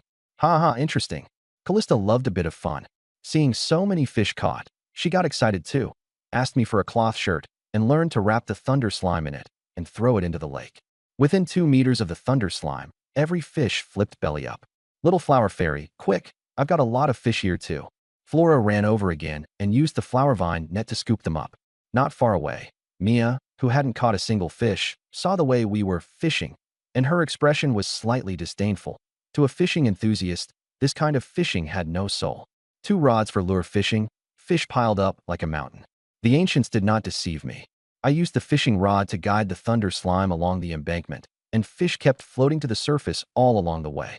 Flora followed behind with the bucket, picking them up, and both big and small fish were all put into the bucket. Task progress 89 out of 300. 122 300ths. 1 bucket filled. Then another was changed out. 211/300 300 300ths. The task was completed in less than half an hour. Task completed. Reward. 1 skill point. Please choose a skill to upgrade. Upgrade Taunt. Control skills are very important. They can create output space for teammates, so I prioritized upgrading it. Taunt upgraded to level 2. Taunt. LV2, raise your middle finger and taunt all targets within a 50-meter radius, forcibly making the targets attack you. It has changed from single target to mass taunt, and works even better when paired with a thorn shield. After completing the task, I tossed the thunder slime fishing rod aside and went to lie down under a tree to rest. Callista and Flora were still electrofishing. This huge lake stretched as far as the eye could see. Not only were there ordinary fish, but also large aquatic monsters. Perhaps stimulated by the lightning, a gigantic blackfish nearly 10 meters long leaped out of the water and shot toward the embankment. It opened its pointed mouth, over 2 meters long, and swallowed Callista whole before twisting around and quickly returning to the lake. The whole thing took only a little over 10 seconds, leaving Flora stunned. Hey, Miss Callista. Flora shouted after coming to her senses. Boom. The next moment, a crimson glow flashed beneath the lake 100 meters away, followed by a massive muffled roar and a violent tremor in the ground. A water column dozens of meters wide shot into the sky. That giant black fish was kicked ashore, and a petite figure broke through the water curtain and flew at high speed toward us, retracting her black wings as she landed lightly on the embankment. Callista brushed off the slightly dirty hem of her clothes. Such a weak second-tier black armored dragonfish dared to swallow the great high-blood vampire. It was courting death. Miss Callista, you're so strong. Flora was astonished. From the surge of magical power just now, Callista was insanely powerful, smashing the head of a tier 2 black armored dragonfish with a single blow. I bent down and dug a tier 2 magic crystal out of the black armored dragonfish's head, holding it up to the sunlight. It was watery blue and beautiful. This thing could sell for 30 to 50 gold coins on the market, an extra reward from today's fishing. At that moment, Callista bumped my waist with her elbow and said with a grin, "Human, I want to taste your blood." I had the most blood to spare, so I sat on the bench and opened my arms. She jumped into my arms. Her 1.58-meter frame looked tiny in front of my 1.8-meter height. She wrapped her legs around my waist, put her arms around my neck, and sank her fangs into my throat. Her fangs pierced the blood vessels. I felt a slight sting, and thick blood surged from my carotid artery into her mouth. The powerful rush of blood pressure made her soft body go limp, as if she were about to melt. The intense bloody scent stimulated her senses. Her eyes turned even redder, and her body writhed, getting high as if she were on drugs as she sucked harder. This human's blood had a deadly allure to vampires. If other vampires found out, they would definitely fight over it like crazy. Callista secretly rejoiced that she was the first to discover him, and that she could claim him for herself. I held her waist and grabbed her snow-white twin tails. I'd heard twin tails could increase attack speed, though I wasn't sure if it was true. Gradually, with too much blood loss, my handsome face turned pale.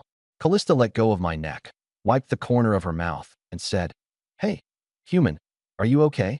Want to rest a bit? How could I be in trouble?" I rubbed her head and healed myself. My critically low health instantly returned to full, and my pale complexion became rosy again. Callista's favorability toward the host +5 progress 0 out of 100. It had been -10 before. Finally, it wasn't negative anymore. "Human, you're mine. You're not allowed to let any other vampire drink from you in the future." Having eaten her fill, Callista licked the blood hole on my neck with lingering satisfaction, showing a strong possessiveness toward me.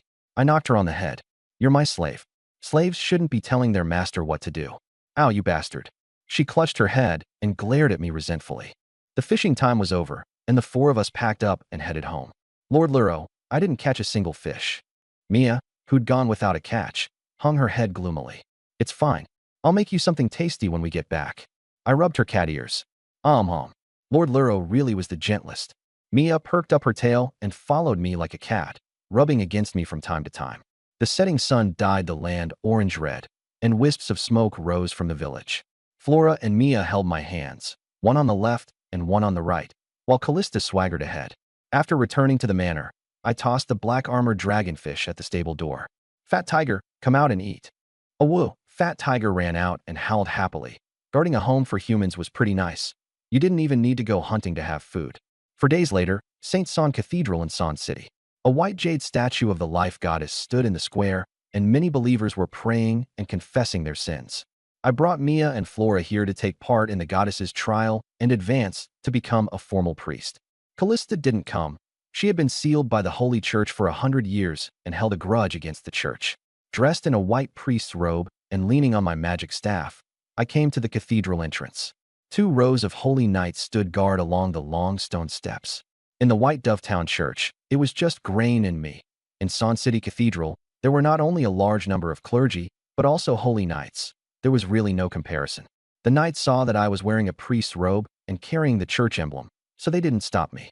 After entering the cathedral and walking through the arched cloister, I saw the ceiling painted with tree patterns. The life goddess is also called the god of plants and trees, and it's said her true form is a divine tree. So the church is full of tree-themed oil paintings and sculptures, and the emblem on my chest is also a sprout and branch motif. I wasn't the only one here for the trial today. More than a dozen trainee priests stood in the solemn front hall, young and old. "Good morning, Bishop Roderick." The wrinkled Roderick adjusted his monocle and looked at me. Before, When I had improperly used public funds for reimbursement, I had made a deep impression on him. But because I bravely exorcised demons for the believers, he didn't pursue it and even gave me a chance to advance. Do you know the rules of the goddess trial? It seems like it's just a test of life force intensity. I had asked Grain about it before. The goddess trial has 3 stages in total. What you're talking about is the final stage. There are 2 stages before that. Roderick introduced. The first stage tests your loyalty to the Holy Church, and the second stage tests the strength of your healing magic. How do they test loyalty? You first take a truth potion, then we ask you questions.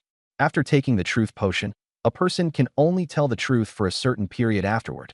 If you're not loyal to the church, you'll be eliminated in the first stage. Roderick left the magic circle in boredom and walked to the door. I got up, stretched my muscles, and went over to remind him. Please, Archbishop, keep my ability a secret. What's there to keep secret? Roderick said in surprise. If he had such an awesome ability, he could brag about it for a whole year. I'm afraid certain tomboys and women with a male bent will find out about my ability and get ideas about my body. Roderick, straight face. After the trial ended, the 2 of us walked out of the basement one after the other. As we walked, I observed Roderick ahead of me and could clearly sense the powerful magic radiating from him at this moment, something I had never been able to feel before. There was a time when I also dreamed of becoming a respected great mage. But ideals are one thing and reality another. After a professional test by the Magic Association, I turned out to have extremely poor magical talent, extremely poor affinity for magic, and extremely poor magic perception. I simply couldn't learn magic at all. Yet that seed of life seemed capable of changing one's constitution, and my perception of magic had improved dramatically. I didn't know whether my magical talent and affinity had improved too. I try buying a magic book from the Magic Association later and see. Archbishop, where are my 2 attendants? They're staying in the cathedral living quarters. I'll have someone take you there. Okay. Mia and Flora were sitting on a bench outside the living quarters chatting. Little kitty, little flower fairy, I'm back. I waved and called out with a smile from more than 10 meters away. Lord Lello. Lord Lello, I'm so glad you're okay. It had been 9 days since I'd last seen them, and both of them had been worried about me. Now that they saw I was safe, they finally relaxed and ran over. Meow meow. Mia raised her cat tail and slammed into my arms, squinting as she affectionately rubbed her cheek against mine. Since Mia had taken the front, Flora could only run behind me, wrap her arms around my waist, and rest her head on my shoulder. I was squeezed in the middle like a sandwich. After holding each other for a while, the 3 of us left the cathedral and came to the square. Lord Lello, there's a very kind feeling about you now, and it makes me feel really comfortable. Flora linked her arm with mine, her pink eyes full of fondness. Maybe it's because the goddess of life granted me the seed of life. Since they were on my side, there was no need to hide it. Mia had once used corn and wheat to bait fish. Seed of life? Can it be used to fish? Kitty, why are you always thinking about fishing? I rubbed her cat ears. Just how much does this cat like fishing? Meow? Meow? Mia smiled. What exactly is the seed of life? Flora asked in confusion. Although the fairy clan was created by the goddess of life, they had never seen her and had never heard of the seed of life. I don't know either. It's probably something that can improve magical talent and the like. The 3 of us went straight to the Sandon City Magic Association, a facility that specializes in providing magical services, able to test talent and sell low-level magic books. When we reached the magic book section, the shelves had Tier 1 Magic Fireball, 10 gold coins. Tier 1 Magic Ice Spike, 11 gold coins. Tier 2 Magic Leafblade Vortex, 44 gold coins. Sir, what would you like to buy? Let me take a look. I took down Fireball and flipped through it. Fire attribute, a dozen or so pages. Each page covered in complex magic circle diagrams plus long explanations, so incomprehensible it felt like reading a heavenly script. Losing interest, I put it back, then picked up Tier 2 Magic Leafblade Vortex instead. It was plant element magic, equally profound and complex. However, when I looked at this plant magic book, I could instantly understand the structure and operating principles of the magic array without even reading the annotations beside it, as if I had been born knowing it. I raised my right hand, and with a thought, magic power intertwined in my palm. I didn't even need a magic staff. I constructed the magic circle for Leafblade Vortex out of thin air. I stared in astonishment, eyes wide. The seed of life had maxed out my talent for plant magic. This could no longer be described as genius. This was fucking cheating. Inside the bedroom of the cathedral, Roderick, wearing a monocle, was writing a letter. Raylo, the priest of Pigeon Town in Sane City, has persisted through the goddess's trial for 9 days, breaking the previous record of 8 hours. He has received an additional blessing from the goddess of life, powerful fertility, unwavering stamina, and lasting endurance. Such an important event as breaking a record had to be reported to the headquarters of the church. Among the 6 priests at headquarters, there were not only humans, but also elves. Although I had promised not to tell a third person, the recipient of this letter was not human, but an elven priest. I bought the second-tier plant magic, leaf blade vortex, and the first-tier plant magic, vegetable growing magic, at the Magic Association. Leaf blade vortex summons a large number of leaves that spin at high speed into a vortex 2 meters in diameter, sharp as blades as they shred enemies. Vegetable growing magic is a low-level utility spell that can slightly promote the growth of vegetables. According to the book, it increases growth by about 1%. For example, if corn takes 100 days to grow from seedling to maturity, using vegetable growing magic can reduce it to 99 days, shortening it by 1,440 minutes. Not bad. Lakeside Manor comes with a farm, so it's perfect for growing vegetables. I also bought some fruit and vegetable seeds, planning to grow them myself when I got back. The 3 of us walked toward Pigeon Town. During a rest stop along the way, I flipped through Leaf Blade Vortex, and those profound magic circles clicked into place at a glance. I learned it ridiculously fast. After studying it for a while and feeling I had more or less gotten it down, I gave up the magic staff, gave up chanting, and cast directly with a raise of my hand. Magic power poured into my palm, forming a complex and exquisite circular magic array. Leaf Blade Vortex. Ahead in the forest, countless green leaves appeared out of nowhere and spun rapidly into a green vortex. Its edge quickly expanded outward, its radius abruptly swelling dozens of times, reaching over 100 meters in diameter, with an affected range of nearly a kilometer. The wind roared, the soil churned, and the surrounding trees were uprooted and sucked in, with trunks dozens of meters long almost instantly reduced to rubble. The 3 of us had already retreated several hundred meters away to avoid being drawn in. The fierce wind blew through Mia and Flora's long hair, and both of them were full of shock. What kind of magic was this, with such terrifying power? I was also completely baffled as I scratched my head. Didn't the spellbook say it would form a vortex 2 meters in diameter? How the hell did it end up over 100 meters? This was truly a case of the buyer's show versus the seller's show turned upside down. Lord Raylo, your magic is amazing, Flora said happily, linking her arm through mine. It should be because of the seed of life. With this cheat, an ordinary second-tier plant spell in my hands had instantly become restricted content level. When mages cast spells, they usually need to chant. Skipping the chant greatly reduces the power, and I had just cast without even using a magic staff or chanting. If I used a magic staff along with the full incantation, the power would be even more terrifying. Flora was very happy. If even the goddess of life acknowledged Lord Raylo, then getting to warm his bed really was lucky. Ha ha ha, this power is amazing. I lowered my head and looked at my hands, my pupils shrinking to needle points, just like some evil final boss in an anime whose strength had suddenly skyrocketed. Seeing my sinister smile, Mia frowned. Her elders had said humans were very wicked, and once they gained power, their ambition would also swell. Lord Raylo seemed to have been blinded by power. What if he turned into a great demon king and wanted to conquer the whole world? Then her eyes grew firm. She was Lord Raylo's woman, and even if he became the enemy of the whole world, she would stand by his side without a second thought. Ha ha ha, the fruit grown from this power will definitely be especially sweet. I covered half my face and laughed wildly up at the sky.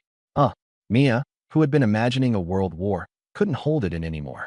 Lord Raylo really was no ordinary person.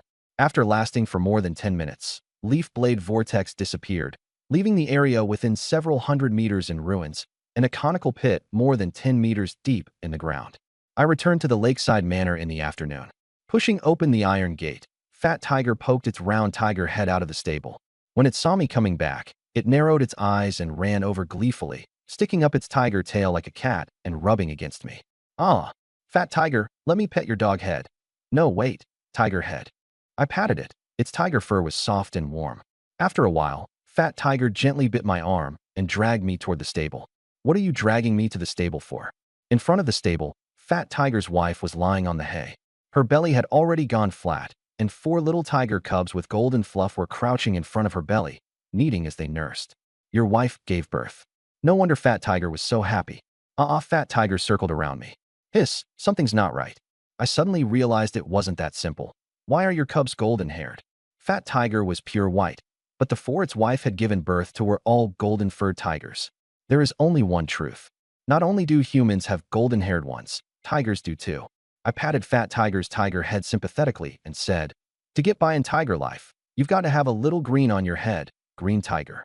Fat Tiger lifted its head and howled as if trying to explain something, but I didn't understand tiger language at all. Boom. After dinner, lightning flashed and thunder roared as heavy rain poured from the sky. Callista had run off somewhere, and she didn't come back at night. In the bedroom, I stood in front of the floor-to-ceiling window watching the rain. The fireplace was burning, and the orange glow made the bedroom dry and warm. Knock, knock, knock. Maya and Flora pushed the door open and came in, walking to my sides, one on the left and one on the right. Maya was wearing a black lace nightgown. Looking at the torrential rain outside, she hugged my arm and said, human homes are so nice. They don't leak at all. Does the place where your cat people live leak? Maya frowned and nodded. The cat people's houses are all crude wooden huts, with gaps between the planks. In winter, the wind leaks through, and my mother and I would shiver from the cold. The roof is covered with thatch, so when it rains, it's pouring outside and drizzling inside, and our fur gets soaked through. Cats don't like water, so getting their fur wet is a very uncomfortable thing for cat people. Maya leaned against my shoulder. My manor didn't leak and had a warm fireplace, so it was 1,000 times more comfortable than a shabby thatched hut, and it really felt like home here. So you can live in a house when it rains. Flora murmured. I looked at her. You flower spirits don't live in houses? We don't really have the concept of houses. We live outdoors whether it's sunny or raining. Amazing, my flower spirits. I increasingly felt that the flower spirits were basically livestock created by the goddess of life, able to survive on dew and sunshine, with no need for shelter, no food or lodging included. Even capitalists would cry if they saw this. Maya had mentioned her mother just now, and after being together for so long, I still didn't know much about her family situation. Maya, besides you, who else is in your family? Maya looked out the window, her eyes darkening. My father passed away when I was very young. It was my mother who raised me. I've been captured for so long. Mother must be very worried. I hadn't expected Maya to come from a single-parent family, and I felt a bit sorry for her. There are still lots of empty rooms in the manor. When we have time, let's go to the cat people's village in the eternal night forest and bring your mother here to live with us. Really, Lord Raylo? Maya looked at me in surprise. The village conditions were harsh, so of course it would be best to bring her mother here. Of course it's true. You're my wife, so your mother is my mother-in-law. I can't let my mother-in-law suffer. On one hand, her mother would have a better place to live and be easier to care for. On the other hand, the manor would be livelier with more people. Thank you, Lord Raylo. Maya nestled tightly in my arms. After a night of wind and rain, the sky was a clear, pristine blue, and the courtyard was covered with fallen leaves. Maya was still, as always, lazing in bed. Flora and I went downstairs, and when she saw the dirty yard, she took the broom on her own initiative and started sweeping the courtyard. I had bought seeds yesterday and was planning to grow some fruits and vegetables. When I got to the farm, the abandoned fields that had been left untended for years were overrun with weeds, and if I wanted to plant vegetables, I'd have to till the soil first. But without an ox for plowing, what could I do? I thought about it and went back to the manor, then walked to the stable. Fat Tiger was lying on the hay while 4 golden cubs jumped all over him. I tapped the railing. Fat Tiger, time to get to work. Fat Tiger lifted his head and came running out, fawning over me with a sycophantic grin. I patted his head. I don't have any oxen. You pull the plow for me until the field next to the farm. He was a ferocious second-tier ice sword tiger, and this human planned to use him like an ox to plow the land? Fat Tiger, a woo. Translation, this tiger refuses. I didn't understand tiger speak, but I nodded in satisfaction. Good. Then get ready to plow. Fat Tiger. The tool shed was fully stocked with farm implements. I took out an iron plow and hemp rope, then strapped the iron plow around Fat Tiger's neck. The iron plow of the kingdom of Verret couldn't compare to the curved ridge plow of ancient China, but Fat Tiger was a second-tier monster.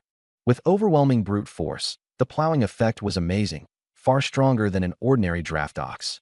Fat Tiger dragged the iron plow and charged across the farmland, and in just 1 hour he had turned over a huge stretch of earth. The pitch-black soil was as fertile as grease, rich with humus, enough to make plants grow taller and stronger. If I was going to meet Flora's parents, this would definitely be the ideal gift.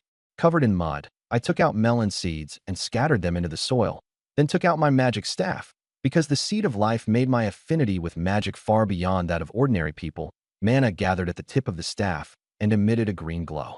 I chanted the vegetable planting spell, and a magic circle 2 meters in diameter appeared on the ground. Grow vegetables for me. The melon seeds rooted, sprouted, and shot up wildly at once. The vines spread in all directions, growing leaves as big as pot lids. Damn, that's strong. Normally melon vines were only as thick as a finger. These were as thick as a wrist. The vines quickly covered a large patch of farmland, bloomed white flowers, and after the flowers fell away, tiny melons formed. Those thumb-sized melons visibly swelled, growing all the way to the size of basketballs before stopping, changing from green to white, and then to pale yellow. As expected of the blessing of the god of plants, its effect on accelerating plant growth put even Gene Keela to shame. Evil melon, let me taste whether you're sweet. I bent down and elbowed the one at my feet. Crack. The melon split open. I tasted a bit. It was sweet and refreshing, a little sweeter than an ordinary melon, but not cloyingly so. Just right. Hee, not bad. I scattered grape seeds and used the vegetable growing magic again. Grapevines rose from the ground and grew into a lush green mass 7 or 8 meters tall, but once they reached a certain point, they stopped, neither blossoming nor bearing grapes. Huh, that's strange. Just now the melons could bear fruit, so why couldn't the grapes? I scattered strawberry seeds as well, and just like the melons, they rooted, sprouted, blossomed, and formed giant strawberries the size of goose eggs. I picked one to taste. It was very sweet, and the rich strawberry aroma filled my mouth. I stroked my chin and thought, why could strawberries and melons bear fruit, but grapes couldn't? I then tossed in 2 apple seeds and cast the spell. The apple saplings quickly grew into 2 lush trees, but still no apples formed. Strawberries and melons are both annual herbs, while grapes and apples are perennial plants. From this, it could be seen that the vegetable growing magic could make annual herbs reach the fruiting stage, while perennial shrubs and trees could only grow to adulthood. Next time I bought seeds, I should try to buy annual herbs. If I wanted fresh fruit while traveling, I could just toss the seeds into the soil and grow them on the spot. Fat Tiger stood beside the iron plow, staring blankly at me as I planted fruit, his tiger face full of confusion. Humans must have done something terrible to melons to make them grow this fast. Poor melons. Covered in mud, I walked over to Fat Tiger, swung myself onto his back, and said, "Come on, Tiger, let's go wash up in the lake." A woo after plowing the fields, Fat Tiger was also covered in mud. He let out a roar and carried me running toward the lakeside. It was my first time riding a tiger, and the speed was much faster than riding a horse. Next time I should ride a tiger to San City. Not only would it save time, but more importantly, it would be showy as hell. Splash, Fat Tiger took me and jumped into the lake. After a thorough wash, the man and tiger returned to the estate clean and refreshed. I found a basket and went to the farmland to pick some melons and strawberries, placing them on the stone table. Mia, who had just woken up from a lazy nap, came out of the house, faced the morning sun, stuck her butt out, and stretched in a huge yawn. Seeing a basket of goose egg-sized strawberries on the stone table and 2 giant melons beside them, she rubbed her eyes and fell into brief self-doubt. Did I really wake up? Or am I still dreaming? Flora, munching on a strawberry, called out, "Mia, Sister Mia, try the fruit Lord Raylo grew." Mia picked up a strawberry with a puzzled look and examined it. Ordinary strawberries were only the size of a pigeon egg, but this one was as big as a goose egg. Is this really a strawberry? Of course it is. Flora flicked her long ears. Just like Lord Raylo's? Although it's bigger at night than during the day, it's still fundamentally the same thing. I stared in shock at that analogy. When had this pure little flower fairy become so dirty? I couldn't help but complain. Flora, that's a great analogy. Don't use analogies like that next time. I'm just telling the truth. Flora shyly leaned against me. I draped one arm over her shoulder and pinched her long ear as I said to Mia, "Kitty, come try this strawberry and see how it tastes." Mia took a bite. It was sweet and juicy. Her eyes lit up, and she quickly finished it, even licking her fingers. "Lord Raylo, these strawberries are so delicious. Can I have another one?" "Help yourself. There are plenty more in the field." Mia grabbed 2 and crunched away at them left and right, looking utterly blissful. She had never eaten strawberries this delicious before. I put 2 strawberries into a cup and mashed them with a metal fork, repeating the process more than a dozen times until I got a cup of strawberry juice. "Fat Tiger, come here for a second." Fat Tiger sauntered over lazily, not knowing what I wanted. I patted its tiger head. "Aren't you an ice frost saber-toothed tiger? Come on, make me a glass of iced strawberry juice." Fat Tiger turned its tiger face away and shot me a sidelong glance, looking a little disdainful. Its ice element magic was meant for fighting, and this human actually wanted to use it to make ice strawberry juice. But considering that I'd taken it and its made in and had been feeding them, it decided not to argue with me. It sent out its sharp tiger claw and touched the cup wall. Ice element magic frosted the cup, and the strawberry juice slowly began to freeze. I hurriedly stopped it. Okay, that's enough. You're done. Roar Fat Tiger flopped back down to bask in the sun. I picked up the cup, my homemade iced strawberry juice, complete. Lord Raylo, I'm going to pick some strawberries. Mia had already polished off the basket of strawberries, so she picked up the basket and went off to gather more. Go ahead, go ahead. I waved lazily. The sun warmed my skin. I held the soft, fragrant little rose fairy in my arms and drank the cold, refreshing fresh strawberry juice. This kind of leisurely life was simply unbeatable. Lord Raylo, I'll sing for you. Flora leaned against my chest and hummed an unknown melody. Her voice was sweet and soft, like a lullaby. I grew more and more sleepy, and before I knew it, I had fallen asleep. An endless dreamscape, blank and white. A seed radiating emerald green light floated there. The moment I opened my eyes, I saw that seed sprout, unfolding two tiny young leaves, with several fine roots growing beneath it. I pinched my arm. It didn't hurt. Clearly, this was a dream. I'd been wondering before. When the goddess of life granted me the seed of life, it clearly entered my body but then vanished without a trace, so it had rooted itself in my dreamscape. The goddess of life herself is a divine tree, and a sapling grown from a divine tree's seed should also be a divine tree, right? I looked at the sapling in front of me and guessed silently. Hey, is it really okay for you to take root and sprout in my dreamscape? I've got 10 gigabytes of stuff stored in here, and I often have lewd dreams. Though I didn't mind it residing here, I had watched countless videos myself, and it might affect its mental and physical health. The divine tree sapling remained motionless, offering me no response. Trees probably don't have self-awareness, or perhaps it was still too small and hadn't developed awareness yet. I drifted over and reached out to touch the sapling. The instant my fingertip touched the young leaf, green light blossomed across its surface, and a strange sensation surged through me, as if I had formed some kind of contract with it. The next moment, a green mark shaped like a budding branch appeared on my arm, identical to the one on the badge of the Holy Church priests. What is this? I was stunned, and my consciousness gradually withdrew from the dreamscape. I don't know how long had passed before I woke from my sleep. The first thing I did was roll up my right sleeve. As I had expected, the contract formed in the dream had appeared in reality. There was indeed a green sprout-shaped mark on my right arm, glimmering faintly in the sunlight. Through this mark, I could clearly sense the young sapling of the divine tree in the dream, but what use was that? Lord Raylo, you're awake. Flora had already left my embrace and was sitting in front of the stone table eating strawberries. I'm awake. I lowered my sleeve. I'd slowly explore the mark's effects later. Where's Mia? Sister Mia went fishing. As expected, that cat girl still loved fishing just as much as ever. Let's take a walk around White Dove Town and buy some food. Okay. The two of us left the manor. As soon as I reached the entrance to White Dove Town, I sensed something was off. Many people on the streets had smeared mud on their faces, looking like wild men from a primitive tribe. Flora frowned. Lord Raylo, why do the people in town look so strange? No idea. I stopped a young man with mud smeared on his face. Hey, kid, what are you smearing mud on your face for? You haven't heard? Heard what? A plague broke out a few days ago in Willow Town, north of Sand City. What does a plague have to do with smearing mud on your face? Some people say putting mud on your face can prevent the plague. Huh? What kind of folk remedy is that? I had never heard of it before. I don't know either. I saw everyone else doing it, so I did too.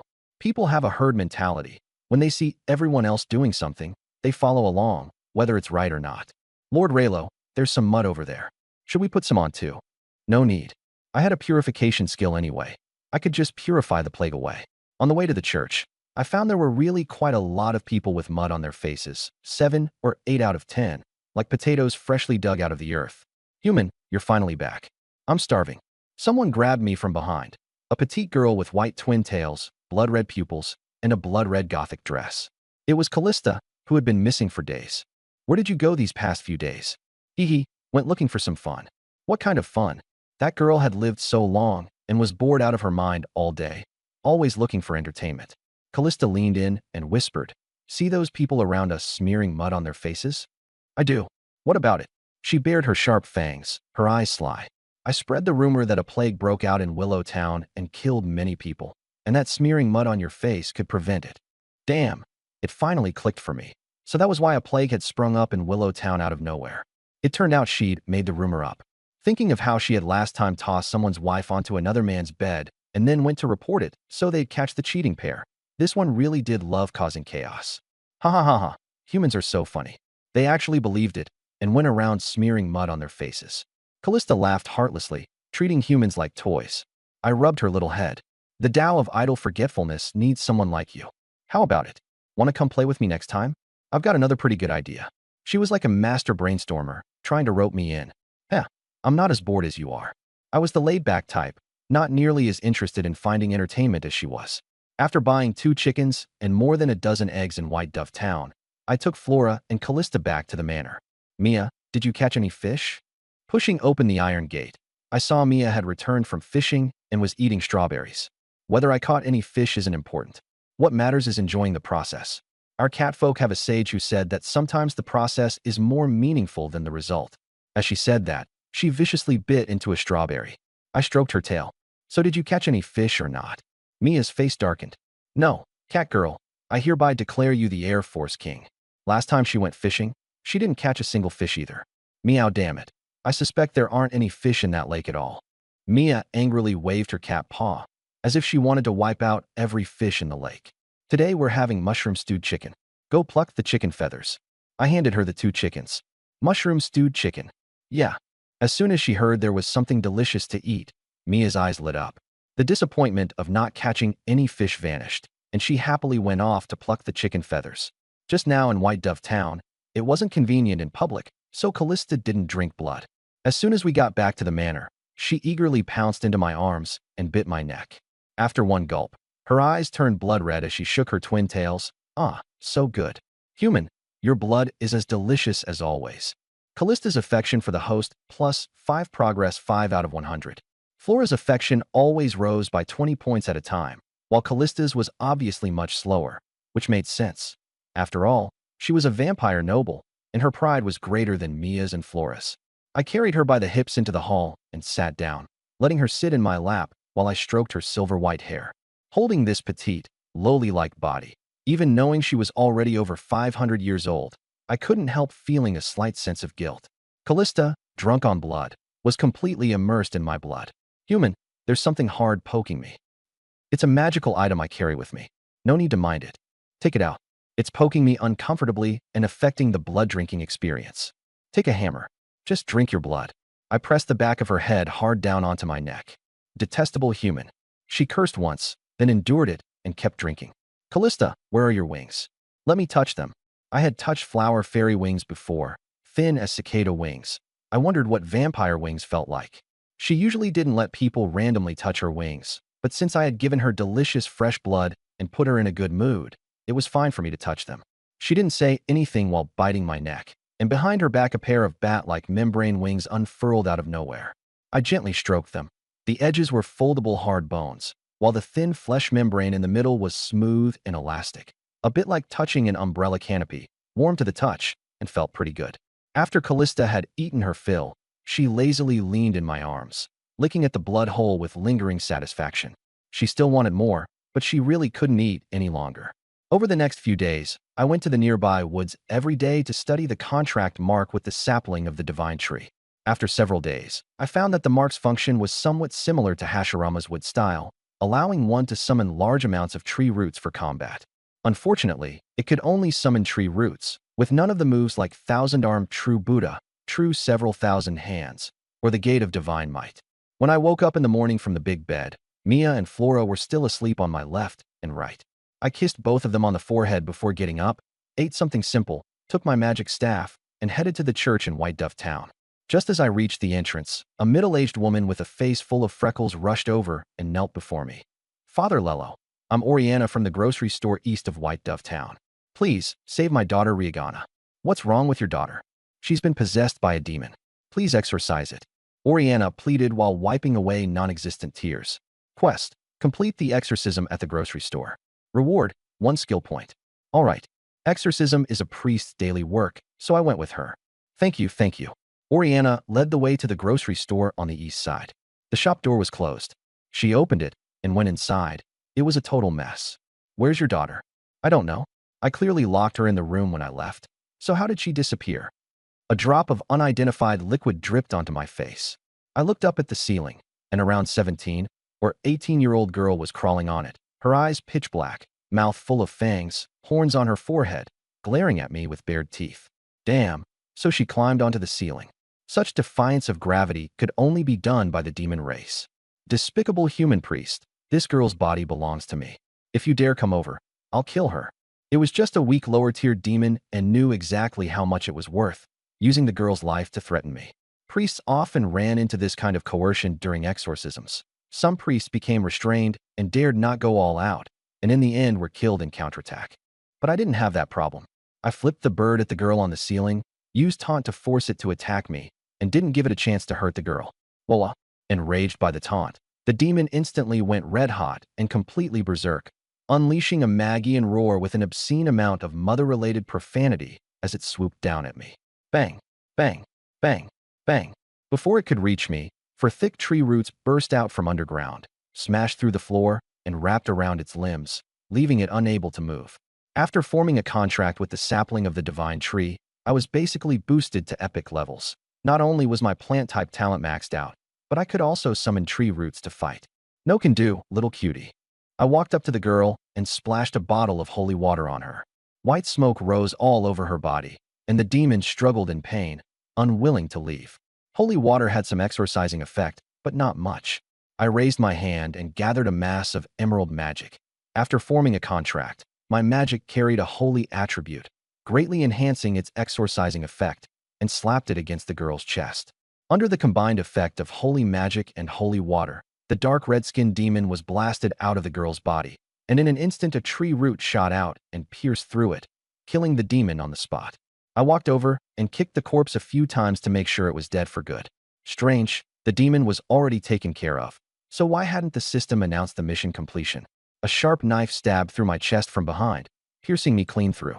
Ha ha ha, you naive, inexperienced priest. You even believe what women say. You fell for it. Behind me, the pockmarked Oriana let go of the knife handle and stepped back a few paces, her face twisted in a grin. You. I immediately realized there were two demons in the grocery store. Both Oriana and her daughter had been possessed. I had only killed the one in the daughter's body just now. No wonder the system hadn't notified me. No, your logic is flawed. I came to exorcise the demon because it's my duty as a priest. What does that have to do with believing women or not? Women are all liars. Women are more terrifying than demons. The moment you heard that woman's first words, you should have been on guard. It was only because you took her words at face value and came here to exorcise the demon that you ended up like this. The demon in Oriana's body roared hysterically, as if venting its rage. I frowned and said weakly, Sir, do you have some kind of prejudice against women? A succubus woman took everything from me. It was a night without stars or moon when I met that succubus in the woods south of Sand City. Seeing me bleeding heavily, the demon thought I was about to die, and before my death, it wanted to tell me how it had been tricked out of both money and body by a beautiful woman, so I'd be more careful next life. Even if you're a demon with a story, I don't want to hear your melodramatic love tale. I cut it off mid-cast. Don't want to hear it? Then die. The demon flew into a rage and controlled Oriana to rush at me. I shifted my thoughts, and those 4 tree roots wrapped around her to restrain her. Feeling the tremendous power of the tree roots, the demon said, Your body has been pierced through. You should be dying soon. How can you still launch an attack like this? I glanced at the short knife in my chest, then said with a trace of disdain, You really think a little knife like that can kill me? With that, I walked up to the wall and rammed the blade against it. The short knife behind me dropped out. Heal. The wound in my chest instantly healed. This fast. The demon was shocked. What kind of monster instantly heals such a serious injury? Didn't expect that, did you? I'm just that overpowered. I grinned, pulled out 2 bottles of holy water, and force-fed them into Oriana's mouth. With the holy water entering its body, the demon screamed repeatedly, its face ferocious beyond measure, and had no choice but to leave the body. Go to hell. I controlled the 4 tree roots to pierce through it. Black blood flowed out, and the demon quickly lost all signs of life. With its last bit of strength, it said in broken gasps, Remember, never trust any woman. The prettier the woman, the better she is at lying. And then it stopped breathing. I was speechless. Just how badly had that succubus tricked this demon to leave behind such a deep grudge? Mission completed. Reward. 1 skill point. Please choose a skill to upgrade. Upgrade Purify. Out of the 6 skills, I thought Purify was the most badass, already approaching a conceptual level ability. Curse Magic, Rotting Disease, Truth Potion, anything with a negative effect on the self could all be purified. Purify upgraded to level 2. But the skill description hadn't changed. System, the purification skill is at level 2 now. Why hasn't the description changed? The purification power of the single-use purification skill has been enhanced. That's it. I raised an eyebrow, not knowing exactly how much stronger it had become. Still, since the system said it had been enhanced, then it definitely had been enhanced. The system was still trustworthy. I dragged 2 demon corpses back to the church. When the people on the street saw them, they all cast approving looks my way. Priest Raylo had rid the people of a scourge. He was worthy of respect. Back at the church, I knocked on Grain's bedroom door. Father Grain, are you in there? After waiting a while with no response, I was about to leave when the door opened and Grain stepped out. Today, he looked nothing like his usual self. His hair was disheveled, his expression despondent, and he was holding a wine bottle, drunk and dazed, like a man who had lost all hope. Father Grain, what happened to you? I had never seen him this down and out before. Grain leaned against the wall to support himself, looking like a salted fish that had lost its dreams. Last night, someone broke into my bedroom and stole something. Judging by his expression, that thing must have been very important. Father Grain likes to harmlessly process monster corpses. Today I took down 2 demons, so I specially brought them back for you. I pointed at the corpses. Grain glanced at them and shook his head. No need now. That thing was stolen, so I can't harmlessly process monster corpses anymore. So what did you lose? I'm always running around outside, so I can keep an eye out for it. I probed. Grain looked up at me, remembering how I used to ask him to sign off on reimbursements and embezzle public funds all the time. Things no truly devout priest could do. I'll tell you, but don't tell anyone else. I promise I won't tell a third person. It was a deep blue bead, about the size of a fist, and there was a winged snake inside it. If you can help me get it back, I'll reward you handsomely. Okay. I knew he was a spy for the Serpent God Church, and that bead might be an important treasure of the Serpent God Church. Also, that thief was no ordinary person. I set up 3 layers of anti-theft magic around the bead, and he actually managed to ignore all of them and steal it away. That impressive? Grain's magic was at least somewhat legit. Being able to bypass his anti-theft measures and steal the bead meant the other party was extraordinarily capable. Priest Raylo, I have sinned. 1 minute limit. State your sin. I'm in love with my younger sister, and my younger sister likes me too. We truly love each other. Is your younger sister called Kasagano Sora? No, how far have you gone? We're living together. Just don't end up having a child. May the goddess of life bless you so your father doesn't break your legs. Next. Thank you, Priest Raylo. The young man with the middle part hairstyle turned and left. Father Grain had shut himself off from the world, so I could only listen to the believer's confessions on his behalf. The Kingdom of Vite didn't have the same strict moral codes as ancient China, and I often heard all kinds of melodramatic stories, falling in love with one's younger sister, one's sister-in-law, or one's wife's little nephew. All standard fare.